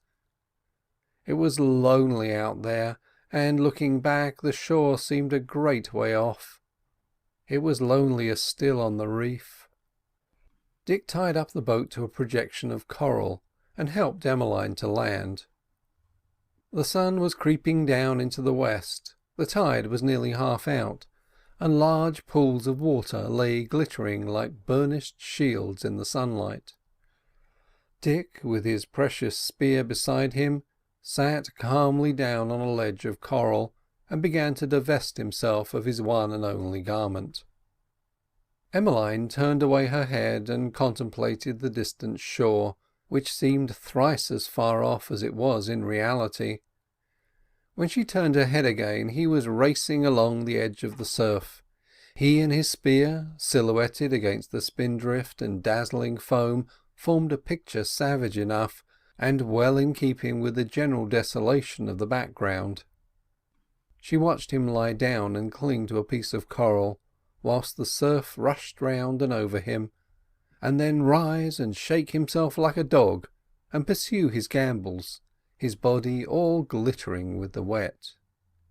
Sometimes a whoop would come on the breeze, mixing with the sound of the surf and the cry of the gulls, and she would see him plunge his spear into a pool, and the next moment the spear would be held aloft with something struggling and glittering at the end of it.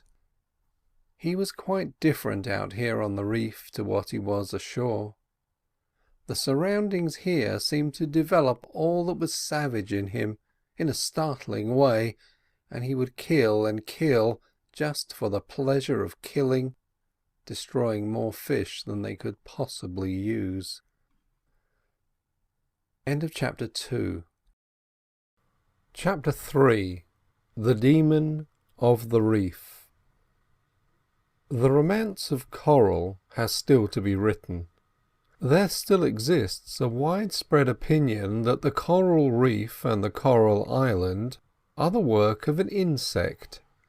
This fabulous insect, accredited with the genius of Brunel and the patience of Job, has been humorously enough held up before the children of many generations as an example of industry, a thing to be admired, a model to be followed. As a matter of fact, nothing could be more slothful or slow, more given up to a life of ease and degeneracy, than the reef-building polyper, to give him his scientific name.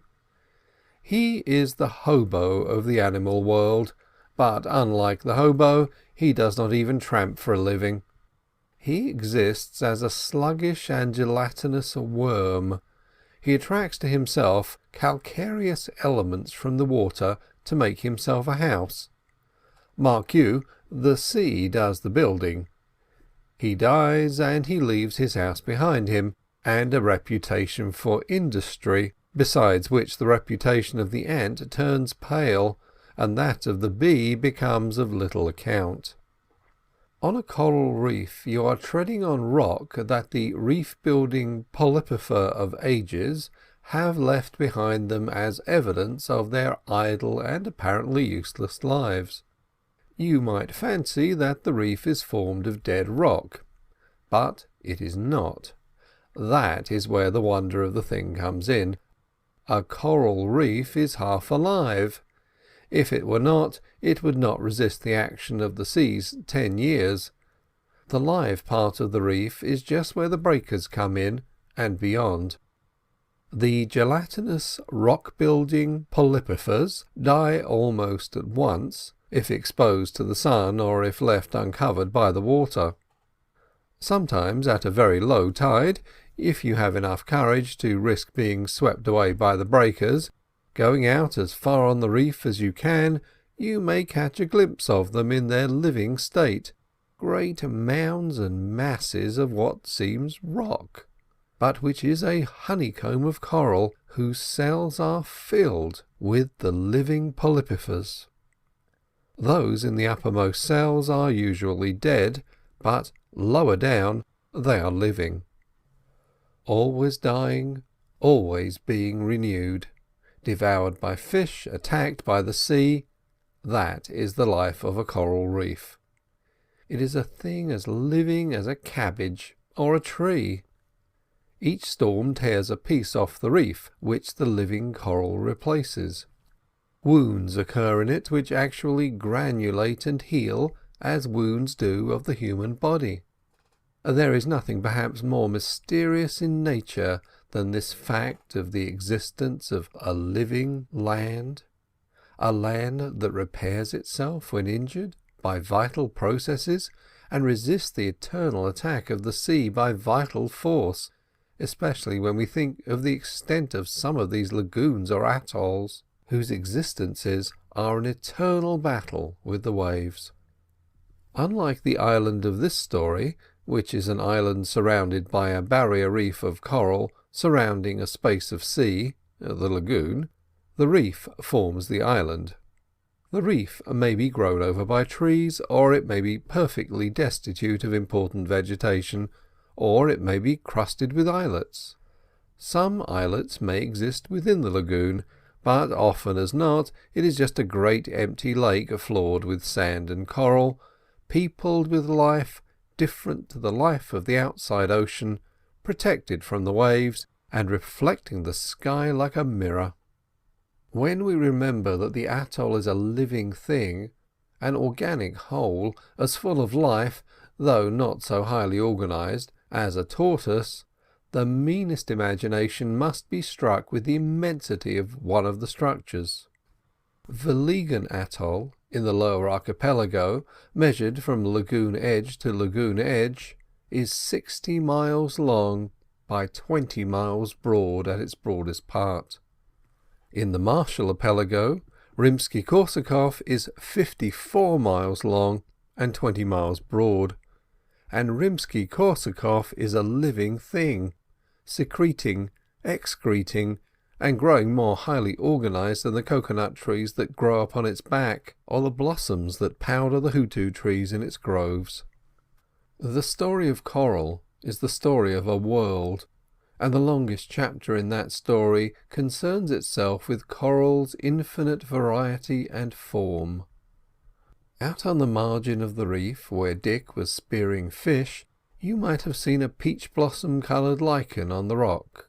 This lichen was a form of coral, coral growing upon coral, and in the pools at the edge of the surf, branching corals also of the colour of a peach bloom. Within 100 yards of where Emmeline was sitting, the pools contained corals of all colours, from lake red to pure white, and the lagoon behind her, corals of the quaintest and strangest forms. Dick had speared several fish and had left them lying on the reef to be picked up later on. Tired of killing, he was now wandering along examining the various living things he came across. Huge slugs inhabited the reefs, slugs as big as parsnips, and somewhat of the same shape. They were a species of bec de mer, globe-shaped jellyfish, as big as oranges, great cuttlefish bones, flat and shining and white, shark's teeth, spines of echini, sometimes a dead scarus fish, its stomach distended with bits of coral on which it had been feeding. Crabs, sea urchins, seaweeds of strange colour and shape, starfish, some tiny and some the colour of cayenne pepper, some huge and pale. These and 1,000 other things, beautiful or strange, were to be found on the reef. Dick had laid his spear down and was exploring a deep bath-like pool. He had waded up to his knees and was in the act of wading further when he was suddenly seized by the foot. It was just as if his ankle had been suddenly caught in a clove hitch and the rope drawn tight.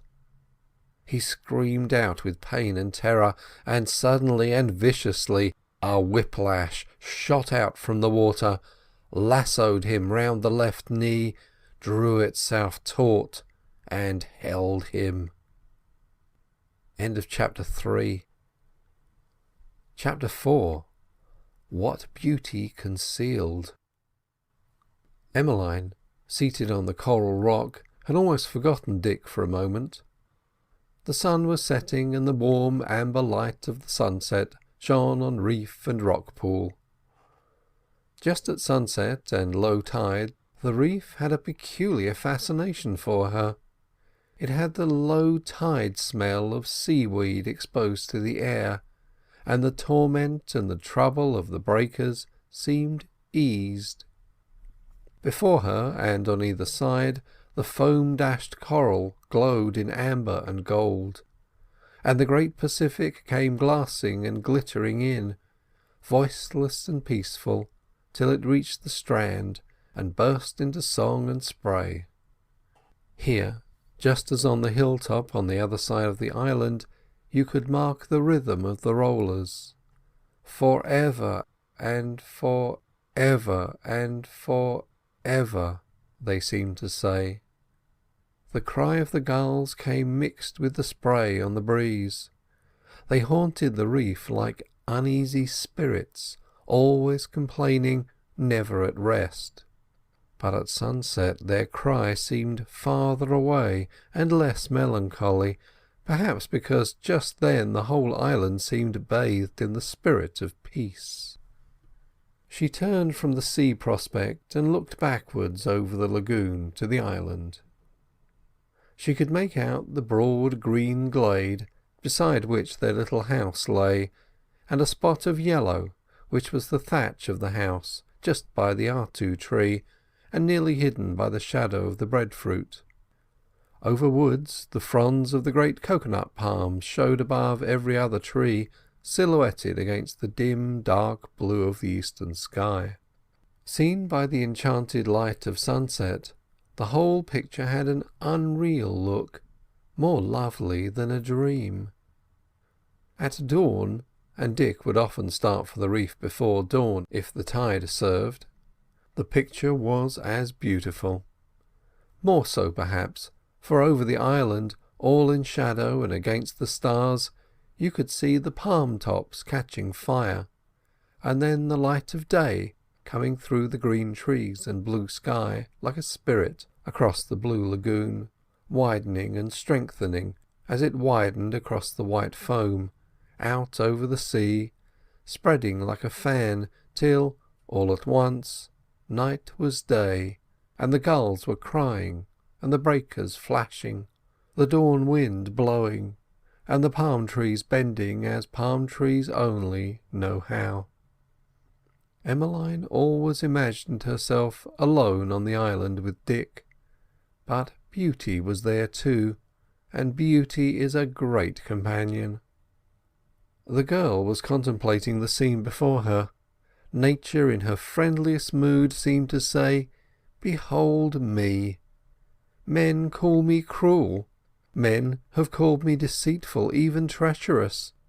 Well, my answer is, behold me."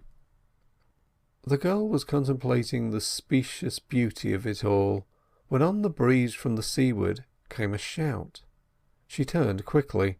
There was Dick, up to his knees in a rock pool 100 yards or so away, motionless, his arms upraised, and crying out for help.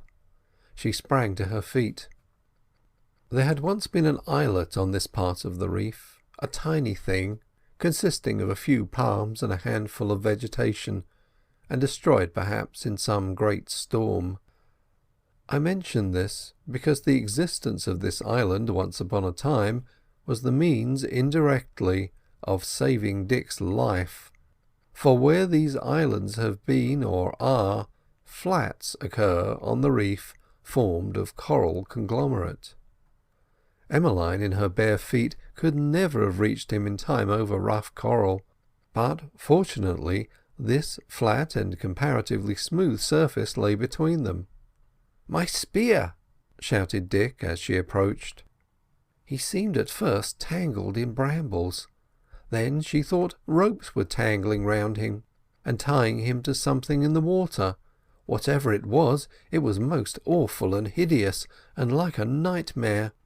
She ran with the speed of Atalanta to the rock where the spear was resting, all red with the blood of new slain fish, a foot from the point. As she approached Dick, spear in hand, she saw, gasping with terror, that the ropes were alive, and that they were flickering and rippling over his back. One of them bound his left arm to his side, but his right arm was free. "Quick!" he shouted. In a second the spear was in his free hand, and Emmeline had cast herself down on her knees, and was staring with terrified eyes into the pool of the water from whence the ropes issued. She was, despite her terror, quite prepared to fling herself in and do battle with the thing, whatever it might be.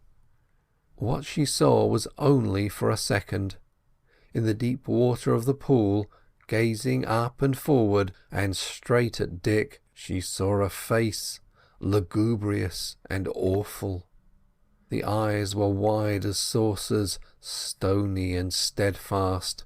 A large, heavy, parrot-like beak hung before the eyes, and worked and wobbled and seemed to beckon.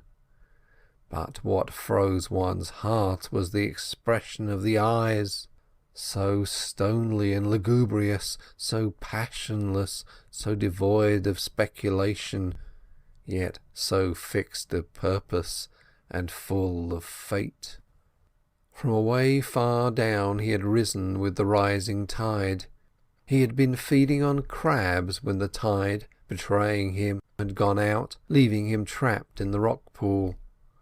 He had slept, perhaps, and awakened to find a being, naked and defenceless, invading his pool.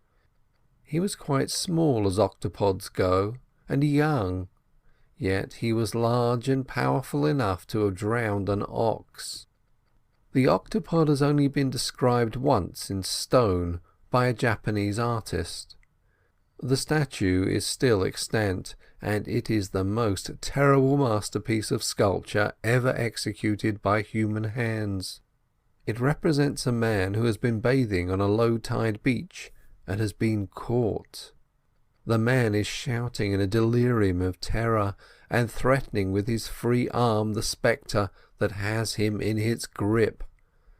The eyes of the octopod are fixed upon the man, passionless and lugubrious eyes, but steadfast and fixed. Another whiplash shot out of the water in a shower of spray and seized Dick by the left thigh.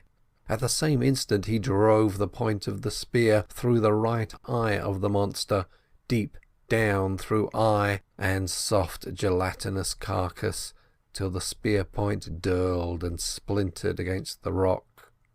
At the same moment the water of the pool became black as ink. The bands around him relaxed, and he was free. Emmeline rose up and seized him, sobbing and clinging to him and kissing him. He clasped her with his left arm around her body as if to protect her, but it was a mechanical action. He was not thinking of her. Wild with rage and uttering hoarse cries, he plunged the broken spear again and again into the depths of the pool, seeking utterly to destroy the enemy that had so lately had him in its grip. Then, slowly, he came to himself and wiped his forehead and looked at the broken spear in his hand. "Beast," he said, "did you see its eyes?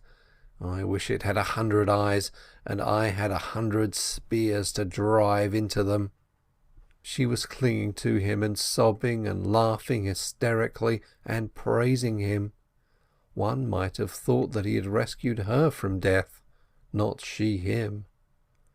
The sun had nearly vanished, and he led her back to where the dinghy was moored, recapturing and putting on his trousers on the road. He picked up the dead fish he had speared, and as he rowed her back across the lagoon he talked and laughed, recounting the incidents of the fight, taking all the glory of the thing to himself, and seeming quite to ignore the important part she had played in it. This was not from any callousness or want of gratitude, but simply from the fact that for the last 5 years he had been the be-all and end-all of their tiny community, the imperial master, and he would just as soon have thought of thanking her for handing him the spear as for thanking his right hand for driving it home. She was quite content, seeking neither thanks nor praise. Everything she had came from him. She was his shadow and his slave. He was her son. He went over the fight again and again before they laid down to rest, telling her he had done this and that, and what he would do to the next beast of the sort.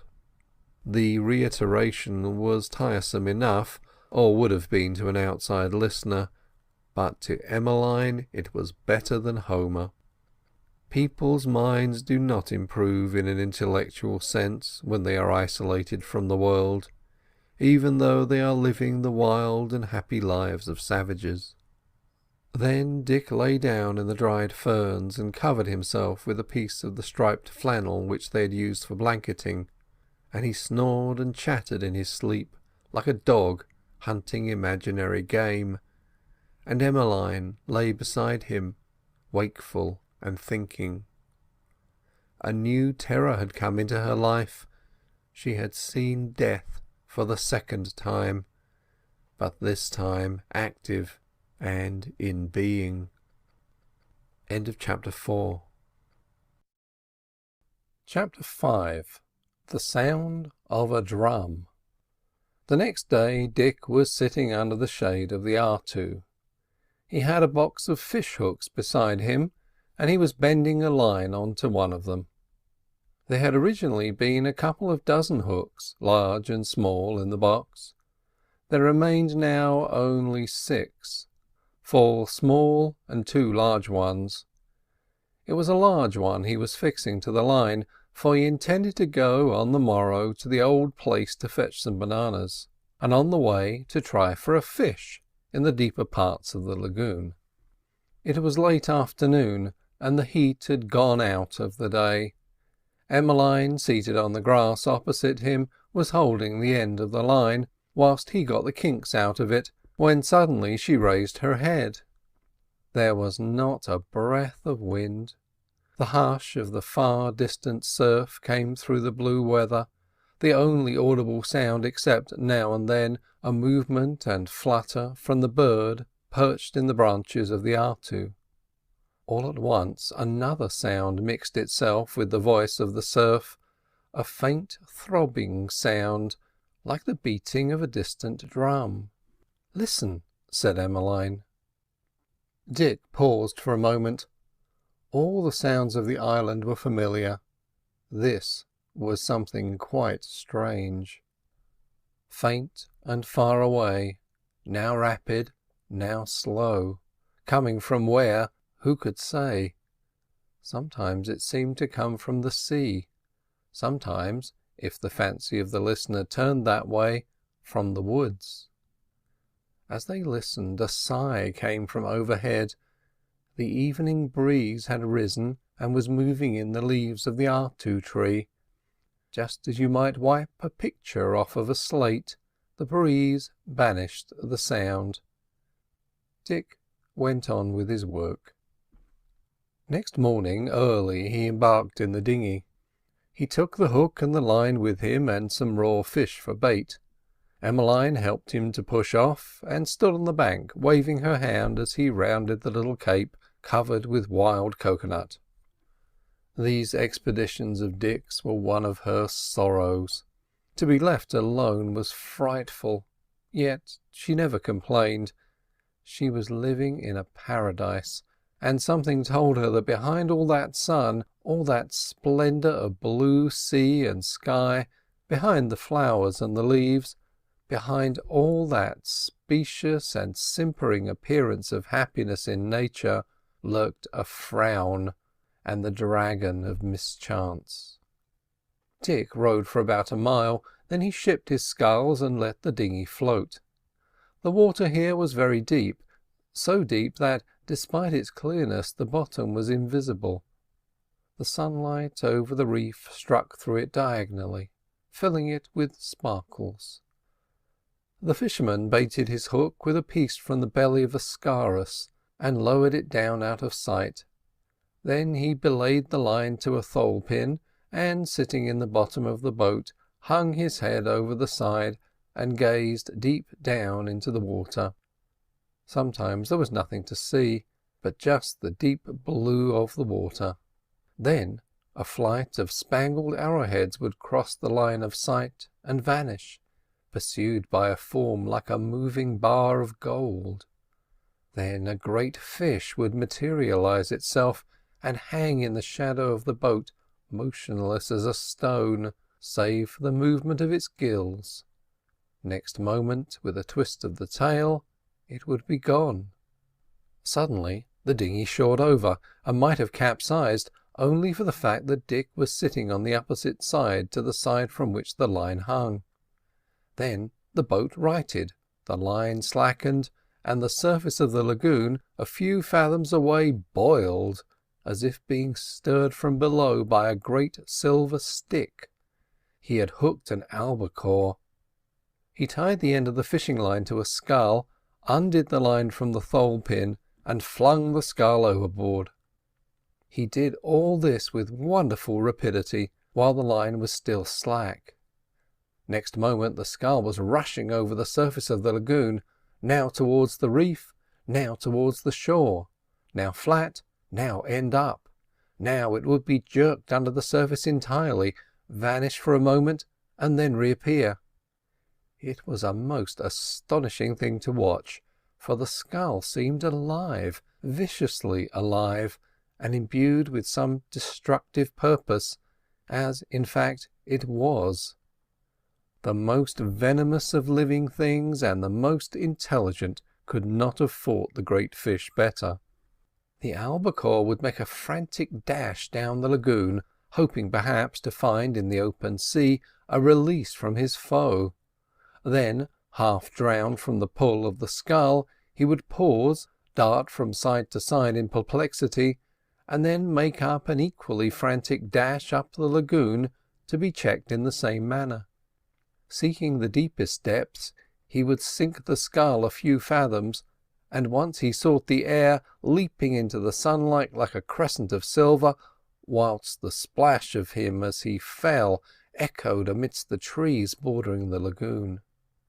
An hour passed before the great fish showed signs of weakening.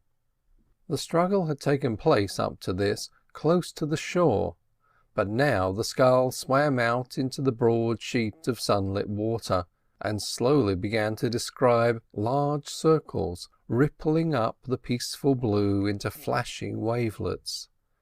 It was a melancholy sight to watch, for the great fish had made a good fight, and one could see him through the eye of imagination, beaten, half drowned, dazed, and moving as is the fashion of dazed things, in a circle.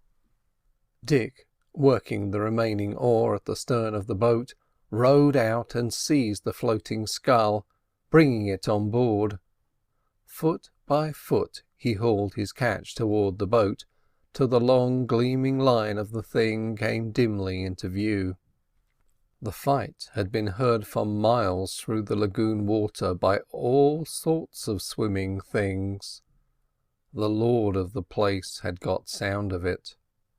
A dark fin rippled the water, and as Dick, pulling on his line, hauled his catch closer, a monstrous grey shadow stained the depths, and the glittering streak that was the albacore vanished as if engulfed in a cloud. The line came in slack, and Dick hauled in the albacore's head. It had been divided from the body as if with a huge pair of shears. The grey shadow slipped by the boat, and Dick, mad with rage, shouted and shook his fist at it. Then, seizing the albacore's head from which he had taken the hook, he hurled it at the monster in the water. The great shark, with a movement of the tail that caused the water to swirl and the dinghy to rock, turned upon his back and engulfed the head. Then he slowly sank and vanished, just as if he had been dissolved. He had come off best in this, their first encounter, such as it was. End of chapter 5. Chapter 6. Sails upon the sea. Dick put the hook away and took to the sculls. He had a 3-mile row before him, and the tide was coming in, which did not make it any easier. As he rowed he talked and grumbled to himself. He had been in a grumbling mood for some time past. The chief cause, Emmeline. In the last few months she had changed. Even her face had changed. A new person had come upon the island, it seemed to him, and taken the place of the Emmeline he had known from earliest childhood. This one looked different. He did not know that she had grown beautiful. He just knew that she looked different.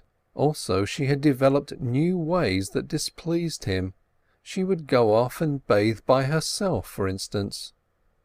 Up to 6 months or so ago, he had been quite contented, sleeping and eating and hunting for food and cooking it, building and rebuilding the house, exploring the woods and the reef. But lately a spirit of restlessness had come upon him. He did not know exactly what he wanted. He had a vague feeling that he wanted to go away from the place where he was, not from the island, but from the place where they had pitched their tent, or rather built their house. It may have been the spirit of civilization crying out in him, telling him of all he was missing, of the cities and the streets and the houses and the businesses and the striving after gold, the striving after power. It may have been simply the man in him crying out for love, and not knowing yet that love was at his elbow. The dinghy glided along, hugging the shore, past the little glades of fern and the cathedral gloom of the breadfruit. Then, rounding a promontory, she opened the view of the break in the reef. A little bit of the white strand was visible, but he was not looking that way. He was looking towards the reef at a tiny dark spot, not noticeable unless searched for by the eye. Always when he came upon these expeditions, just here, he would hang on to his oars and gaze over there where the gulls were flying and the breakers thundering. A few years ago the spot filled him with dread as well as curiosity, but from familiarity and the dullness that time casts on everything, the dread had almost vanished, but the curiosity remained, the curiosity that makes a child look on at the slaughter of an animal, even though his soul revolts at it. He gazed for a while, then he went on pulling, and the dinghy approached the beach. Something had happened on the beach.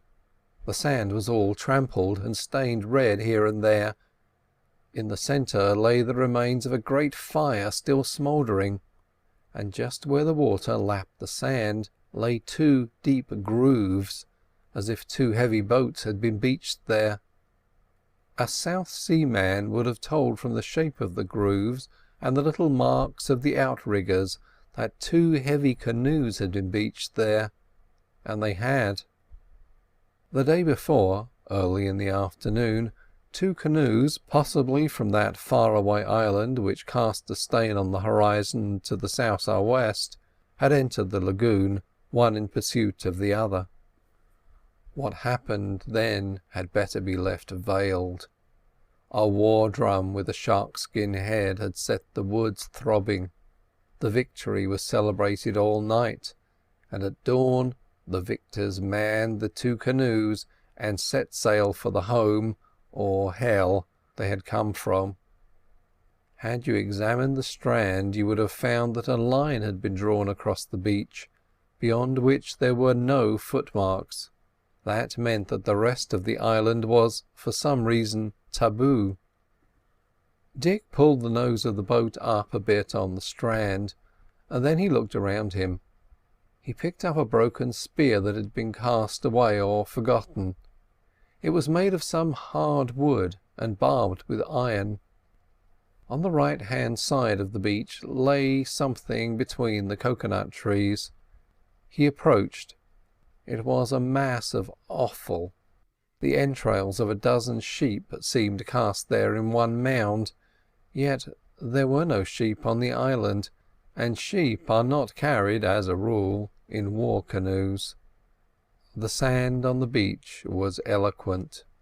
The foot pursuing and the foot pursued, the knee of the fallen one, and then the forehead and outspread hands, the heel of the chief who had slain his enemy, beaten the body flat, burst a hole through it, through which he has put his head, and who stands absolutely wearing his enemy as a cloak, the head of the man dragged on his back to be butchered like a sheep. Of these things spoke the sand.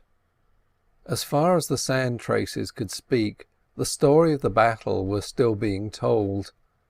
The screams and the shouting, the clashing of clubs and spears were gone, yet the ghost of the fight remained.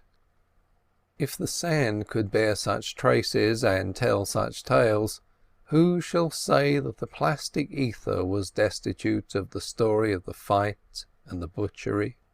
However that may have been, Dick, looking around him, had the shivering sense of having just escaped from danger. Whoever had been, had gone.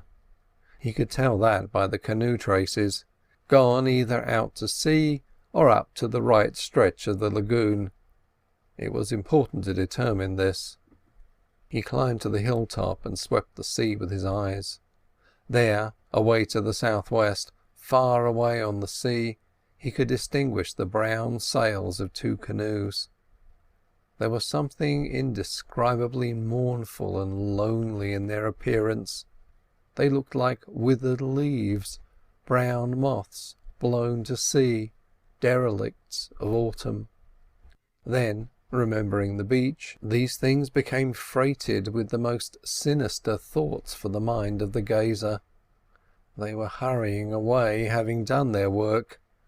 That they looked lonely and old and mournful, and like withered leaves blown across the sea, only heightened the horror.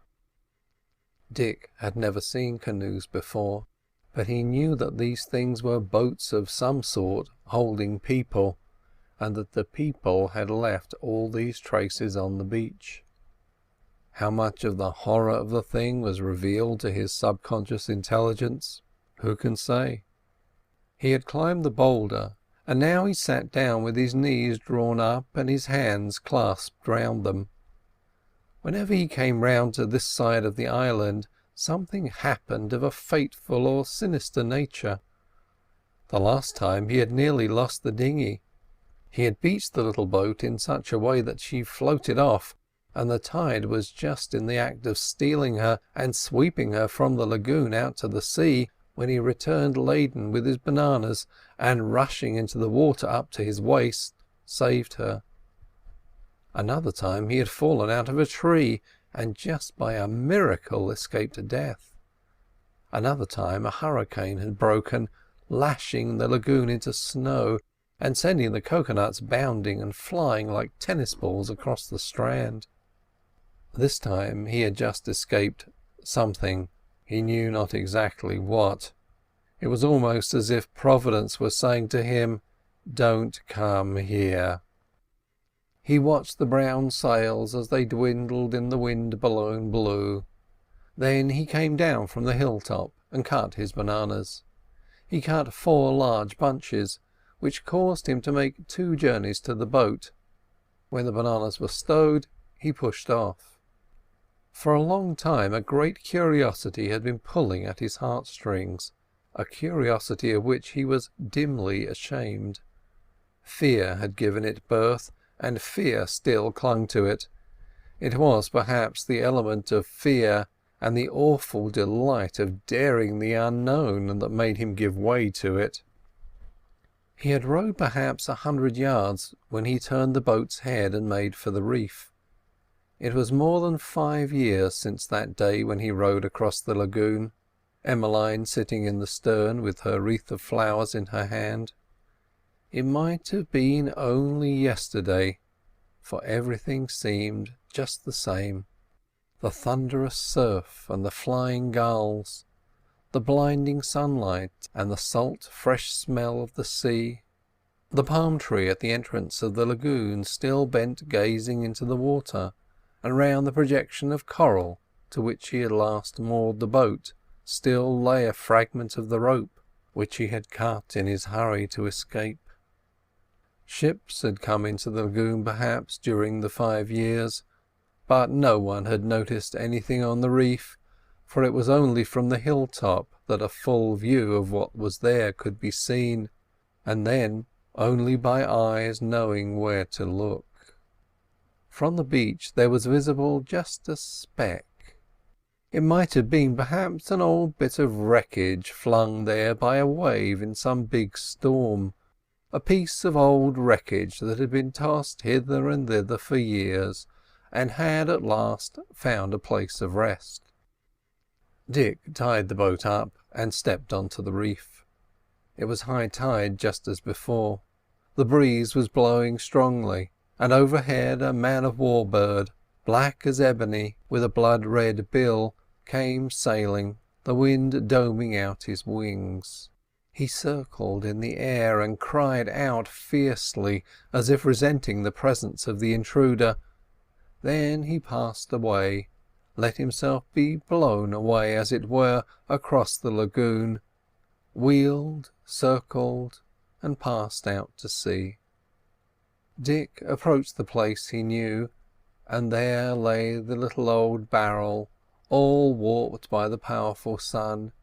The staves stood apart, and the hooping was rusted and broken, and whatever it had contained in the way of spirit and conviviality had long ago drained away. Beside the barrel lay a skeleton, round which lay a few rags of cloth. The skull had fallen to one side, and the lower jaw had fallen from the skull. The bones of the hands and feet were still articulated, and the ribs had not fallen in. It was all white and bleached, and the sun shone on it as indifferently as on the coral, this shell and framework that had once been a man. There was nothing dreadful about it, but a whole world of wonder. To Dick, who had not been broken into the idea of death, who had not learned to associate it with graves and funerals, sorrow, eternity and hell, the thing spoke as it never could have spoken to you or me. Looking at it, things linked themselves together in his mind. The skeletons of birds he had found in the woods, the fish he had slain, even trees lying dead and rotten, even the shells of crabs. If you had asked him what lay before him, and if he could have expressed the thought in his mind, he would have answered you, change. All the philosophy in the world could not have told him more than he knew just then about death. He, who did not even know its name.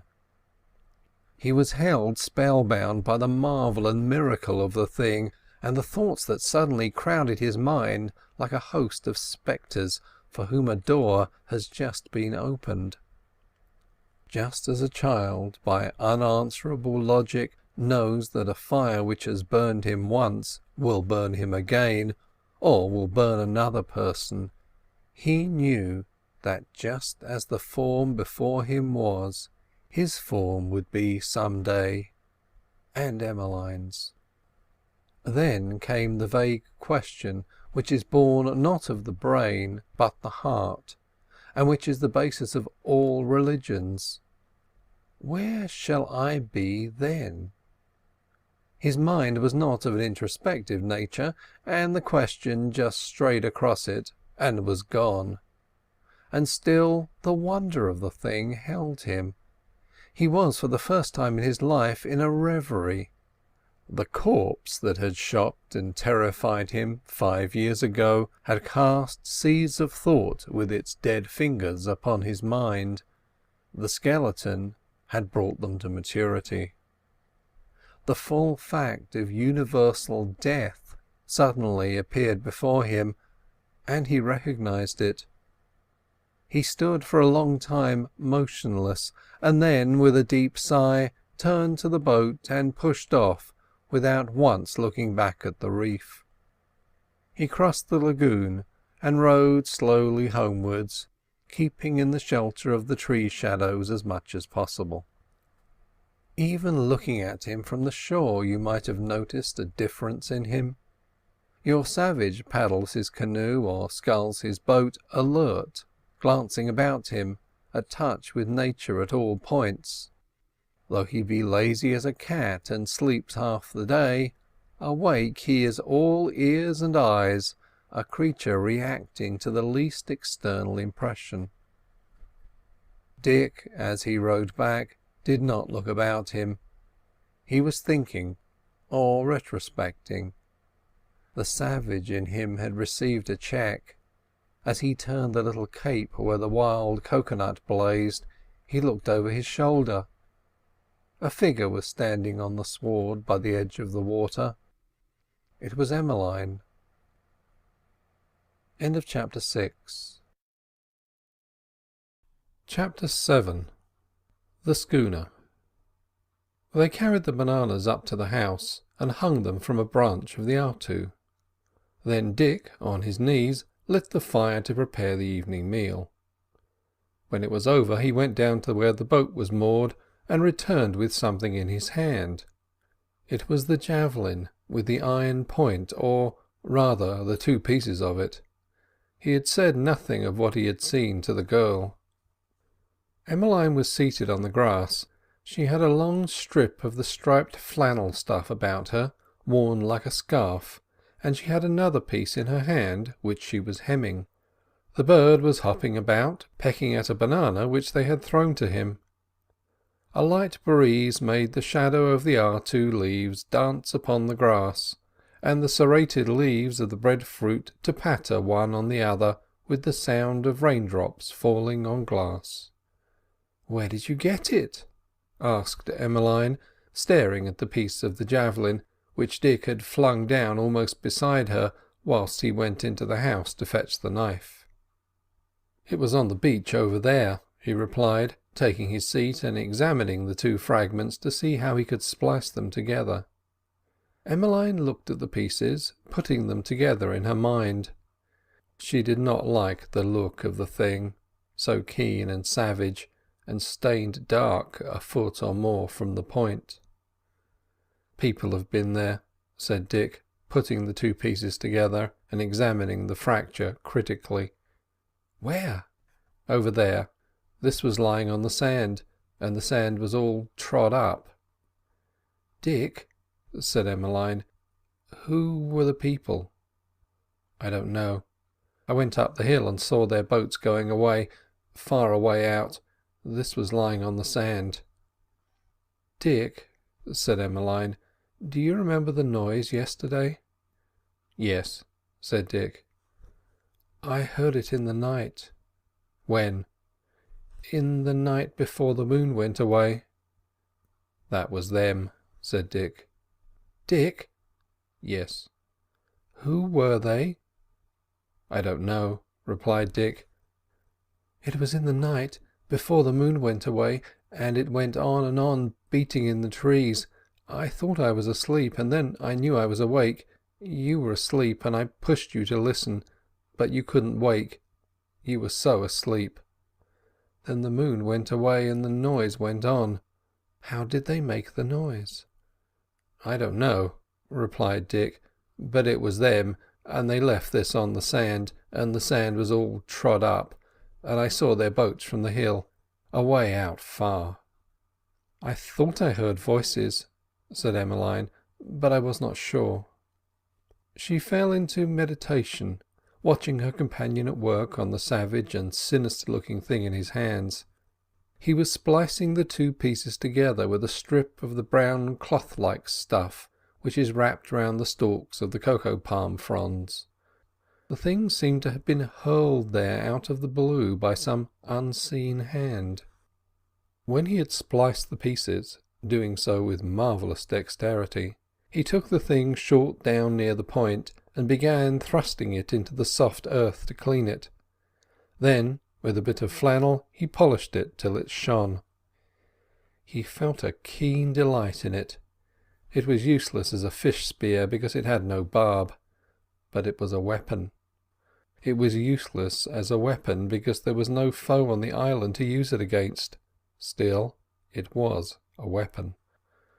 When he had finished scrubbing at it, he rose, hitched his old trousers up, tightening the belt of cocoa cloth which Emmeline had made for him, and went into the house and got his fish spear, and stalked off to the boat, calling out to Emmeline to follow him. They crossed over to the reef where, as usual, he divested himself of clothing. It was strange that out here he would go about stark naked, yet on the island he always wore some covering. But not so strange perhaps, after all. The sea is a great purifier both of the mind and the body. Before that great sweet spirit, people do not think in the same way as they think far inland. What woman would appear in a town or on a country road or even bathing in a river as she appears bathing in the sea? Some instinct made Dick cover himself up on shore and strip naked on the reef. In a minute he was down by the edge of the surf, javelin in one hand, fish spear in the other.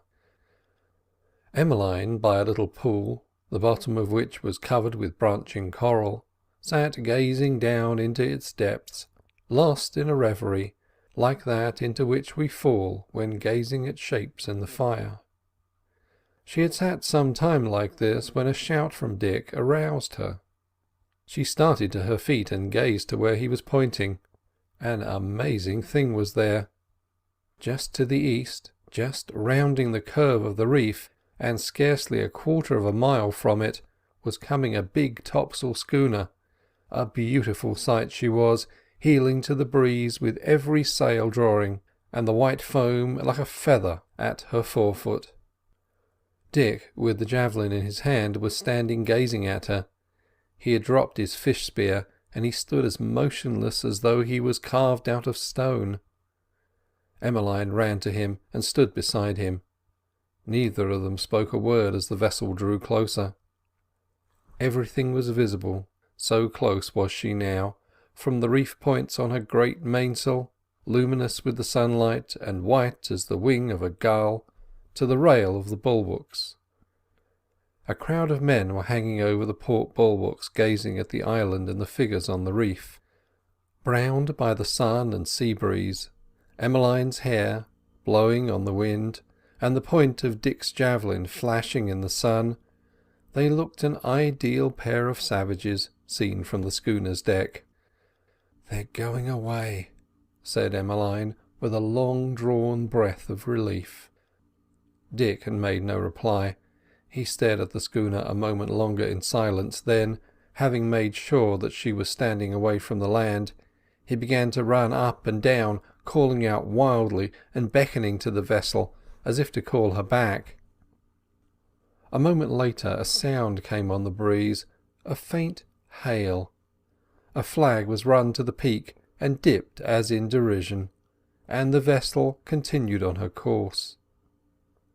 As a matter of fact, she had been at the point of putting about.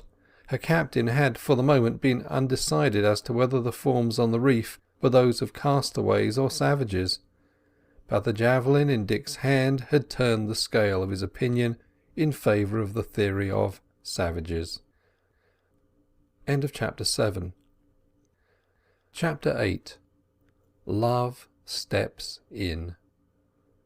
Two birds were sitting in the branches of the R2 tree. Cocoa had taken a mate. They had built a nest out of fibres pulled from the wrappings of the cocoa fronds, bits of stick and wire grass, anything in fact, even fibres from the palmetto thatch of the house below.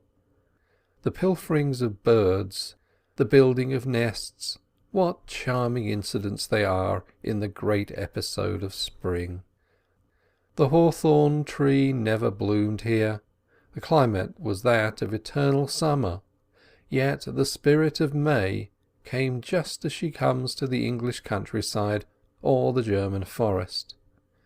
The doings in the R2 branches greatly interested Emmeline. The love-making and the nest-building were conducted quite in the usual manner, according to rules laid down by nature and carried out by men and birds. All sorts of quaint sounds came filtering down through the leaves from the branch where the sapphire-coloured lovers sat side by side, or the fork where the nest was beginning to form, croonings and cluckings, sounds like the flirting of a fan, the sounds of a squabble, followed by the sounds that told of the squabble made up. Sometimes after one of these squabbles, a pale blue downy feather or two would come floating earthwards, touch the palmetto leaves on the house roof, and cling there, or be blown on to the grass. It was some days after the appearance of the schooner, and Dick was making ready to go into the woods and pick guavas. He had all the morning been engaged in making a basket to carry them in. In civilization he would, judging from his mechanical talent, perhaps have been an engineer, building bridges and ships instead of palmetto leaf baskets and cane houses. Who knows if he would have been happier? The heat of midday had passed when, with the basket hanging over his shoulder on a piece of cane, he started for the woods, Emmeline following. The place they were going to always filled her with a vague dread. Not for a great deal would she have gone there alone. Dick had discovered it in one of his rambles. They entered the wood and passed a little well, a well without apparent source or outlet, and a bottom of fine white sand. How the sand had formed there it would be impossible to say, but there it was, and around the margin grew ferns, redoubling themselves on the surface of the crystal clear water. They left this to the right, and struck into the heart of the wood. The heat of midday still lurked there. The way was clear, for there was a sort of path between the trees, as if, in very ancient days, there had been a road. Right across this path, half lost in shadow, half sunlit, the lianas hung their ropes. The hootu tree, with its powdering of delicate blossoms, here stood, showing its lost loveliness to the sun. In the shade the scarlet hibiscus burned like a flame. Artu and breadfruit trees and coconut bordered the way. As they proceeded, the trees grew denser and the path more obscure. All at once, rounding a sharp turn, the path ended in a valley carpeted with fern. This was the place that always filled Emmeline with an undefined dread. One side of it was all built up in terraces with huge blocks of stone so enormous that the wonder was how the ancient builders had put them in their places. Trees grew along the terraces, thrusting their roots between the interstices of the blocks. At their base, slightly tilted forward, as if with the sinkage of years, stood a great stone figure, roughly carved, 30 feet high at least, mysterious-looking, the very spirit of the place. This figure and the terraces, the valley itself and the very trees that grew there, inspired Emmeline with deep curiosity and vague fear. People had been here once. Sometimes she could fancy she saw dark shadows moving amidst the trees, and the whisper of the foliage seemed to her to hide voices at times, even as its shadow concealed forms. It was indeed an uncanny place to be alone in, even under the bright light of day. All across the Pacific for thousands of miles you find relics of the past, like these, scattered through the islands. These temple places are nearly all the same. Great terraces of stone, massive idols, desolation overgrown with foliage. They hint at one religion, and a time when the sea space of the Pacific was a continent which, sinking slowly through the ages, has left only its higher lands and hilltops visible in the form of islands. Round these places the woods are thicker than elsewhere, hinting at the presence there, once, of sacred groves. The idols are immense. Their faces are vague. The storms and the suns and the rains of the ages have cast over them a veil.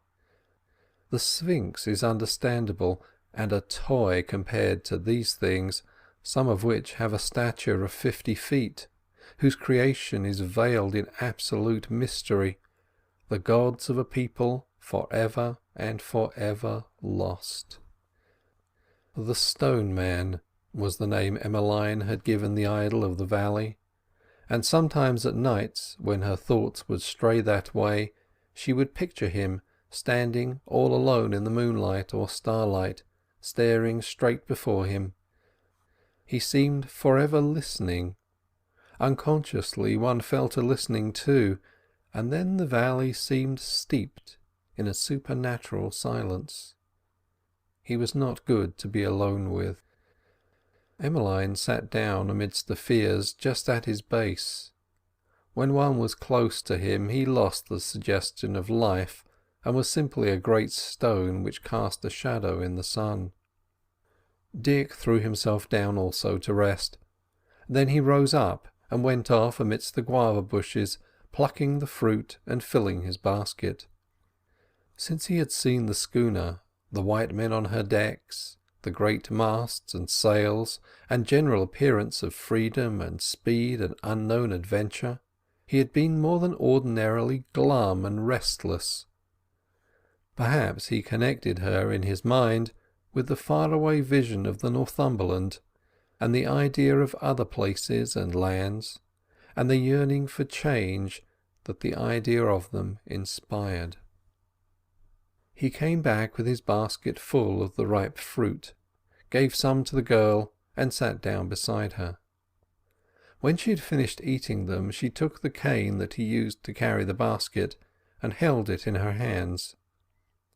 She was bending it now in the form of a bow when it slipped, flew out, and struck her companion a sharp blow on the side of his face. Almost on the instant he turned and slapped her on the shoulder. She stared at him for a moment in troubled amazement. A sob came in her throat. Then some veil seemed lifted, some wizard's wand stretched out, some mysterious vial broken. As she looked at him like that, he suddenly and fiercely clasped her in his arms. He held her like this for a moment, dazed, stupefied, not knowing what to do with her. Then her lips told him, for they met his in an endless kiss. End of chapter 8. Chapter 9.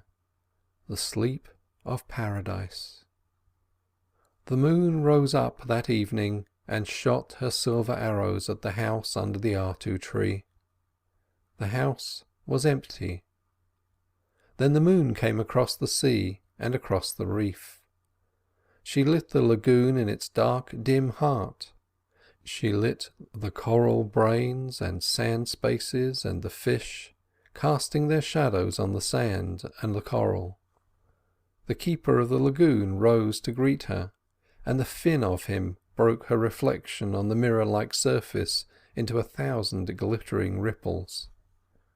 She saw the white staring ribs of the form on the reef. Then, peeping over the trees, she looked down into the valley where the great idol of stone had kept his solitary vigil for 5,000 years, perhaps, or more. At his base, in his shadow, looking as if under his protection, lay 2 human beings, naked, clasped in each other's arms, and fast asleep.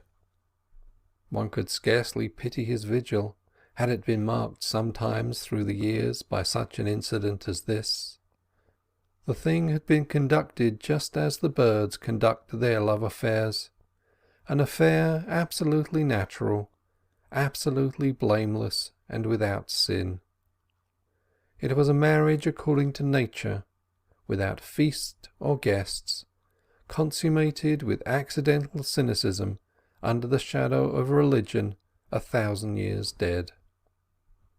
So happy in their ignorance were they, that they only knew that suddenly life had changed, that the skies and the sea were bluer, and that they had become in some magical way one a part of the other.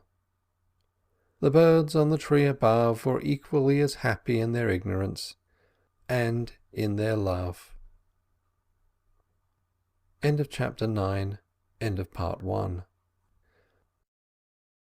Part 2. Chapter 10. An Island Honeymoon. One day Dick climbed onto the tree above the house, and driving Madame Coco off the nest upon which she was sitting, peeped in. There were several pale green eggs in it. He did not disturb them, but climbed down again, and the bird resumed her seat as if nothing had happened. Such an occurrence would have terrified a bird used to the ways of men, but here the birds were so fearless and so full of confidence that often they would follow Emmeline in the wood, flying from branch to branch, peering at her through the leaves, lighting quite close to her, once even on her shoulder. The days passed. Dick had lost his restlessness. His wish to wander had vanished. He had no reason to wander. Perhaps that was the reason why. In all the broad earth he could not have found anything more desirable than what he had. Instead now of finding a half-naked savage, followed dog-like by his mate, you would have found of an evening a pair of lovers wandering on the reef. They had, in a pathetic sort of way, attempted to adorn the house with a blue flowering creeper taken from the wood and trained over the entrance. Emmeline, up to this, had mostly done the cooking, such as it was. Dick helped her now, always. He talked to her no longer in short sentences, flung out as if to a dog, and she, almost losing the strange reserve that had clung to her from childhood, half showed him her mind. It was a curious mind, the mind of a dreamer, almost the mind of a poet. The chlorocorns dwelt there, and vague shapes born of things she had heard about or dreamt of. She had thoughts about the sea and stars, the flowers and birds. Dick would listen to her as she talked, as a man might listen to the sound of a rivulet. His practical mind could take no share in the dreams of his other half, but her conversation pleased him. He would look at her for a long time together, absorbed in thought. He was admiring her. Her hair, blue-black and glossy, tangled him in its meshes. He would stroke it, so to speak, with his eyes, and then pull her close to him and bury his face in it. The smell of it was intoxicating. He breathed her as one does the perfume of a rose. Her ears were small, like little white shells. He would take one between finger and thumb and play with it as if it were a toy, pulling at the lobe of it, or trying to flatten out the curved part. Her breasts, her shoulders, her knees, her little feet, every bit of her, he would examine and play with and kiss. She would lie down and let him, seeming absorbed in some far-away thought of which he was the object. Then, all at once, her arms would go round him. All this used to go on in the broad light of day, under the shadow of the artu leaves, with no one to watch except the bright-eyed birds in the leaves above. Not all their time would be spent in this fashion. Dick was just as keen after the fish. He dug up with a spade, improvised from one of the boards of the dinghy, a space of soft earth near the taro patch, and planted the seeds of melons he found in the wood. He rethatched the house. They were, in short, as busy as they could be in such a climate, but love-making would come upon them in fits, and then everything would be forgotten. Just as one revisits some spot to renew the memory of a painful or pleasant experience received there, they would return to the Valley of the Idol and spend a whole afternoon in its shade. The absolute happiness of wandering through the woods together, discovering new flowers, getting lost and finding their way again, was a thing beyond expression. Dick had suddenly stumbled upon love. His courtship had lasted only some 20 minutes. It was being gone over again now, and extended. One day, hearing a curious noise from the tree above the house, he climbed it. The noise came from the nest, which had been temporarily left by the mother bird. It was a gasping, wheezing sound, and it came from 4 wide-open beaks, so anxious to be fed that one could almost see into the very crops of their owners.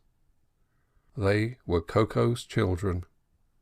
In another year, each of those ugly, downy things would, if permitted to live, be a beautiful sapphire-coloured bird with a few dove-coloured tail feathers, coral beak, and bright, intelligent eyes. A few days ago, each of these things was imprisoned in a pale green egg. A month ago, they were nowhere. Something hit Dick on the cheek. It was the mother bird returned with food for the young ones. Dick drew his head aside, and she proceeded without more ado to fill their crops. End of chapter 10.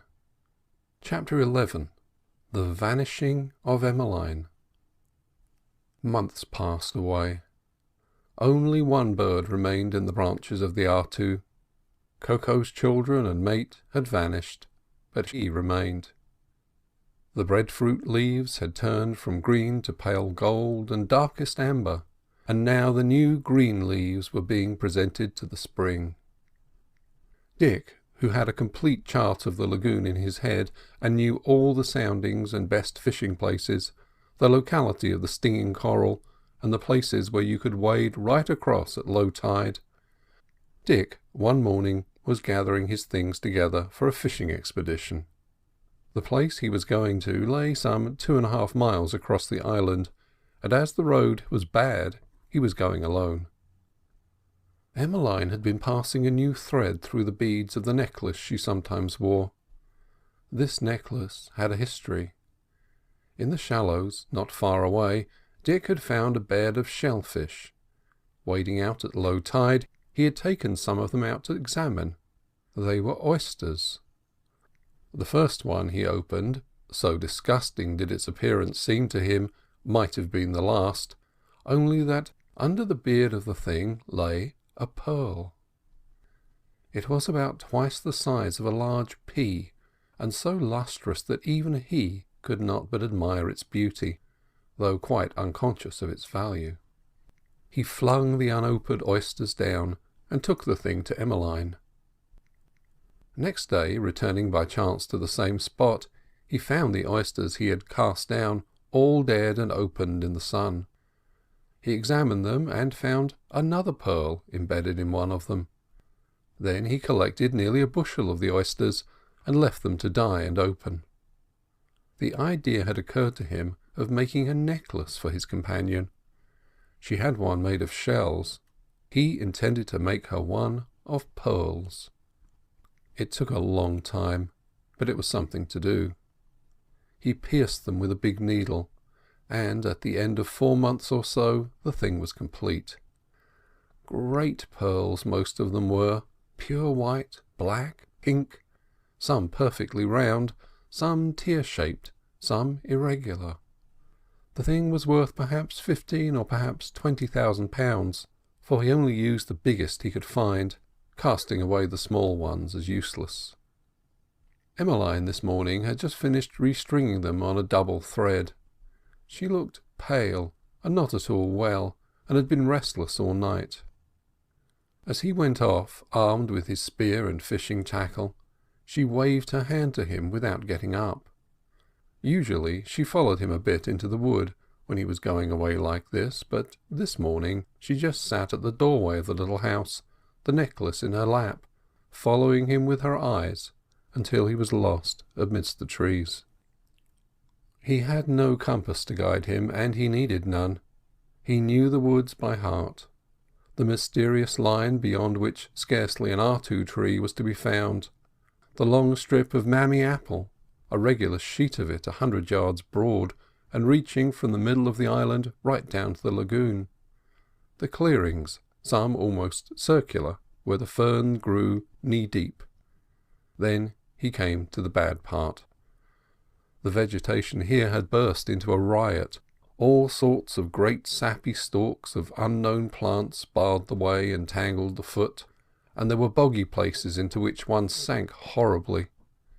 Pausing to wipe one's brow, the stalks and tendrils one had beaten down or beaten aside rose up and closed together, making one a prisoner almost as closely surrounded as a fly in amber. All the noontides that had ever fallen upon the island seemed to have left some of their heat behind them here. The air was damp and close, like the air of a laundry, and the mournful and perpetual buzz of insects filled the silence without destroying it. 100 men with scythes might make a road through the place today. A month or two later, searching for the road, you would find none. The vegetation would have closed in as water closes when divided. This was the haunt of the jug orchid, a veritable jug, lid and all. Raising the lid, you would find the jug half filled with water. Sometimes in the tangle up above, between two trees, you would see a thing like a bird come to ruin. Orchids grew here as in a hothouse. All the trees, the few there were, had a spectral and miserable appearance. They were half starved by the voluptuous growth of the gigantic weeds. If one had much imagination, one felt afraid in this place, for one felt not alone.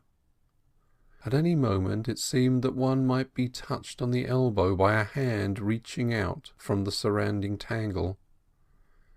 Even Dick felt this, unimaginative and fearless as he was. It took him nearly 3/4 of an hour to get through, and then, at last, came the blessed air of real day, and a glimpse of the lagoon between the tree boles. He would have rowed round in the dinghy, only that, at low tide, the shallows of the north of the island were a bar to the boat's passage. Of course, he might have rowed all the way round by way of the strand and reef entrance, but that would have meant a circuit of 6 miles or more. When he came between the trees down to the lagoon edge, it was about 11 o'clock in the morning, and the tide was nearly at the full. The lagoon just here was like a trough, and the reef was very near, scarcely 1/4 of a mile from the shore.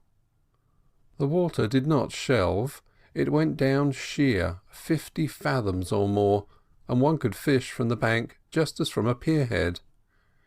He had brought some food with him, and he placed it under a tree whilst he prepared his line, which had a lump of coral for a sinker. He baited the hook, and, whirling the sinker round in the air, sent it flying about 100 feet from the shore. There was a baby coconut tree growing just at the edge of the water. He fastened the edge of his line round the narrow stem in case of eventualities, and then, holding the line itself, he fished. He had promised Emmeline to return before sundown. He was a fisherman, that is to say, a creature with the enduring patience of a cat, tireless and heedless of time as an oyster. He came here for sport more than for fish. Large things were to be found in this part of the lagoon. Last time he had hooked a horror in the form of a catfish. At least in outward appearance it was likest to a Mississippi catfish. Unlike the catfish, it was coarse and useless as food, but it gave good sport. The tide was now going out, and it was at the going out of the tide that the best fishing was to be had. There was no wind, and the lagoon lay like a sheet of glass, with just a dimple here and there where the outgoing tide made a swirl in the water. As he fished, he thought of Emmeline and the little house under the trees. Scarcely one could call it thinking. Pictures passed before his mind's eye, pleasant and happy pictures, sunlit, moonlit, starlit. 3 hours passed thus, without a bite or symptom that the lagoon contained anything else but sea-water and disappointment. But he did not grumble. He was a fisherman. Then he left the line tied to the tree, and sat down to eat the food he had brought with him. He had scarcely finished his meal when the baby coconut tree shivered and became convulsed, and he did not require to touch the taut line to know that it was useless to attempt to cope with the thing at the end of it. The only course was to let it tug and drown itself, so he sat down and watched. After a few minutes the line slackened, and the little coconut tree resumed its attitude of pensive meditation and repose. He pulled the line up. There was nothing at the end of it but a hook. He did not grumble. He baited the hook again and flung it in, for it was quite likely that the ferocious thing in the water would bite again. Full of this idea and heedless of time, he fished and waited. The sun was sinking into the west. He did not heed it. He had quite forgotten that he had promised Emmeline to return before sunset. It was nearly sunset now. Suddenly, just behind him, from among the trees, he heard a voice crying, "Dick!" End of chapter 11. Chapter 12. The Vanishing of Emmeline, continued. He dropped the line and turned with a start. There was no one visible. He ran amongst the trees, calling out her name, but only echoes answered. Then he came back to the lagoon edge. He felt sure that what he had heard was only fancy. But it was nearly sunset, and more than time to be off. He pulled in his line, wrapped it up, took his fish spear, and started. It was just in the middle of the bad place that dread came upon him. What, if anything, had happened to her? It was dusk here, and never had the weeds seemed so thick, dimness so dismal, the tendrils of the vines so gin-like. Then he lost his way, he who was so sure of his way always. The hunter's instinct had been crossed, and for a time he went hither and thither, helpless as a ship without a compass. At last he broke into the real wood, but far to the right of where he ought to have been. He felt like a beast escaped from a trap, and hurried along, led by the sound of the surf.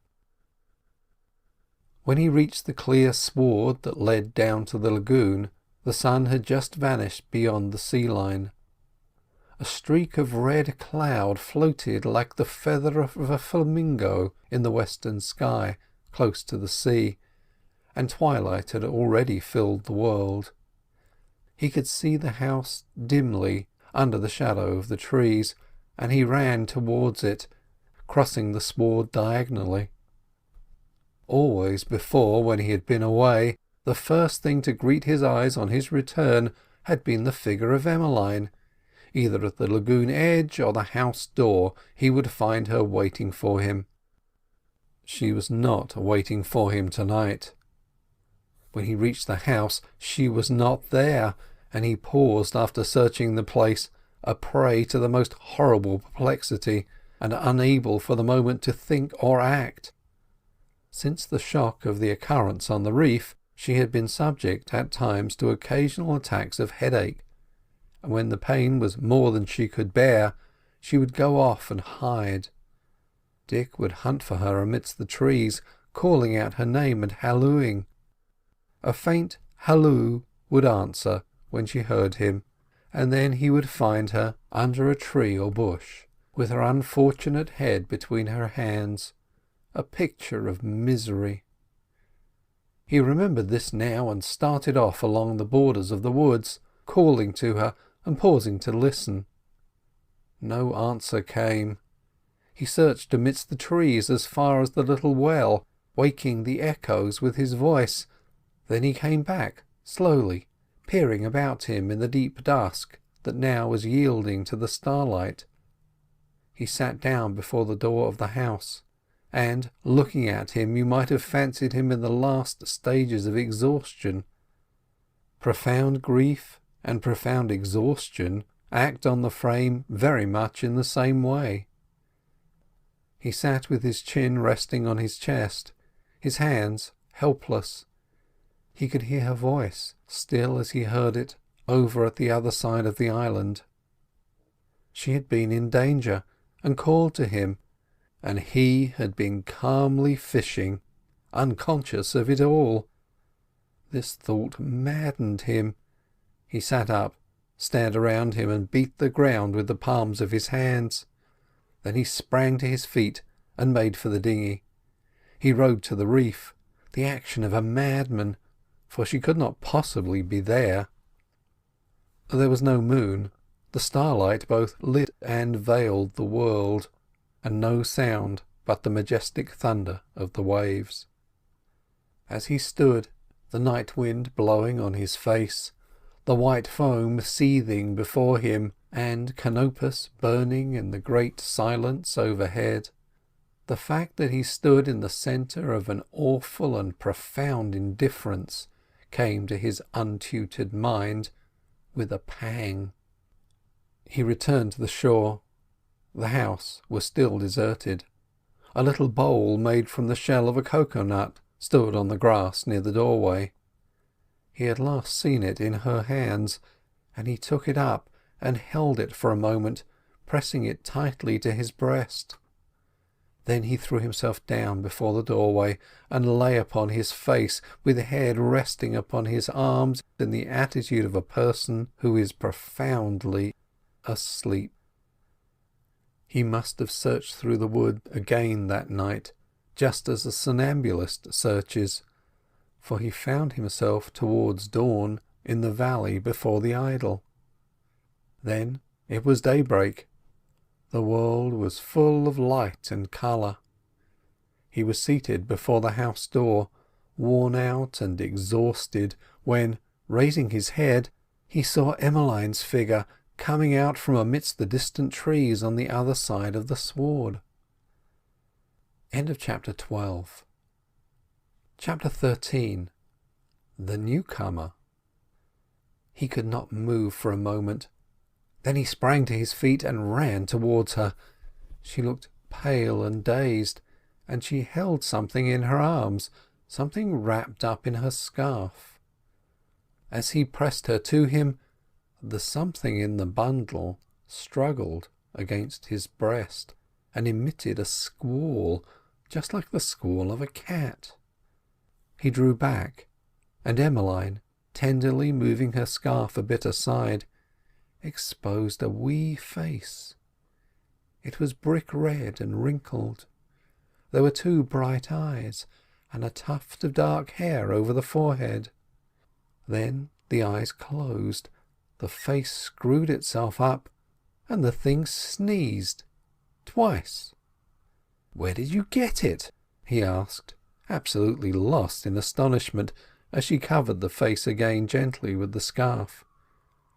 "I found it in the woods," replied Emmeline. Dumb with amazement, he helped her along to the house, and she sat down, resting her head against the bamboos of the wall. "I felt so bad," she explained, "and then I went off to sit in the woods, and then I remembered nothing more, and when I woke up it was there." "It's a baby," said Dick. "I know," said Emmeline. Mrs. James' baby, seen in the long ago, had risen up before their mind's eyes, a messenger from the past to explain what the new thing was. Then she told him things that completely shattered the old cabbage bed theory, supplanting it with a truth far more wonderful, far more poetical too, to he who can appreciate the marvel and the mystery of life. "It has something funny tied onto it," she went on, as if she was referring to a parcel that she had just received. "Let's look," said Dick. "No," she replied, "leave it alone." She sat rocking the thing gently, seemingly oblivious to the whole world, and quite absorbed in it, as indeed was Dick. A physician would have shuddered, but perhaps fortunately enough there was no physician on the island, only nature, and she put everything to rights in her own time and way. When Dick had sat marvelling long enough, he set to and lit the fire. He had eaten nothing since the day before, and he was nearly as exhausted as the girl. He cooked some breadfruit, There was some cold fish left over from the day before.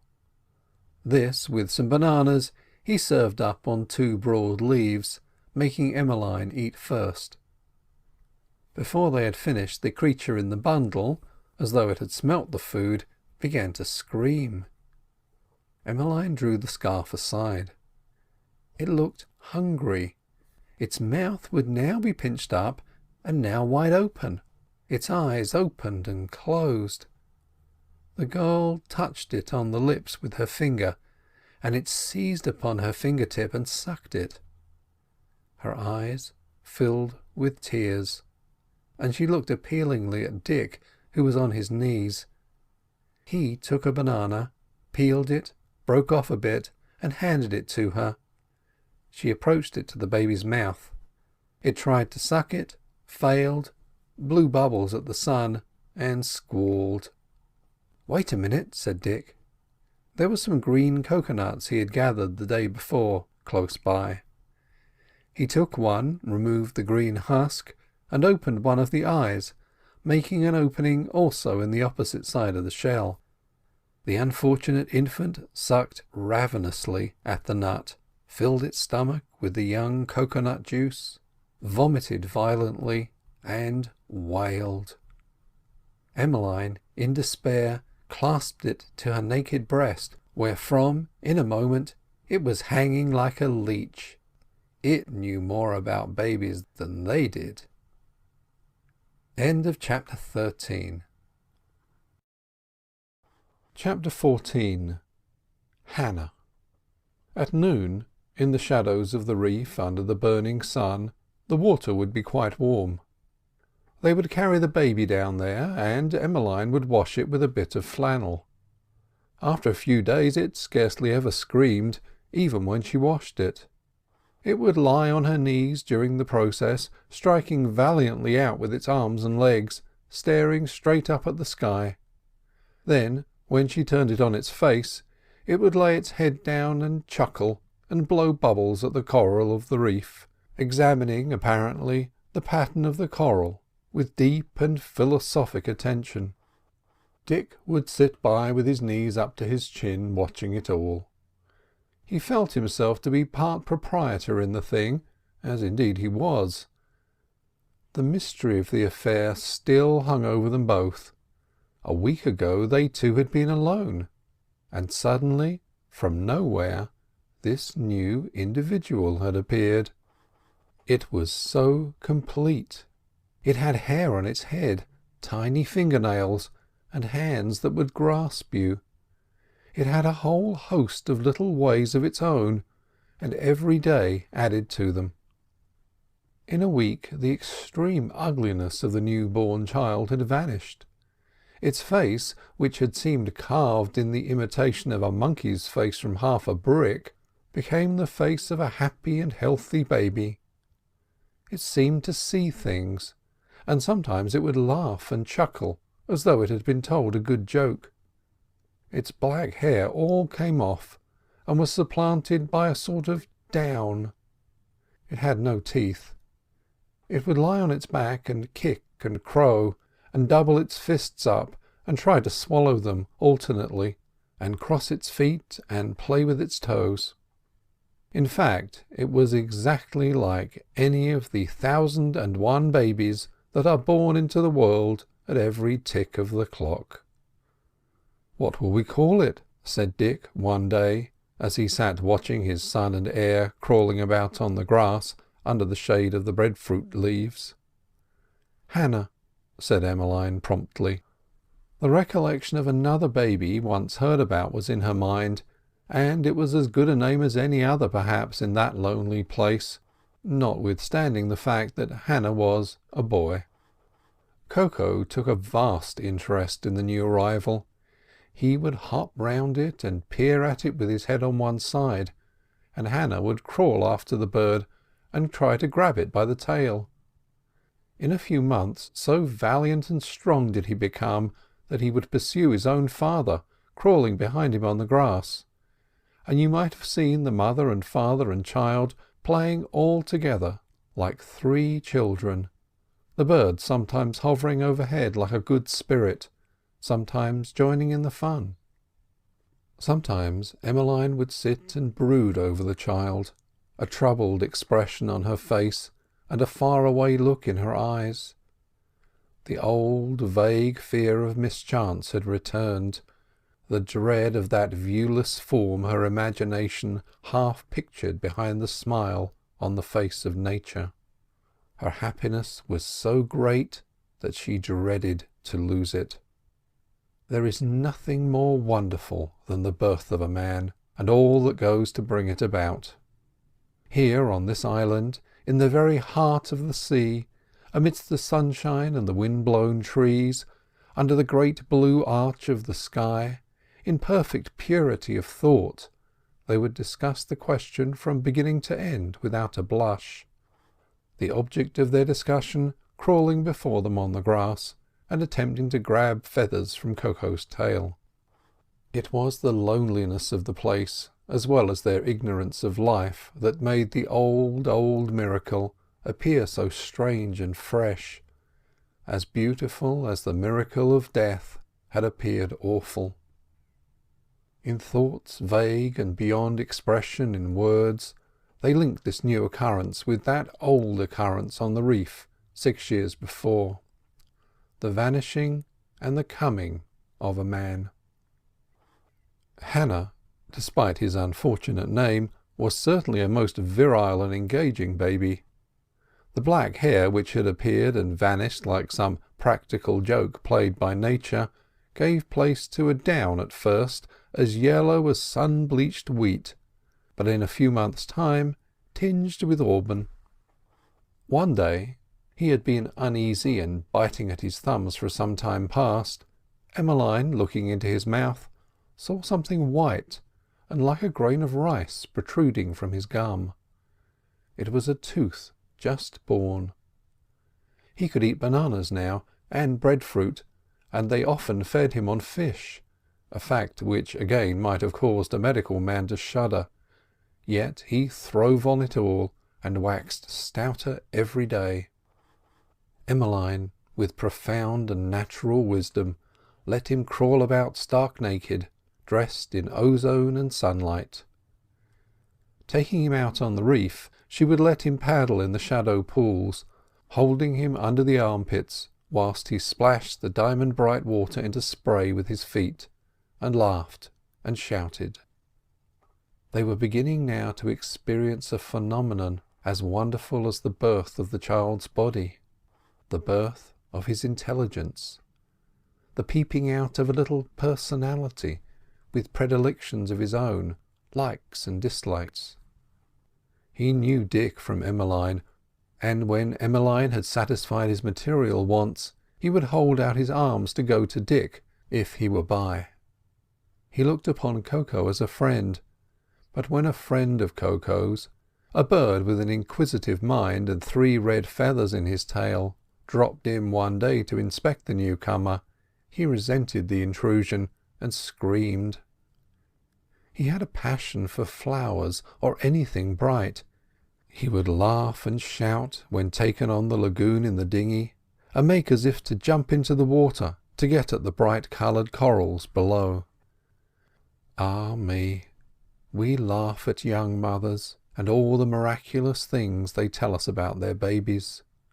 They see what we cannot see, the first unfolding of that mysterious flower, the mind. One day they were out on the lagoon. Dick had been rowing. He had ceased and was letting the boat drift for a bit.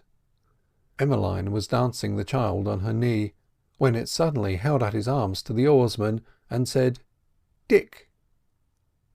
The little word, so often heard and easily repeated, was its first word on earth. A voice that had never spoken in the world before had spoken, and to hear his name thus mysteriously uttered by a being he has created is the sweetest and perhaps the saddest thing a man can ever know. Dick took the child on his knee, and from that moment his love for it was more than his love for Emmeline or anything else on earth. End of chapter 14. Chapter 15. The Lagoon of Fire. Ever since the tragedy of 6 years ago, there had been forming, in the mind of Emmeline Lestrange, a something. Shall I call it a deep mistrust? She had never been clever. Lessons had saddened and wearied her, without making her much the wiser. Yet her mind was of that order into which profound truths come by short-cuts. She was intuitive.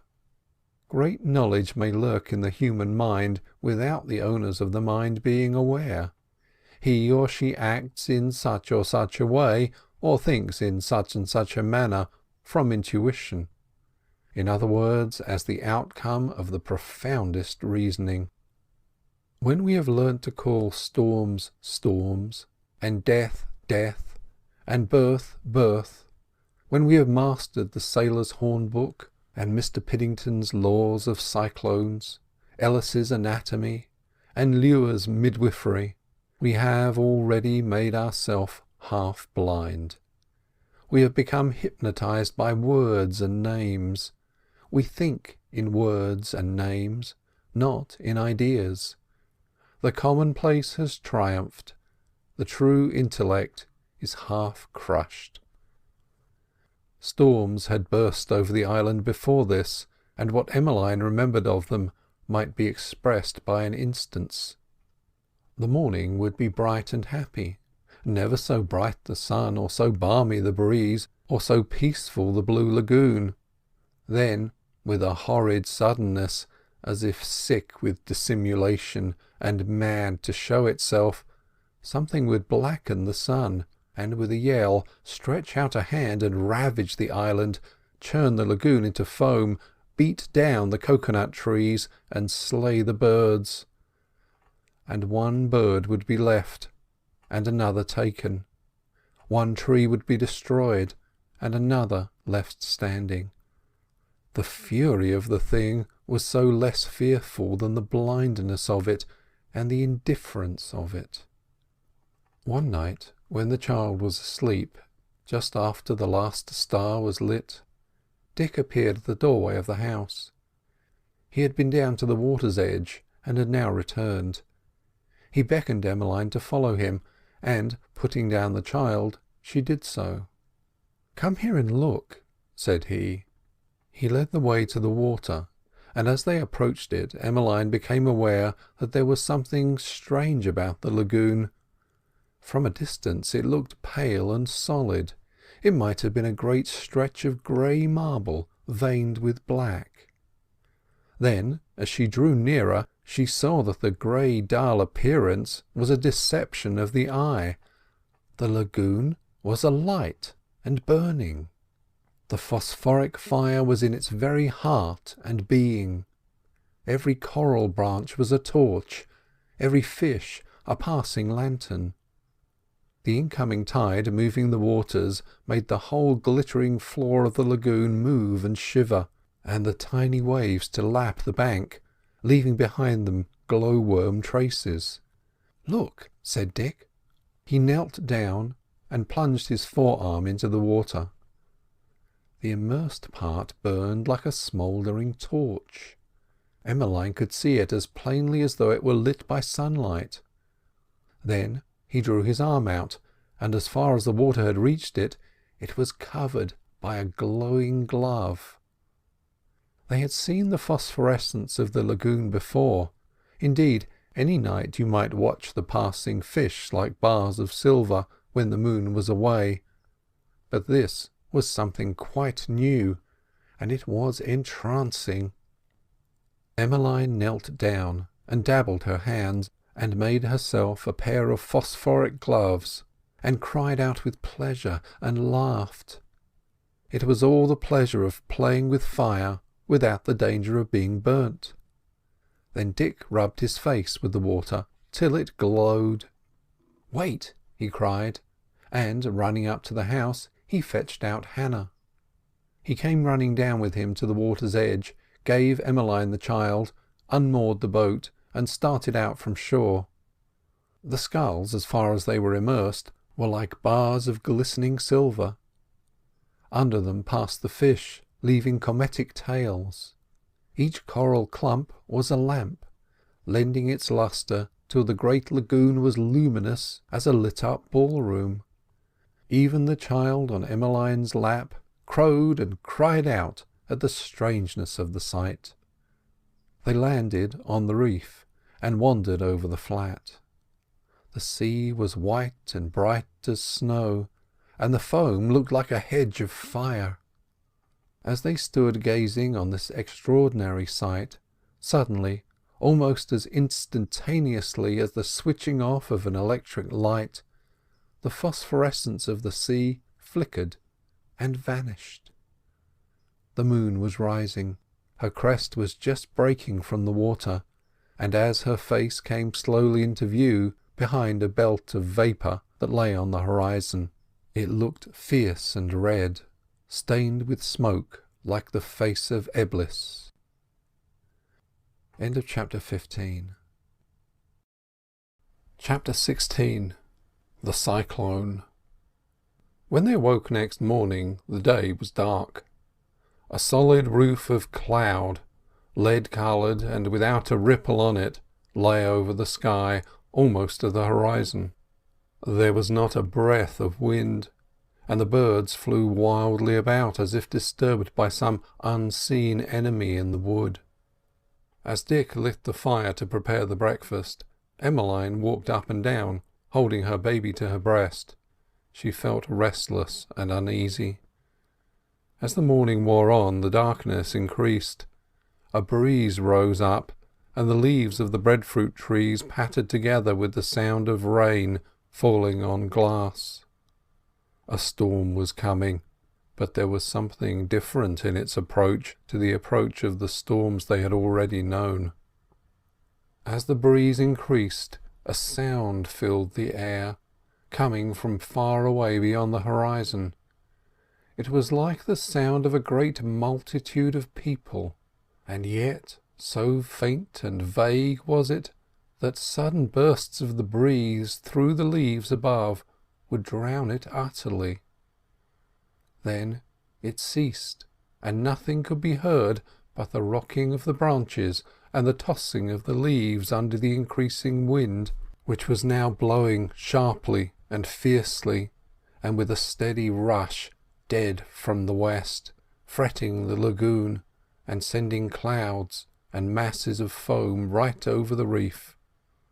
The sky that had been so leaden and peaceful and like a solid roof was now all in a hurry, flowing eastward like a great turbulent river in spate, and now, again, one could hear the sound in the distance, the thunder of the captains of the storm and the shouting, but still so faint, so vague, so intermediate and unearthly that it seemed like the sound in a dream.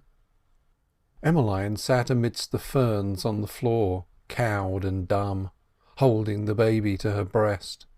It was fast asleep. Dick stood at the doorway. He was disturbed in mind, but he did not show it. The whole beautiful island world had now taken on the colour of ashes and the colour of lead. Beauty had utterly vanished.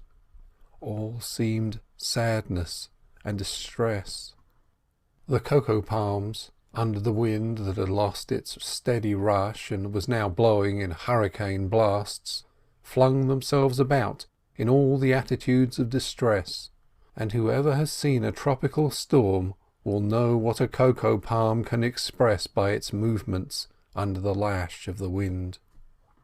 Fortunately, the house was so placed that it was protected by the whole depth of the grove between it and the lagoon, and fortunately, too, it was sheltered by the dense foliage of the breadfruit, for suddenly, with a crash of thunder, as if the hammer of Thor had been flung from sky to earth, the clouds split, and rain came down in a great slanting wave. It roared on the foliage above, which, bending leaf on leaf, made a slanting roof from which it rushed in a steady sheet-like cascade. Dick had darted into the house and was now sitting beside Emmeline, who was shivering and holding the child, which had awakened at the sound of the thunder. For an hour they sat, the rain ceasing and coming again, the thunder shaking earth and sea, and the wind passing overhead with a piercing, monotonous cry. Then, all at once, the wind dropped, the rain ceased, and a pale spectral light, like the light of dawn, fell before the doorway. "It's over!" cried Dick, making to get up. "Oh, listen!" said Emmeline, clinging to him and holding the baby to his breast, as if the touch of him would give it protection.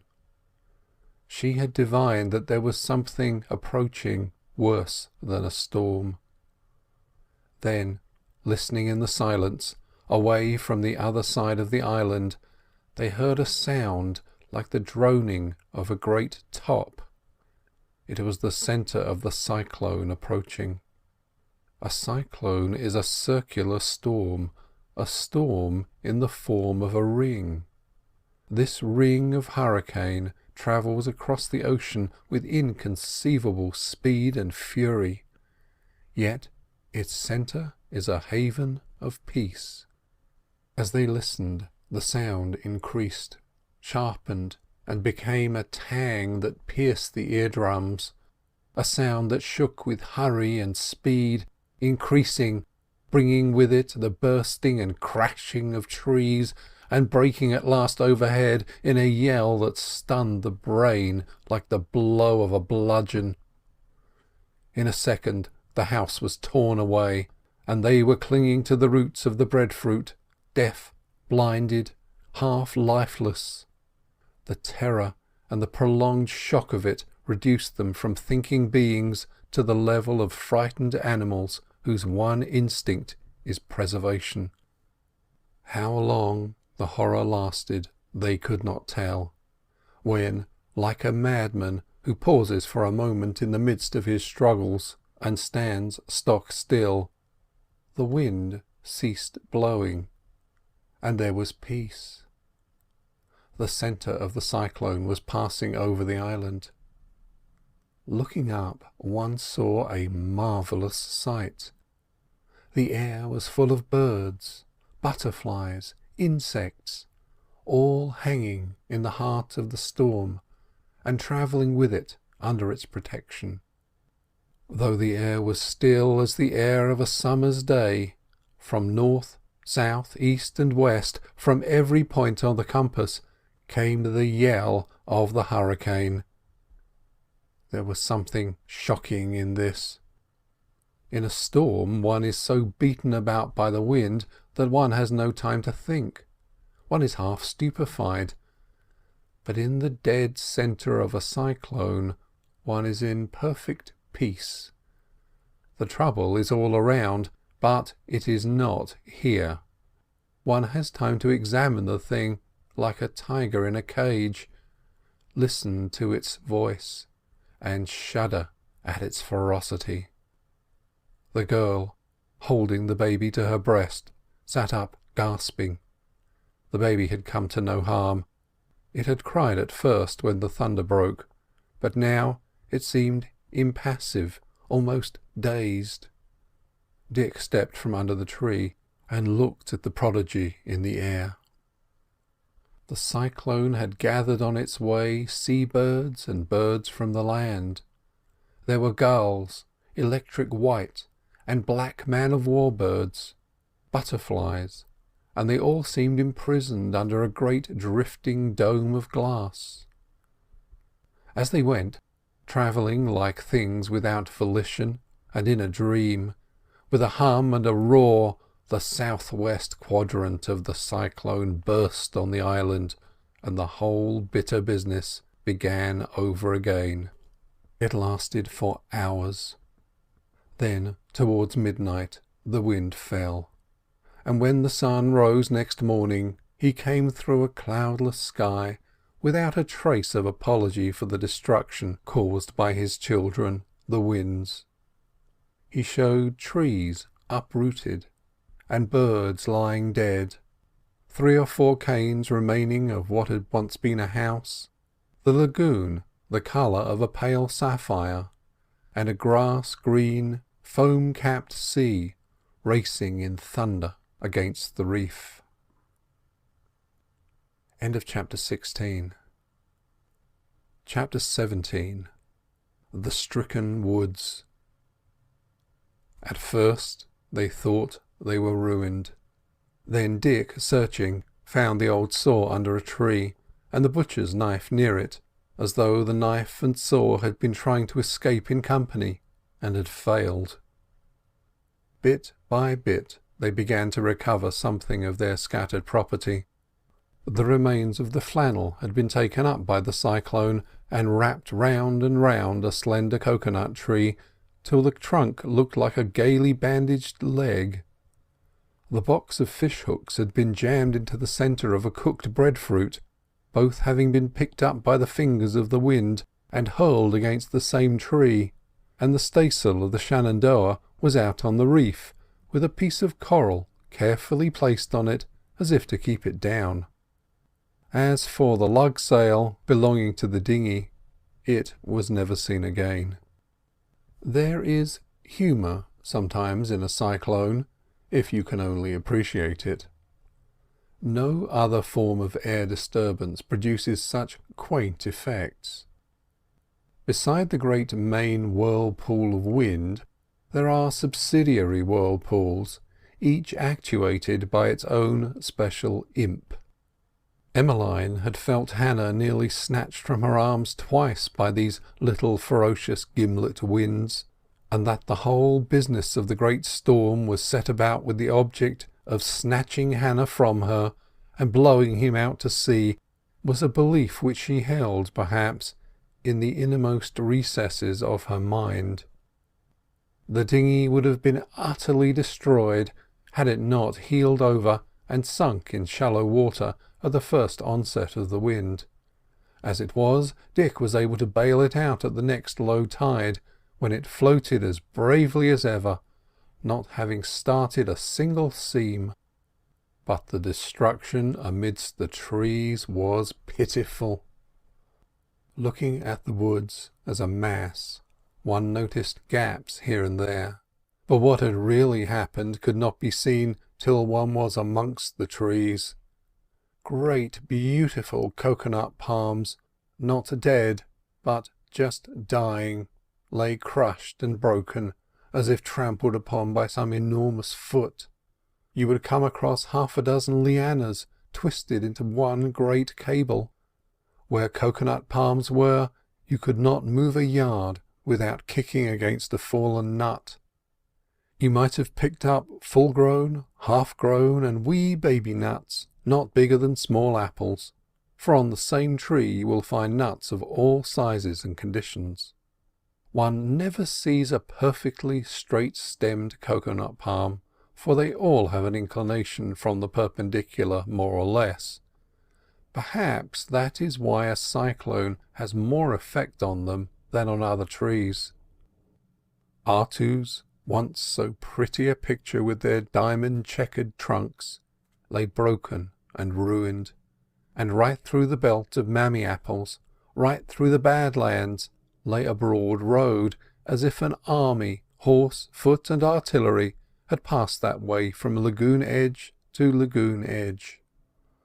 This was the path left by the great forefoot of the storm, but had you searched the woods on either side, you would have found paths where the lesser winds had been at work, where the baby whirlwinds had been at play.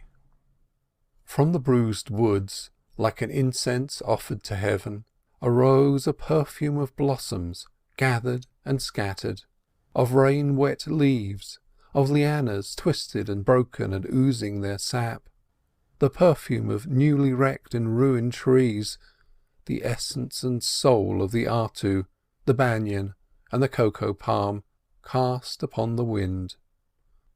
You would have found dead butterflies in the woods, dead birds too, but in the great path of the storm you would have found dead butterflies' wings, feathers, leaves frayed as if by fingers, branches of the Iowa, and sticks of the hibiscus broken into little fragments, powerful enough to rip a ship open, root up a tree, half ruin a city, delicate enough to tear a butterfly wing from wing. That is a cyclone. Emmeline, wandering about in the woods with Dick on the day after the storm, looking at the ruin of great tree and little bird, and recollecting the land birds she had caught a glimpse of yesterday being carried along safely by the storm out to sea to be drowned, felt a great weight lifting from her heart. Mischance had come and spared them and the baby. The blue had spoken, but had not called them. She felt that something, the something which we in civilization call fate, was for the present gorged, and, without being annihilated, her incessant hypochondriacal dread condensed itself into a point, leaving her horizon sunlit and clear. The cyclone had indeed treated them almost, one might say, amiably. It had taken the house, but that was a small matter, for it had left them nearly all their small possessions. The tinder-box and flint and steel would have been a much more serious loss than a dozen houses, for without it they would have had absolutely no means of making a fire. If anything, the cyclone had been almost too kind to them, had let them pay off too little of that mysterious debt they owed to the gods. End of chapter 17. Chapter 18. A Fallen Idol. The next day Dick began to rebuild the house. He had fetched the staysail from the reef and rigged up a temporary tent. It was a great business cutting the canes and dragging them out in the open. Emmeline helped, whilst Hannah, seated on the grass, played with the bird that had vanished during the storm but reappeared the evening after. The child and the bird had grown fast friends. They were friendly enough even at first, but now the bird would sometimes let the tiny hands clasp him right round his body, at least as far as the hands would go. It is a rare experience for a man to hold a tame and unstruggling and unfrightened bird in his hands. Next to pressing a woman in his arms, it is the pleasantest tactile sensation he will ever experience, perhaps in life. He will feel a desire to press it to his heart, if he has such a thing. Hannah would press Koko to his little brown stomach, as if in artless admission of where his heart lay. He was an extraordinarily bright and intelligent child. He did not promise to be talkative, for, having achieved the word Dick, he rested content for a long while before advancing further into the labyrinth of language. But though he did not use his tongue, he spoke in a host of other ways. With his eyes, that were as bright as Koko's, and full of all sorts of mischief, with his hands and feet and the movements of his body.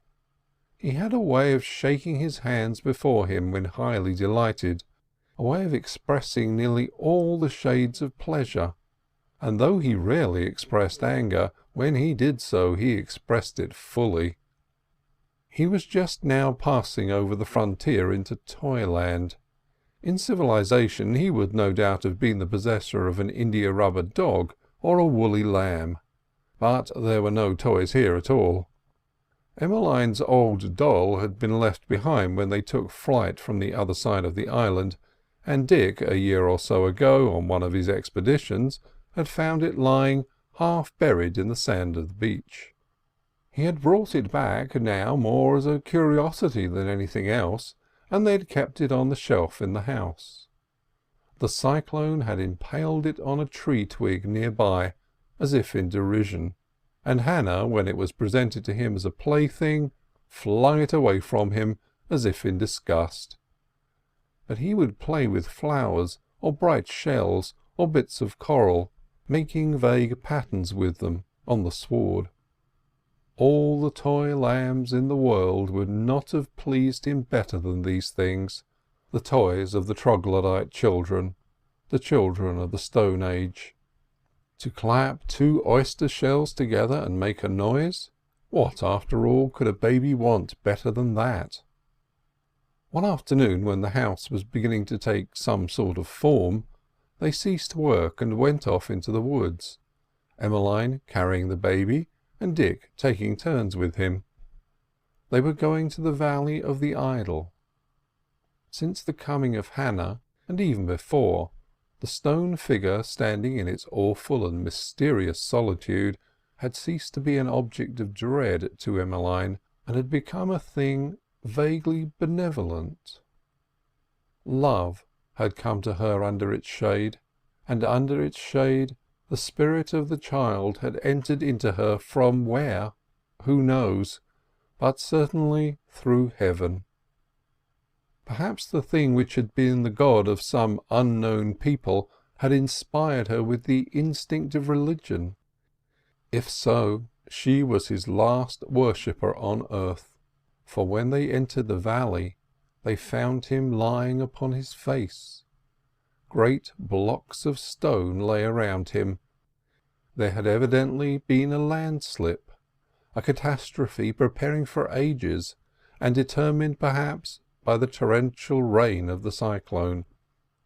In Ponape, Huahine, in Easter Island, you may see great idols that have been felled like this, temples slowly dissolving from sight, and terraces, seemingly as solid as the hills, turning softly and subtly into shapeless mounds of stone. End of chapter 18. Chapter 19. The Expedition. Next morning the light of day filtering through the trees awakened Emmeline in the tent which they had improvised whilst the house was building. Dawn came later here than on the other side of the island which faced east. Later, and in a different manner, for there is the difference of worlds between dawn coming over a wooded hill and dawn coming over the sea. Over at the other side, sitting on the sand with the break of the reef which faced the east before you, scarcely would the east change colour before the sea line would be on fire, the sky lit up into an inimitable void of blue, and the sunlight flooding into the lagoon, the ripples of light seeming to chase the ripples of water. On this side it was different. The sky would be dark and full of stars, and the woods great spaces of velvety shadow. Then through the leaves of the artu would come a sigh, and the leaves of the breadfruit would patter, and the sound of the reef become faint. The land breeze had awakened, and in a while, as if it had blown them away, looking up, you would find the stars gone, and the sky a veil of palest blue. In this indirect approach of dawn there was something ineffably mysterious.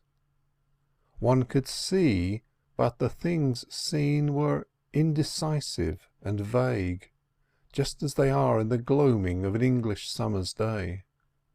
Scarcely had Emmeline arisen when Dick woke also, and they went out on the sward, and then down to the water's edge. Dick went in for a swim, and the girl, holding the baby, stood on the bank watching him. Always after a great storm the weather of the island would become more bracing and exhilarating, and this morning the air seemed filled with the spirit of spring. Emmeline felt it, and as she watched the swimmer disporting in the water, she laughed, and held the child up to watch him. She was Fay. The breeze, filled with all sorts of sweet perfumes from the woods, blew her black hair about her shoulders, and the full light of morning, coming over the palm fronds of the woods beyond the sward, touched her and the child.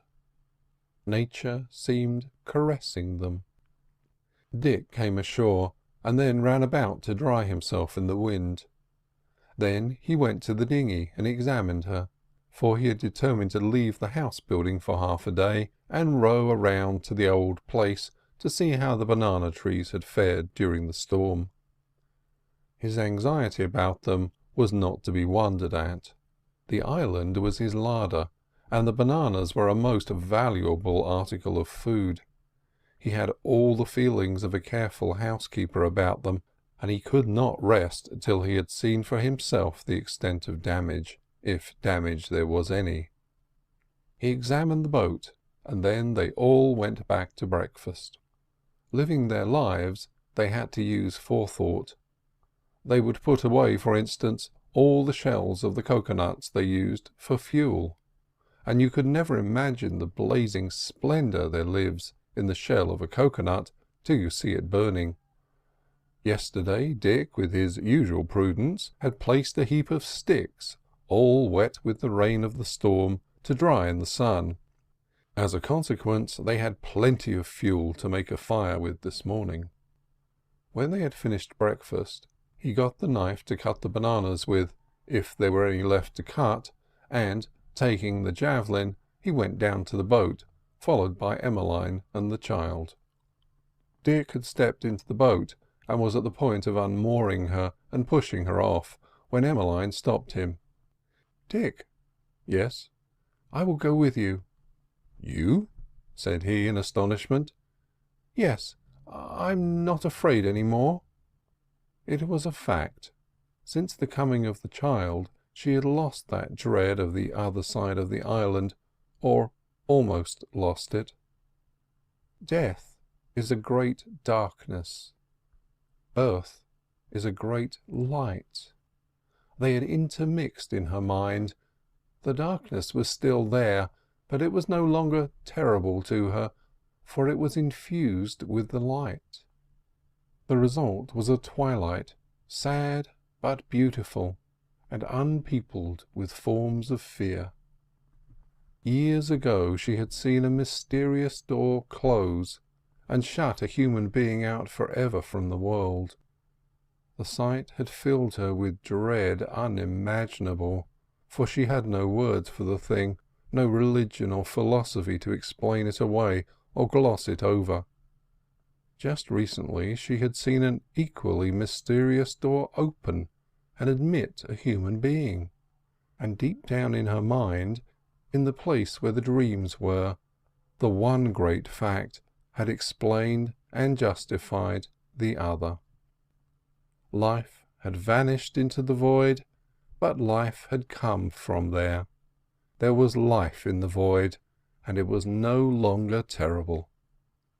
Perhaps all religions were born on a day when some woman, seated upon a rock by the prehistoric sea, looked at her newborn child and recalled to mind her man who had been slain, thus closing the charm and imprisoning the idea of a future state. Emmeline, with the child in her arms, stepped into the little boat and took her seat in the stern, whilst Dick pushed off. Scarcely had he put out the sculls than a new passenger arrived. It was Koko. He would often accompany them to the reef, though, strangely enough, he would never go there alone of his own accord. He made a circle or two over them, and then lit on the gunwale in the bow, and perched there, humped up, and with his long, dove-coloured tail feathers presented to the water. The oarsmen kept close inshore, and as they rounded the little cape, all gay with wild coconut, the bushes brushed the boat, and the child, excited by their colour, held out his hands to them. Emmeline stretched out her hand and broke off a branch, but it was not a branch of the wild coconut she had plucked. It was a branch of the never-wake-up berries, the berries that will cause a man to sleep should he eat of them, to sleep and dream and never wake up. "Throw them away," cried Dick, who remembered. "I will in a minute." She was holding them up before the child, who was laughing and trying to grasp them. Then she forgot them and dropped them in the bottom of the boat, for something had struck the keel with a thud, and the water was boiling all round. There was a savage fight going on below. In the breeding season, great battles would sometimes take place in the lagoon, for fish have their jealousies just like men, love affairs, friendships. The two great forms could be dimly perceived, one in pursuit of the other, and they terrified Emmeline, who implored Dick to row on. They slipped by the pleasant shores that Emmeline had never seen before, having been sound asleep when they came past them those years ago. Just before putting off she had looked back at the beginnings of the little house under the artu tree, and as she looked at the strange glades and groves, the picture of it rose before her and seemed to call her back. It was a tiny possession, but it was home, and so little used to change was she that already a sort of homesickness was upon her. But it passed away almost as soon as it came, and she fell to wondering at the things around her, and pointing them out to the child. When they came to the place where Dick had hooked the albacore, he hung on to his oars and told her about it. It was the first time she had heard of it, a fact which shows into what state of savagery he had been lapsing. He had mentioned about the canoes, for he had to account for the javelin, but as for telling her of the incidents of the chase, he no more thought of doing so than a Red Indian would think of detailing to his squaw the incidents of a bear hunt.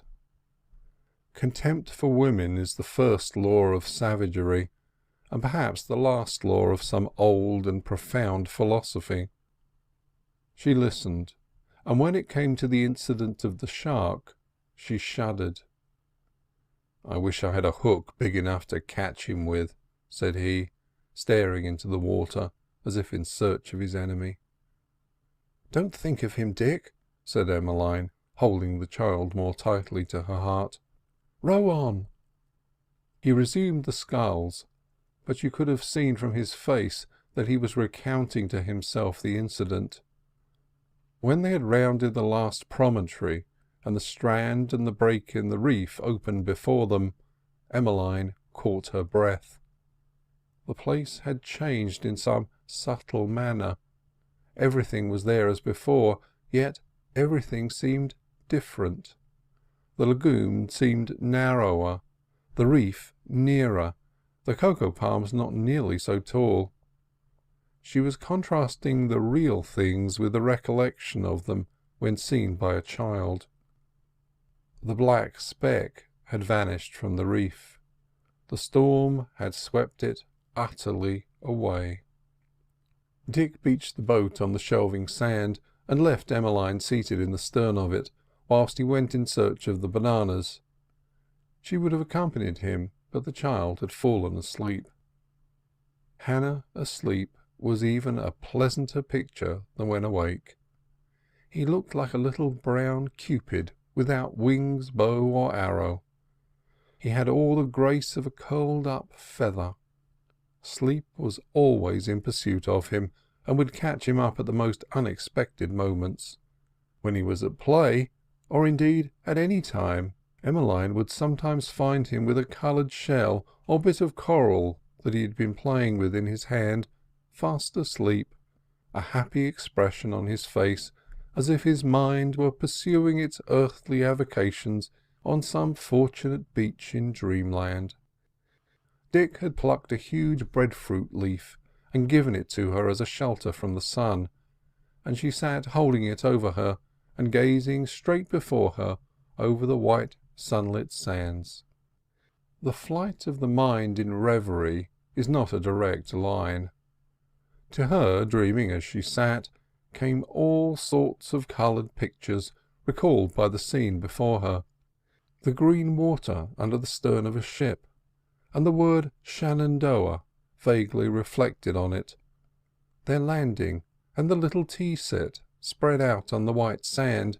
She could still see the pansies painted on the plates, and she counted in memory the lead spoons, the great stars that burned over the reef at nights, the chlorocorns and fairies, the cask by the well where the convolvulus blossomed, and the wind-blown trees seen from the summit of the hill. All these pictures drifted before her, dissolving and replacing each other as they went. There was a sadness in the contemplation of them, but pleasure too. She felt at peace with the world. All trouble seemed far behind her. It was as if the great storm that had left them unharmed had been an ambassador from the powers above to assure her of their forbearance, protection, and love. All at once she noticed that between the boat's bow and the sand there lay a broad, blue, sparkling line. The dinghy was afloat. End of chapter 19. Chapter 20. The Keeper of the Lagoon. The woods here had been less affected by the cyclone than those upon the other side of the island, but there had been destruction enough. To reach the place he wanted, Dick had to climb over felled trees and fight his way through a tangle of vines that had once hung overhead. The banana trees had not suffered at all. As if by some special dispensation of Providence, even the great bunches of fruit had been scarcely injured, and he proceeded to climb and cut them. He cut 2 bunches, and with one across his shoulder came back down through the trees. He had got half across the sands, his head bent under the load, when a distant call came to him, and, raising his head, he saw the boat adrift in the middle of the lagoon, and the figure of the girl in the bow of it, waving to him with her arm. He saw a scull floating on the water, halfway between the boat and the shore, which she had no doubt lost in an attempt to paddle the boat back. He remembered that the tide was going out. He flung his load aside and ran down the beach. In a moment he was in the water. Emmeline, standing up in the boat, watched him. When she found herself adrift, she had made an effort to row back, and in her hurry shipping the sculls, she had lost one.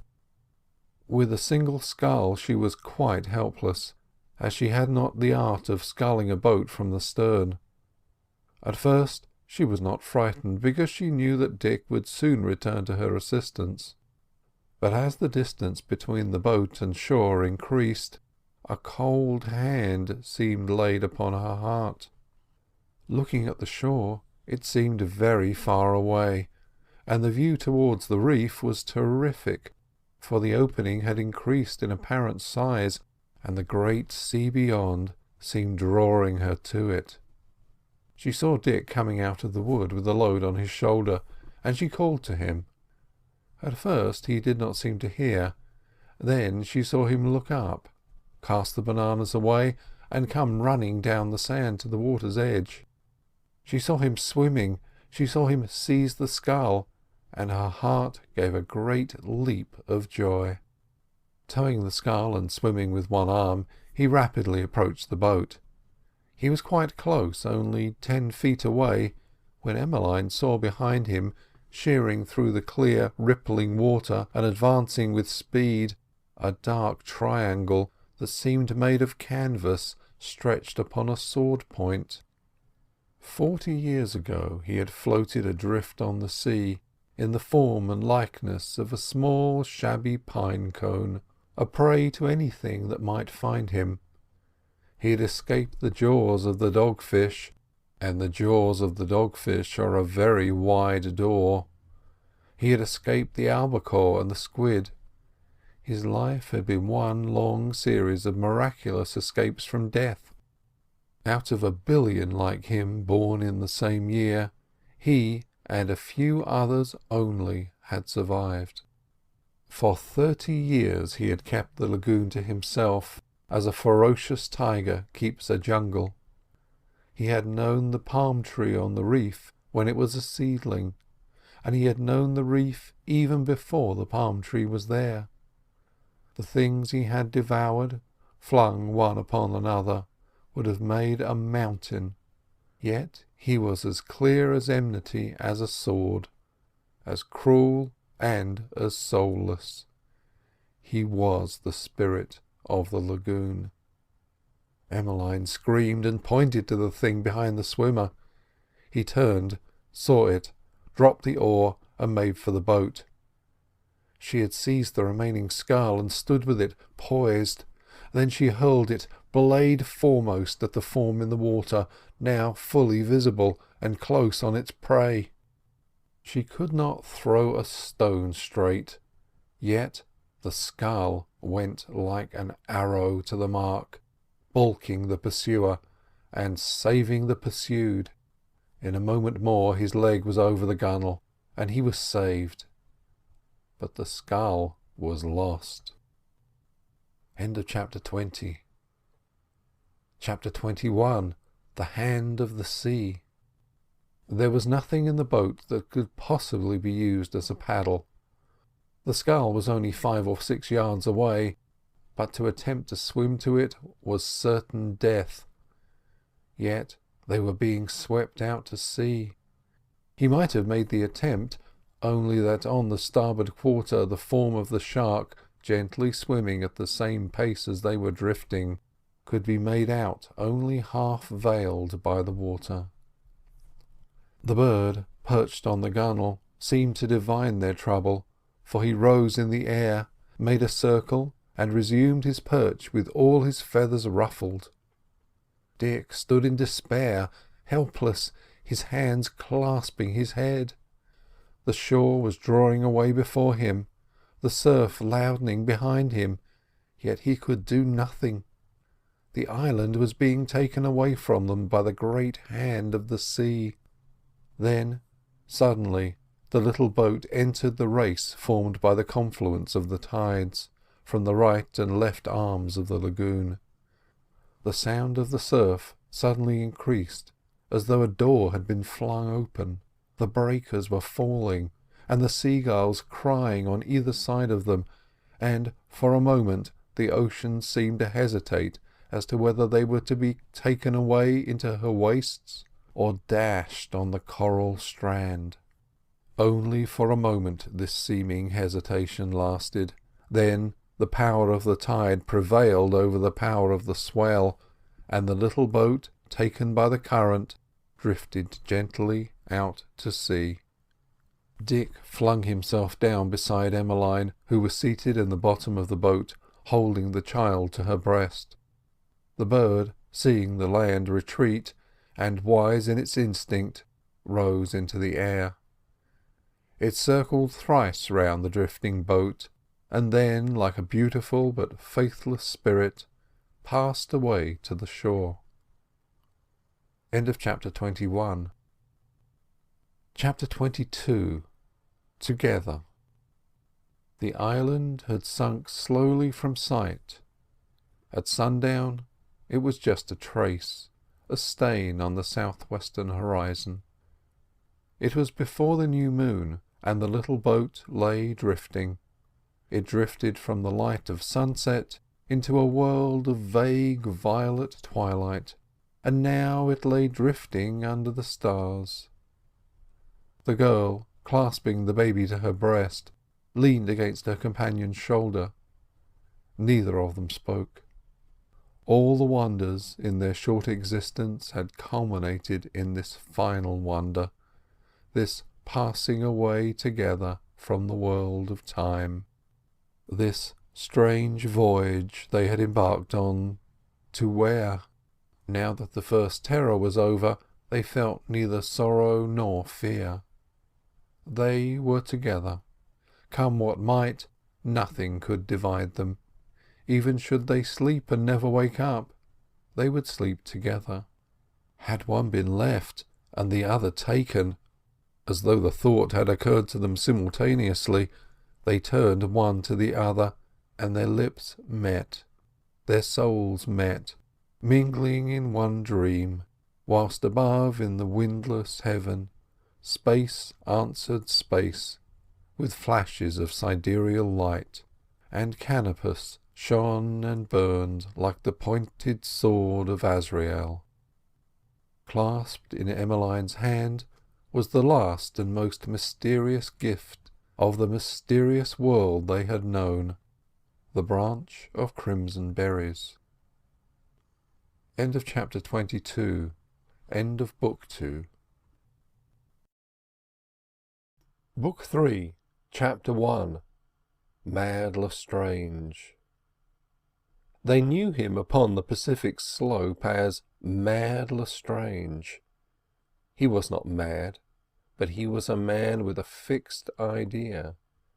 He was pursued by a vision, the vision of 2 children and an old sailor adrift in a little boat upon a wide blue sea.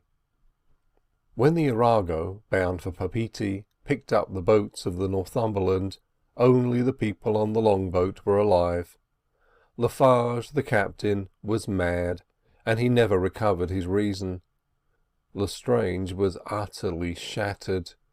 The awful experience in the boats and the loss of the children had left him a seemingly helpless wreck.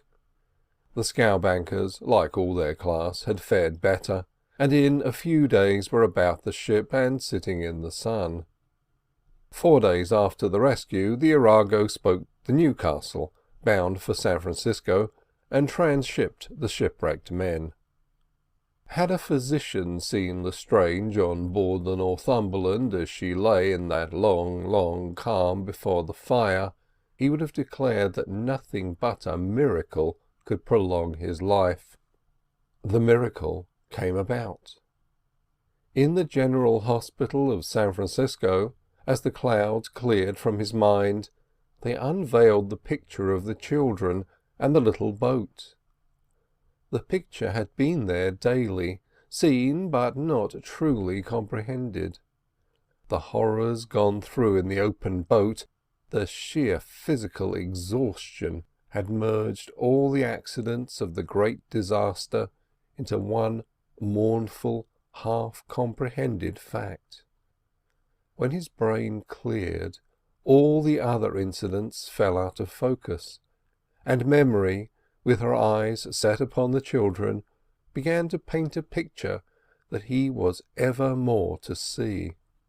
Memory cannot produce a picture that imagination has not retouched, and her pictures, even the ones least touched by imagination, are no mere photographs, but the work of an artist. All that is inessential she casts away. All that is essential she retains, she idealizes, and that is why her picture of a lost mistress has the power to keep a man a celibate to the end of his days, and why she can break a human heart with the picture of a dead child. She is a painter, but she is also a poet. The picture before the mind of Lestrange was filled with this almost diabolical poetry, for in it the little boat and her helpless crew were represented adrift on a blue and sunlit sea, a sea most beautiful to look at, yet most terrible, bearing as it did the recollections of thirst. He had been dying when, raising himself on his elbow, so to say, he looked at this picture. It recalled him to life. His willpower asserted itself, and he refused to die. The will of a man has, if it is strong enough, the power to reject death. He was not in the least conscious of the exercise of this power. He only knew that a great and absorbing interest had suddenly arisen in him, and that a great aim stood before him: the recovery of the children. The disease that was killing him ceased its ravages, or rather was slain in its turn by the increasing vitality against which it had to strive. He left the hospital and took up his quarters at the Palace Hotel, and then, like the general of an army, he began to formulate his plan of campaign against fate. When the crew of the Northumberland had stampeded, hurling their officers aside, lowering the boats with a rush, and casting themselves into the sea. Everything had been lost in the way of ship's papers. The charts, the 2 logs, everything, in fact, that could indicate the latitude and longitude of the disaster.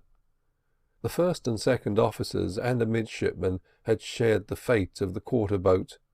Of the foremast hands saved, not one, of course, could give the slightest hint as to the locality of the spot. A time reckoning from the Horn told little, for there was no record of the log. All that could be said was that the disaster had occurred somewhere south of the line. In Lafarge's brain lay for a certainty the position, and Lestrange went to see the captain in the maison de santé, where he was being looked after, and found him quite recovered from the furious mania that he had been suffering from. Quite recovered, and playing with a ball of coloured worsted. The Arago, due at Papeete, became overdue. Lestrange watched the overdue lists from day to day, week to week, from month to month, uselessly, for the Arago was never heard of again. One could not affirm even that she was wrecked. She was simply one of the ships that never come back from the sea. End of Chapter 1. Chapter 2. The Secret of the Azure. To lose a child he loves is undoubtedly the greatest catastrophe that can happen to a man. I do not refer to its death. A child wanders into the street, or is left by its nurse for a moment, and vanishes. At first the thing is not realized. There is a pang and a hurry at the heart which half vanishes, whilst the understanding explains that in a civilized city, if a child gets lost, it will be found and brought back by the neighbours or the police. But the police know nothing of the matter, or the neighbours, and the hours pass. Any minute may bring back the wanderer, but the minutes pass, and the day wears into evening, and the evening into night, and the night to dawn, and the common sounds of a new day begin. You cannot remain at home for restlessness. You go out only to return hurriedly for news. You are eternally listening, and what you hear shocks you. The common sounds of life, the roll of the carts and cabs in the street, the footsteps of the passers-by are full of indescribable mournfulness. Music increases your misery into madness, and the joy of others is monstrous as laughter heard in hell. If someone were to bring you the dead body of the child, you might weep, but you would bless him, for it is the uncertainty that kills. You go mad, or go on living. Years pass by, and you are an old man. You say to yourself, he would have been 20 years of age today. There is not in the old ferocious penal code of our forefathers a punishment adequate to the case of the man or woman who steals a child. Lestrange was a wealthy man, and one hope remained to him, that the children might have been rescued by some passing ship. It was not the case of children lost in a city, but in the broad Pacific, where ships travel from all ports to all ports, and to advertise his loss adequately it was necessary to placard the world. $10,000 was the reward offered for news of the lost ones, 20,000 for the recovery, and the advertisement appeared in every newspaper likely to reach the eyes of a sailor, from the Liverpool Post to the Dead Bird. The years passed without anything definite coming in to answer all these advertisements. Once news came of 2 children saved from the sea in the neighbourhood of the Gilberts, and it was not false news, but they were not the children he was seeking for. This incident at once depressed and stimulated him, for it seemed to say, if these children have been saved, why not yours? The strange thing was that in his heart he felt a certainty that they were alive. His intellect suggested their death in 20 different forms, but a whisper somewhere out of that great blue ocean told him at intervals that what he sought was there, living, waiting for him. He was somewhat of the same temperament as Emmeline, a dreamer with a mind tuned to receive and record the fine rays that fill this world, flowing from intellect to intellect, and even from what we call the inanimate things. A coarser nature would, through feeling perhaps as acutely the grief, have given up in despair the search.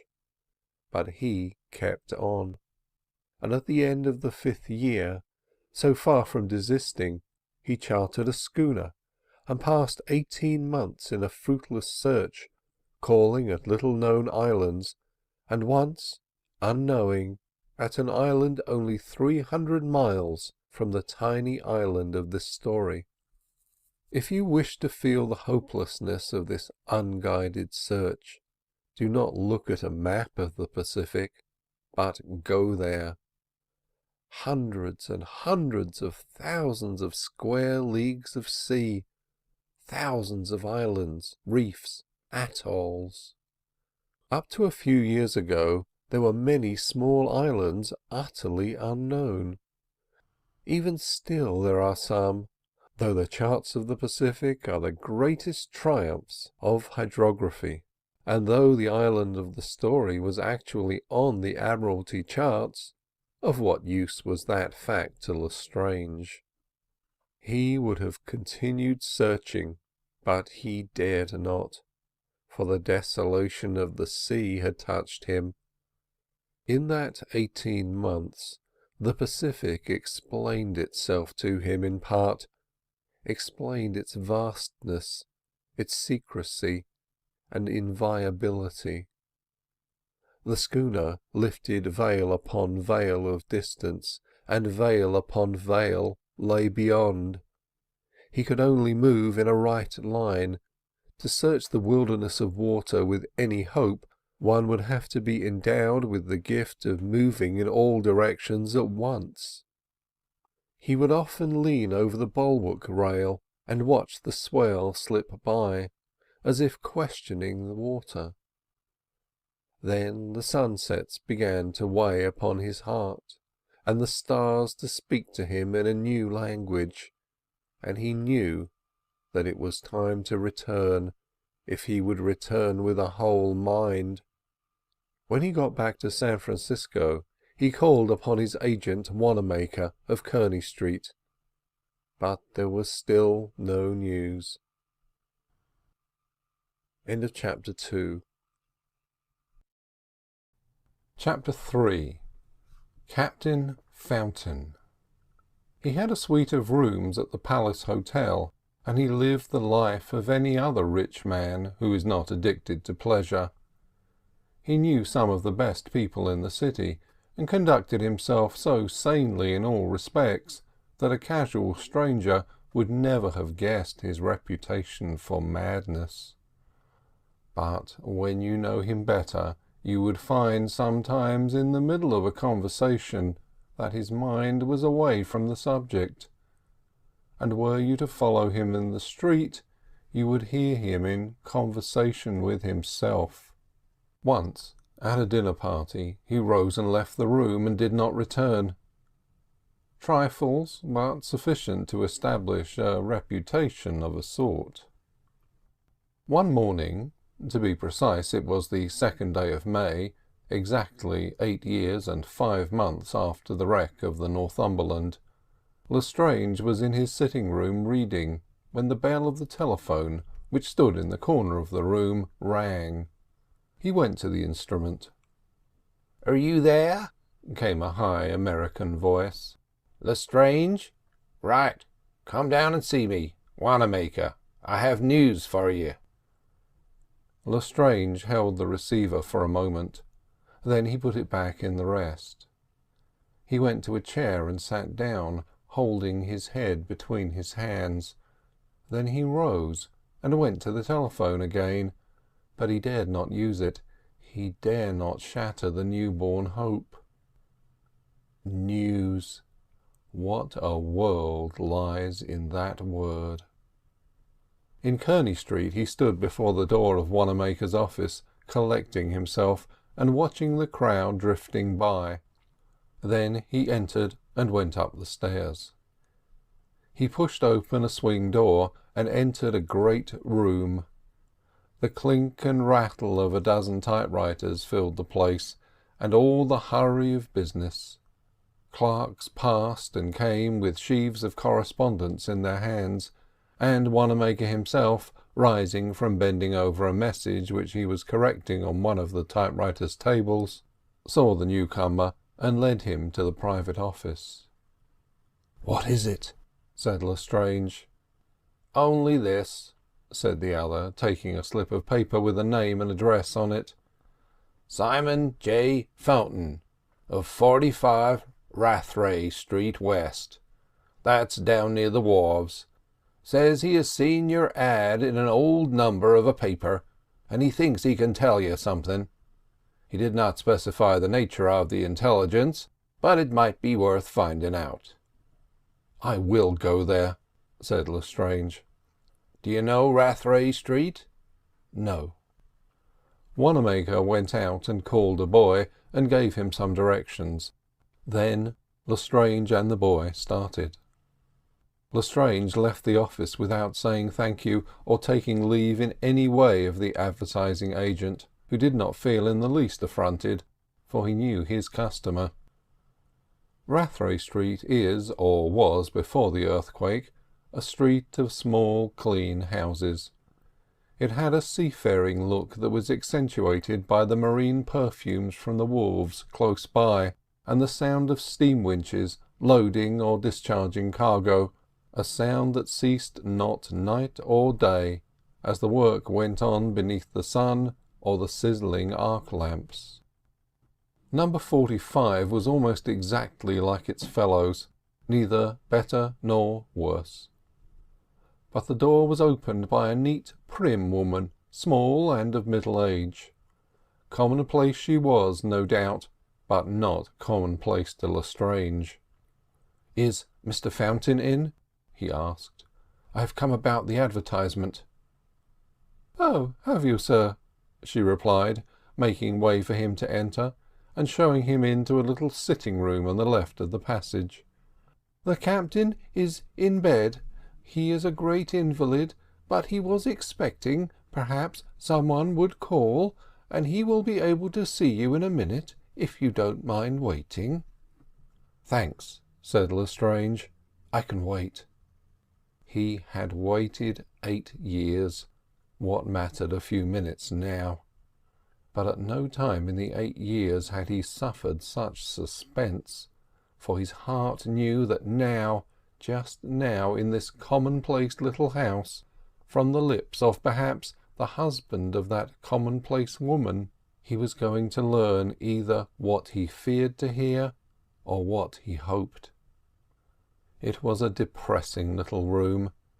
It was so clean and looked as though it were never used. A ship imprisoned in a glass bottle stood upon the mantelpiece, and there were shells from many faraway places, pictures of ships in sand, all the things one finds as a rule adorning an old sailor's home. Lestrange, as he sat waiting, could hear movements from the next room, probably the invalids, which were preparing for his reception.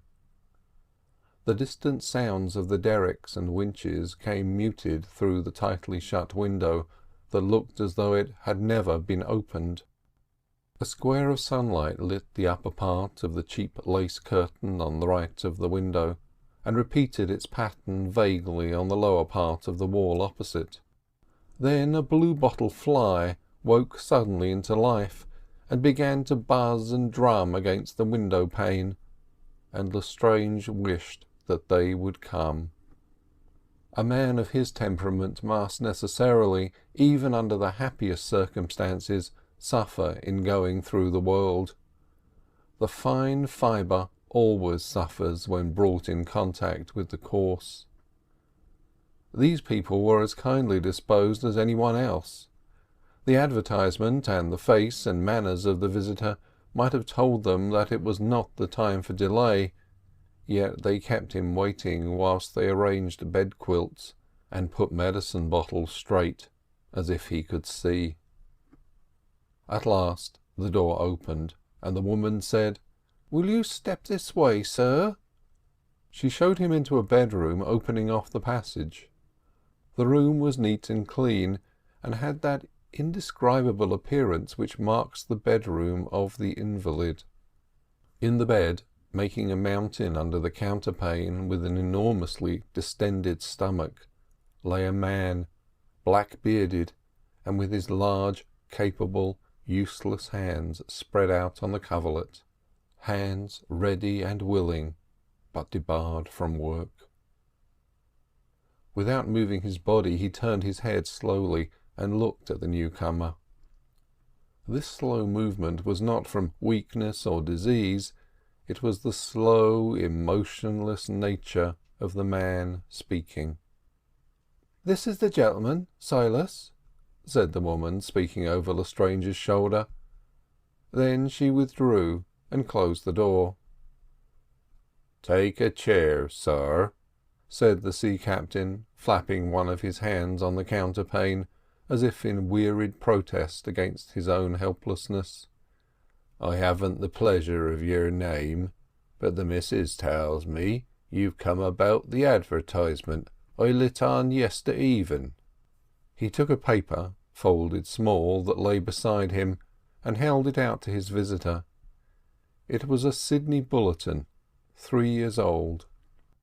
"Yes," said Lestrange, looking at the paper, "that is my advertisement." "Well, it's strange, very strange," said Captain Fountain, "that I should have lit on it only yesterday. I've had it all 3 years in my chest, the way old papers get lying at the bottom with odds and ends. Mightn't have seen it now, only the missus cleared the raffle out of the chest and "Give me that paper," I says, seeing it in her hand, and I fell to reading it. For a man reads anything bar tracts lying in bed 8 months, as I've been with the dropsy. I've been whaler, man and boy, 40 year, and my last ship was the Sea Horse. Over 7 years ago, one of my men picked up something on a beach of one of them islands east of the Marquesas. We'd put into water." "Yes, yes," said Lestrange. "What was it he found?" "Missus!" roared the captain in a voice that shook the walls of the room. The door opened, and the woman appeared. "Fetch me my keys out of my trousers pocket." The trousers were hanging up on the back of the door, as if only waiting to be put on. The woman fetched the keys, and he fumbled over them and found one. He handed it to her, and pointed to the drawer of a bureau opposite the bed. She knew evidently what was wanted, for she opened the drawer and produced a box, which she handed to him. It was a small cardboard box, tied round with a bit of string. He undid the string and disclosed a child's tea service, a teapot, cream jug, 6 little plates, all painted with a pansy. It was the box which Emmeline had always been losing, lost again. Lestrange buried his face in his hands. He knew the things. Emmeline had shown them to him in a burst of confidence. Out of all that vast ocean he had searched unavailingly. They had come to him like a message, and the awe and mystery of it bowed him down and crushed him. The captain had placed the things on the newspaper spread out by his side, and he was unrolling the little spoons from their tissue paper covering. He counted them as if entering up the tale of some trust, and placed them on the newspaper. "When did you find them?" asked Lestrange, speaking with his face still covered. "A matter of over 7 years ago," replied the captain. "We'd put into water at a place south of the line, Palm Tree Island, we whalermen call it, because of the tree at the break of the lagoon. One of my men brought it aboard, found it in a shanty built of sugar canes which the men bust up for devilment." "Good God!" said Lestrange. "Was there no one there? Nothing but this box?" "Not a sight or sound, so the men said. Just the shanty, abandoned seemingly. I had no time to land and hunt for castaways. I was after whales." "How big is the island?" "Oh, a fairish middle-sized island. No natives. I've heard tell it's taboo. Why, the Lord only knows.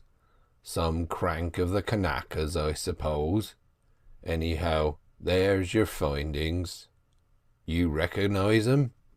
"I do." "Seems strange," said the captain, "that I should pick 'em up. Seems strange your advertisement out, and the answer to it, lying among my gear. But that's the way things go." "Strange," said the other. "It's more than strange." "Of course," continued the captain, "they might have been on the island hid away somewhere. There's no saying. Only appearances are against it. Of course they might be there now, unbeknownst to you or me." "They are there now," answered Lestrange, who was sitting up and looking at the playthings as though he read in them some hidden message. "They are there now. Have you the position of the island?" "I have. Missus, hand me my private log." She took a bulky, greasy, black notebook from the bureau and handed it to him. He opened it, thumbed the pages, and then read out the latitude and longitude. "I entered it on the day of finding. Here's the entry. Adams brought aboard a child's toy box out of deserted shanty which men pulled down. Traded it to me for a corker of rum. The cruise lasted 3 years and 8 months after that. We'd only been out 3 when it happened. I forgot all about it.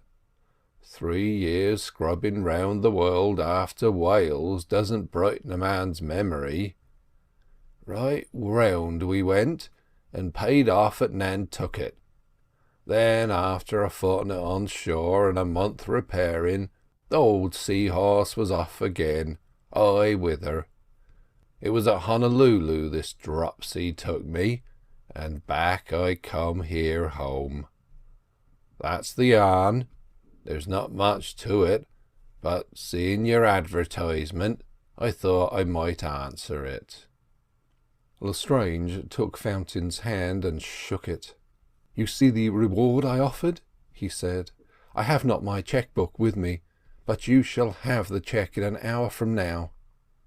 "No, sir," replied the captain. "If anything comes of it, I don't say I'm not open to some small acknowledgment, but $10,000 for a 5-cent box, that's not my way of doing business." "I can't make you take the money now. I can't even thank you properly now," said Lestrange. "I'm in a fever. But when all is settled, you and I will settle this business.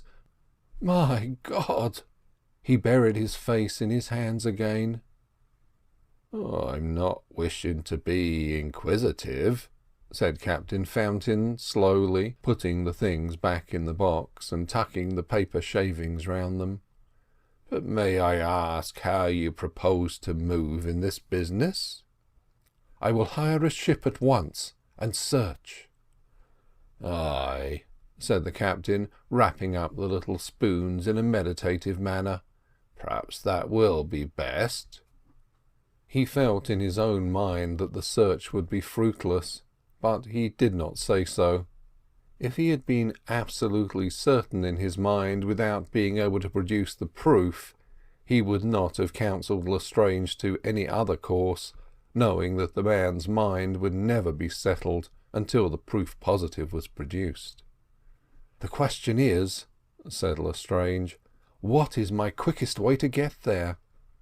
There I may be able to help you," said Fountain, tying the string round the box. "A schooner with good heels to her is what you want, and if I'm not mistaken, there's one discharging cargo at this present minute at old Sullivan's Wharf. Missus?" The woman answered the call. Lestrange felt like a person in a dream, and these people who were interesting themselves in his affairs seemed to him beneficent beyond the nature of human beings.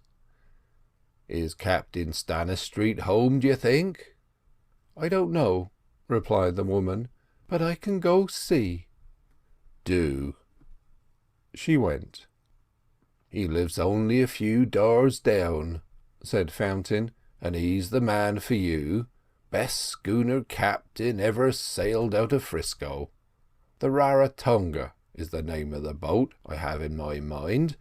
Best boat that ever wore copper. Stanistreet is the captain of her. Owner's her McVitie. She's been missionary and she's been pigs. Copper was her last cargo, and she's nearly discharged it. Oh, McVitie would hire her out to Satan at a price. You needn't be afraid of their boggling at it if you can raise the dollars. She's had nearly a new suit of sails only the beginning of the year. Oh, she'll fix you up to a T, and you can take the word of S. Fountain for that. I'll engineer the thing from this bed if you let me put my oar in your trouble. I'll victual her and find a crew 3/4 price of any of those damned skulking agents. Oh, I'll take a commission right enough, but I'm half paid with doing the thing." He ceased, for footsteps sounded in the passage outside, and Captain Stanistreet was shown in. He was a young man of not more than 30, alert, quick of eye, and pleasant of face. Fountain introduced him to Lestrange, who had taken a fancy to him at first sight. When he heard about the business in hand, he seemed interested at once. The affair seemed to appeal to him more than it had been a purely commercial matter, much of copra and pigs. "If you'll come with me, sir, down to the wharf, I'll show you the boat now," he said, when they had discussed the matter and threshed it out thoroughly. He rose, bid good day to his friend Fountain, and Lestrange followed him, carrying the brown paper box in his hand. O'Sullivan's Wharf was not far away. A tall Cape Horner that looked almost a twin sister of the ill-fated Northumberland was discharging iron, and astern of her, graceful as a dream, with snow-white decks, lay the Raratonga, discharging copra. "That's the boat," said Stanistreet. "Cargo nearly all out. How does she strike your fancy?" "I'll take her," said Lestrange, "cost what it will." End of chapter 3. Book 3, chapter 4. Due south. It was on the 10th of May. So quickly did things move under the supervision of the bedridden captain that the Raratonga, with Lestrange on board, cleared the Golden Gate and made south heeling to a 10-knot breeze. There is no mode of travel to be compared to your sailing ship. In a great ship, if you have ever made a voyage in one, the vast spaces of canvas, the sky-high spars, the finesse with which the wind is met and taken advantage of, will form a memory never to be blotted out. A schooner is the queen of all rigs. She has a bounding buoyancy denied to the square-rigged craft, to which she stands in the same relationship as a young girl to a dowager, and the Rarotonga was not only a schooner, but the queen acknowledged of all the schooners in the Pacific. For the first few days they made good way south, then the wind became baffling and headed them off. Added to Lestrange's feverish excitement, there was an anxiety, a deep and soul-fretting anxiety, as if some half-heard voice were telling him that the children he sought were threatened by some danger. These baffling winds blew upon the smouldering anxiety in his breast, as the wind blows upon embers, causing them to glow. They lasted some days, and then, as if fate had relented, up sprang in the starboard quarter a spanking breeze, making the rigging sing to a merry tune, and blowing the spindrift from the forefoot, as the Rarotonga, heeling to its pressure, went humming through the sea, leaving a wake spreading behind her like a fan. It took them along 500 miles, silently and with the speed of a dream. Then it ceased. The ocean and the air stood still. The sky above stood solid like a great pale blue dome. Just where it met the waterline of the far horizon, a delicate tracery of cloud draped the entire round of the sky. I have said that the ocean stood still as well as the air. To the eye it was so, for the swell, underrunning the glitter on its surface, was so even, so equable, and so rhythmical, that the surface seemed not in motion. Occasionally a dimple broke the surface, and strips of dark seaweed floated by, showing up the green. Dim things rose to the surface, and, guessing the presence of man, sank slowly and dissolved from sight. 2 days, never to be recovered, passed, and still the calm continued. On the morning of the 3rd day it breezed up from the nor'-west, and they continued their course, a cloud of canvas, every sail drawing, and the music of the ripple under the forefoot. Captain Stanistreet was a genius in his profession. He could get more speed out of a schooner than any other man afloat, and carry more canvas without losing a stick. He was also, fortunately for Lestrange, a man of refinement and education, and what was better still, understanding. They were pacing the deck one afternoon, when Lestrange, who was walking with his hands behind him, and his eyes counting the brown dowels in the cream-white planking, broke silence. "You don't believe in visions and dreams?" "How do you know that?" replied the other. "Oh, I only put it as a question. Most people say they don't." "Yes, but most people do." "I do," said Lestrange. He was silent for a moment. "You know my trouble so well that I won't bother you going over it. But there has come over me of late a feeling. It is like a waking dream." "Yes?" "I can't quite explain, for it is as if I saw something which my intelligence could not comprehend or make an image of." "I think I know what you mean." "I don't think you do. This is something quite strange. I am 50, and in 50 years a man has experienced as a rule all the ordinary and most of the extraordinary sensations that a human being can be subjected to. Well, I have never felt this sensation before. It comes on only at times. I see, as you might imagine, a young baby sees, and things are before me that I do not comprehend. It is not through my bodily eyes that this sensation comes, but through some window of the mind from before which a curtain has been drawn." "That's strange," said Stannistreet, who did not like the conversation overmuch, being simply a schooner captain and a plain man, though intelligent enough and sympathetic. "This something tells me," went on Lestrange, "that there is danger threatening the—" He ceased, paused a minute, and then, to Stannistreet's relief, went on, "If I talk like that, you will think I am not right in my head. Let us pass the subject by. Let us forget dreams and omens and come to realities. You know how I lost the children. You know how I hope to find them at the place where Captain Fountain found their traces. He says the island was uninhabited, but he was not sure." "No," replied Stannistreet. "He only spoke of the beach." "Yes. Well, suppose there were natives on the other side of the island who had taken these children." "If so, they would grow up with the natives." "And become savages?" "Yes, but the Polynesians can't really be called savages. They are a very decent lot.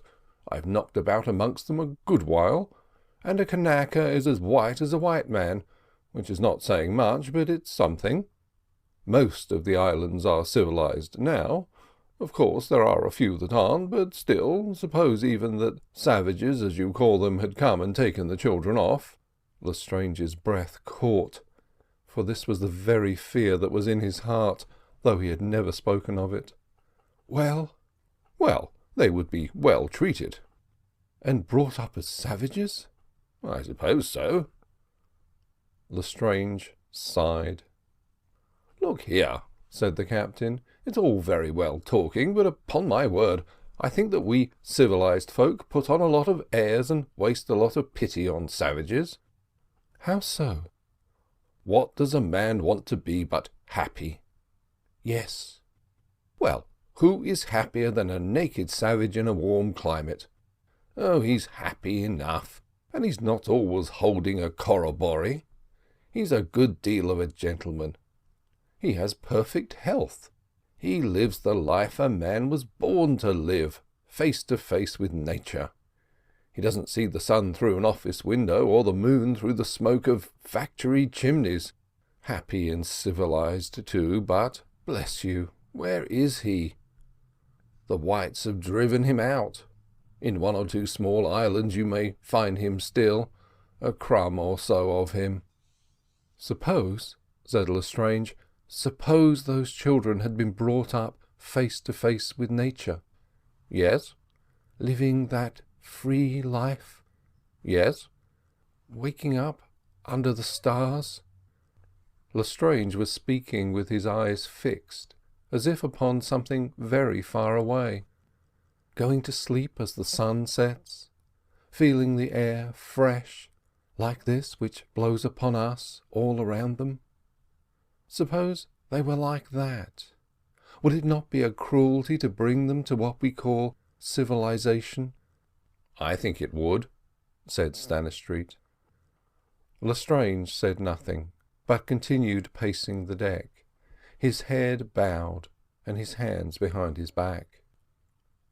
One evening at sunset, Stannistreet said, "We're 240 miles from the island, reckoning from today's reckoning at noon. We're going all 10 knots, even with this breeze. We ought to fetch the place this time tomorrow. Before that, if it freshens." "I am greatly disturbed," said Lestrange. He went below, and the schooner captain shook his head, and, locking his arm around a ratline, gave his body to the gentle roll of the craft as she stole along, skirting the sunset, splendid, and to the nautical eye full of fine weather. The breeze was not quite so fresh next morning, but it had been blowing fairly all the night, and the Rarotonga had made good way. About 11 it began to fail. It became the lightest sailing breeze, just sufficient to keep the sails drawing and the wake rippling and swirling behind. Suddenly Stanistreet, who had been standing talking to Lestrange, climbed a few feet up the mizzen ratlines and shaded his eyes. "What is it?" asked Lestrange. "A boat," he replied. "Hand me that glass you will find in the sling there." He levelled the glass and looked for a long time without speaking. "It's a boat, adrift. A small boat, nothing in her. Stay, I see something white, can't make it out. Hi there," to a fellow at the wheel. "Keep her a point more to starboard." He got onto the deck. "We're going dead on for her." "Is there anyone in her?" asked Lestrange. "Can't quite make out, but I'll lower the whaleboat and fetch her alongside." He gave orders for the whaleboat to be slung out and manned. As they approached nearer, it was evident that the drifting boat, which looked like a ship's dinghy, contained something, but what could not be made out. When he had approached near enough, Stanistreet put the helm down and brought the schooner to, with her sails all shivering. He took his place in the bow of the whaleboat, and Lestrange in the stern. The boat was lowered, the falls cast off, and the oars bent to the water. The little dinghy made a mournful picture as she floated, looking scarcely bigger than a walnut shell. In 30 strokes the whaleboat's nose was touching her quarter. Stanistreet grasped her gunwale. In the bottom of the dinghy lay a girl, naked all but for a strip of coloured striped material.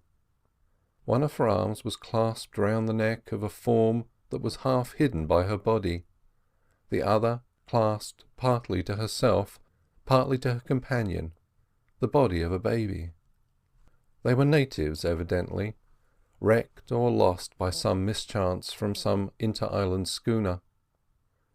Their breasts rose and fell gently, and clasped in the girl's hand was a branch of some tree, and on the branch a single withered berry.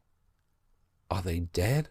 asked Lestrange, who divined that there were people in the boat, and who was standing up in the stern of the whaleboat trying to see. "No," said Stanistreet. "They are asleep." End of chapter 4 and end of The Blue Lagoon by H. de Vere Stacpoole.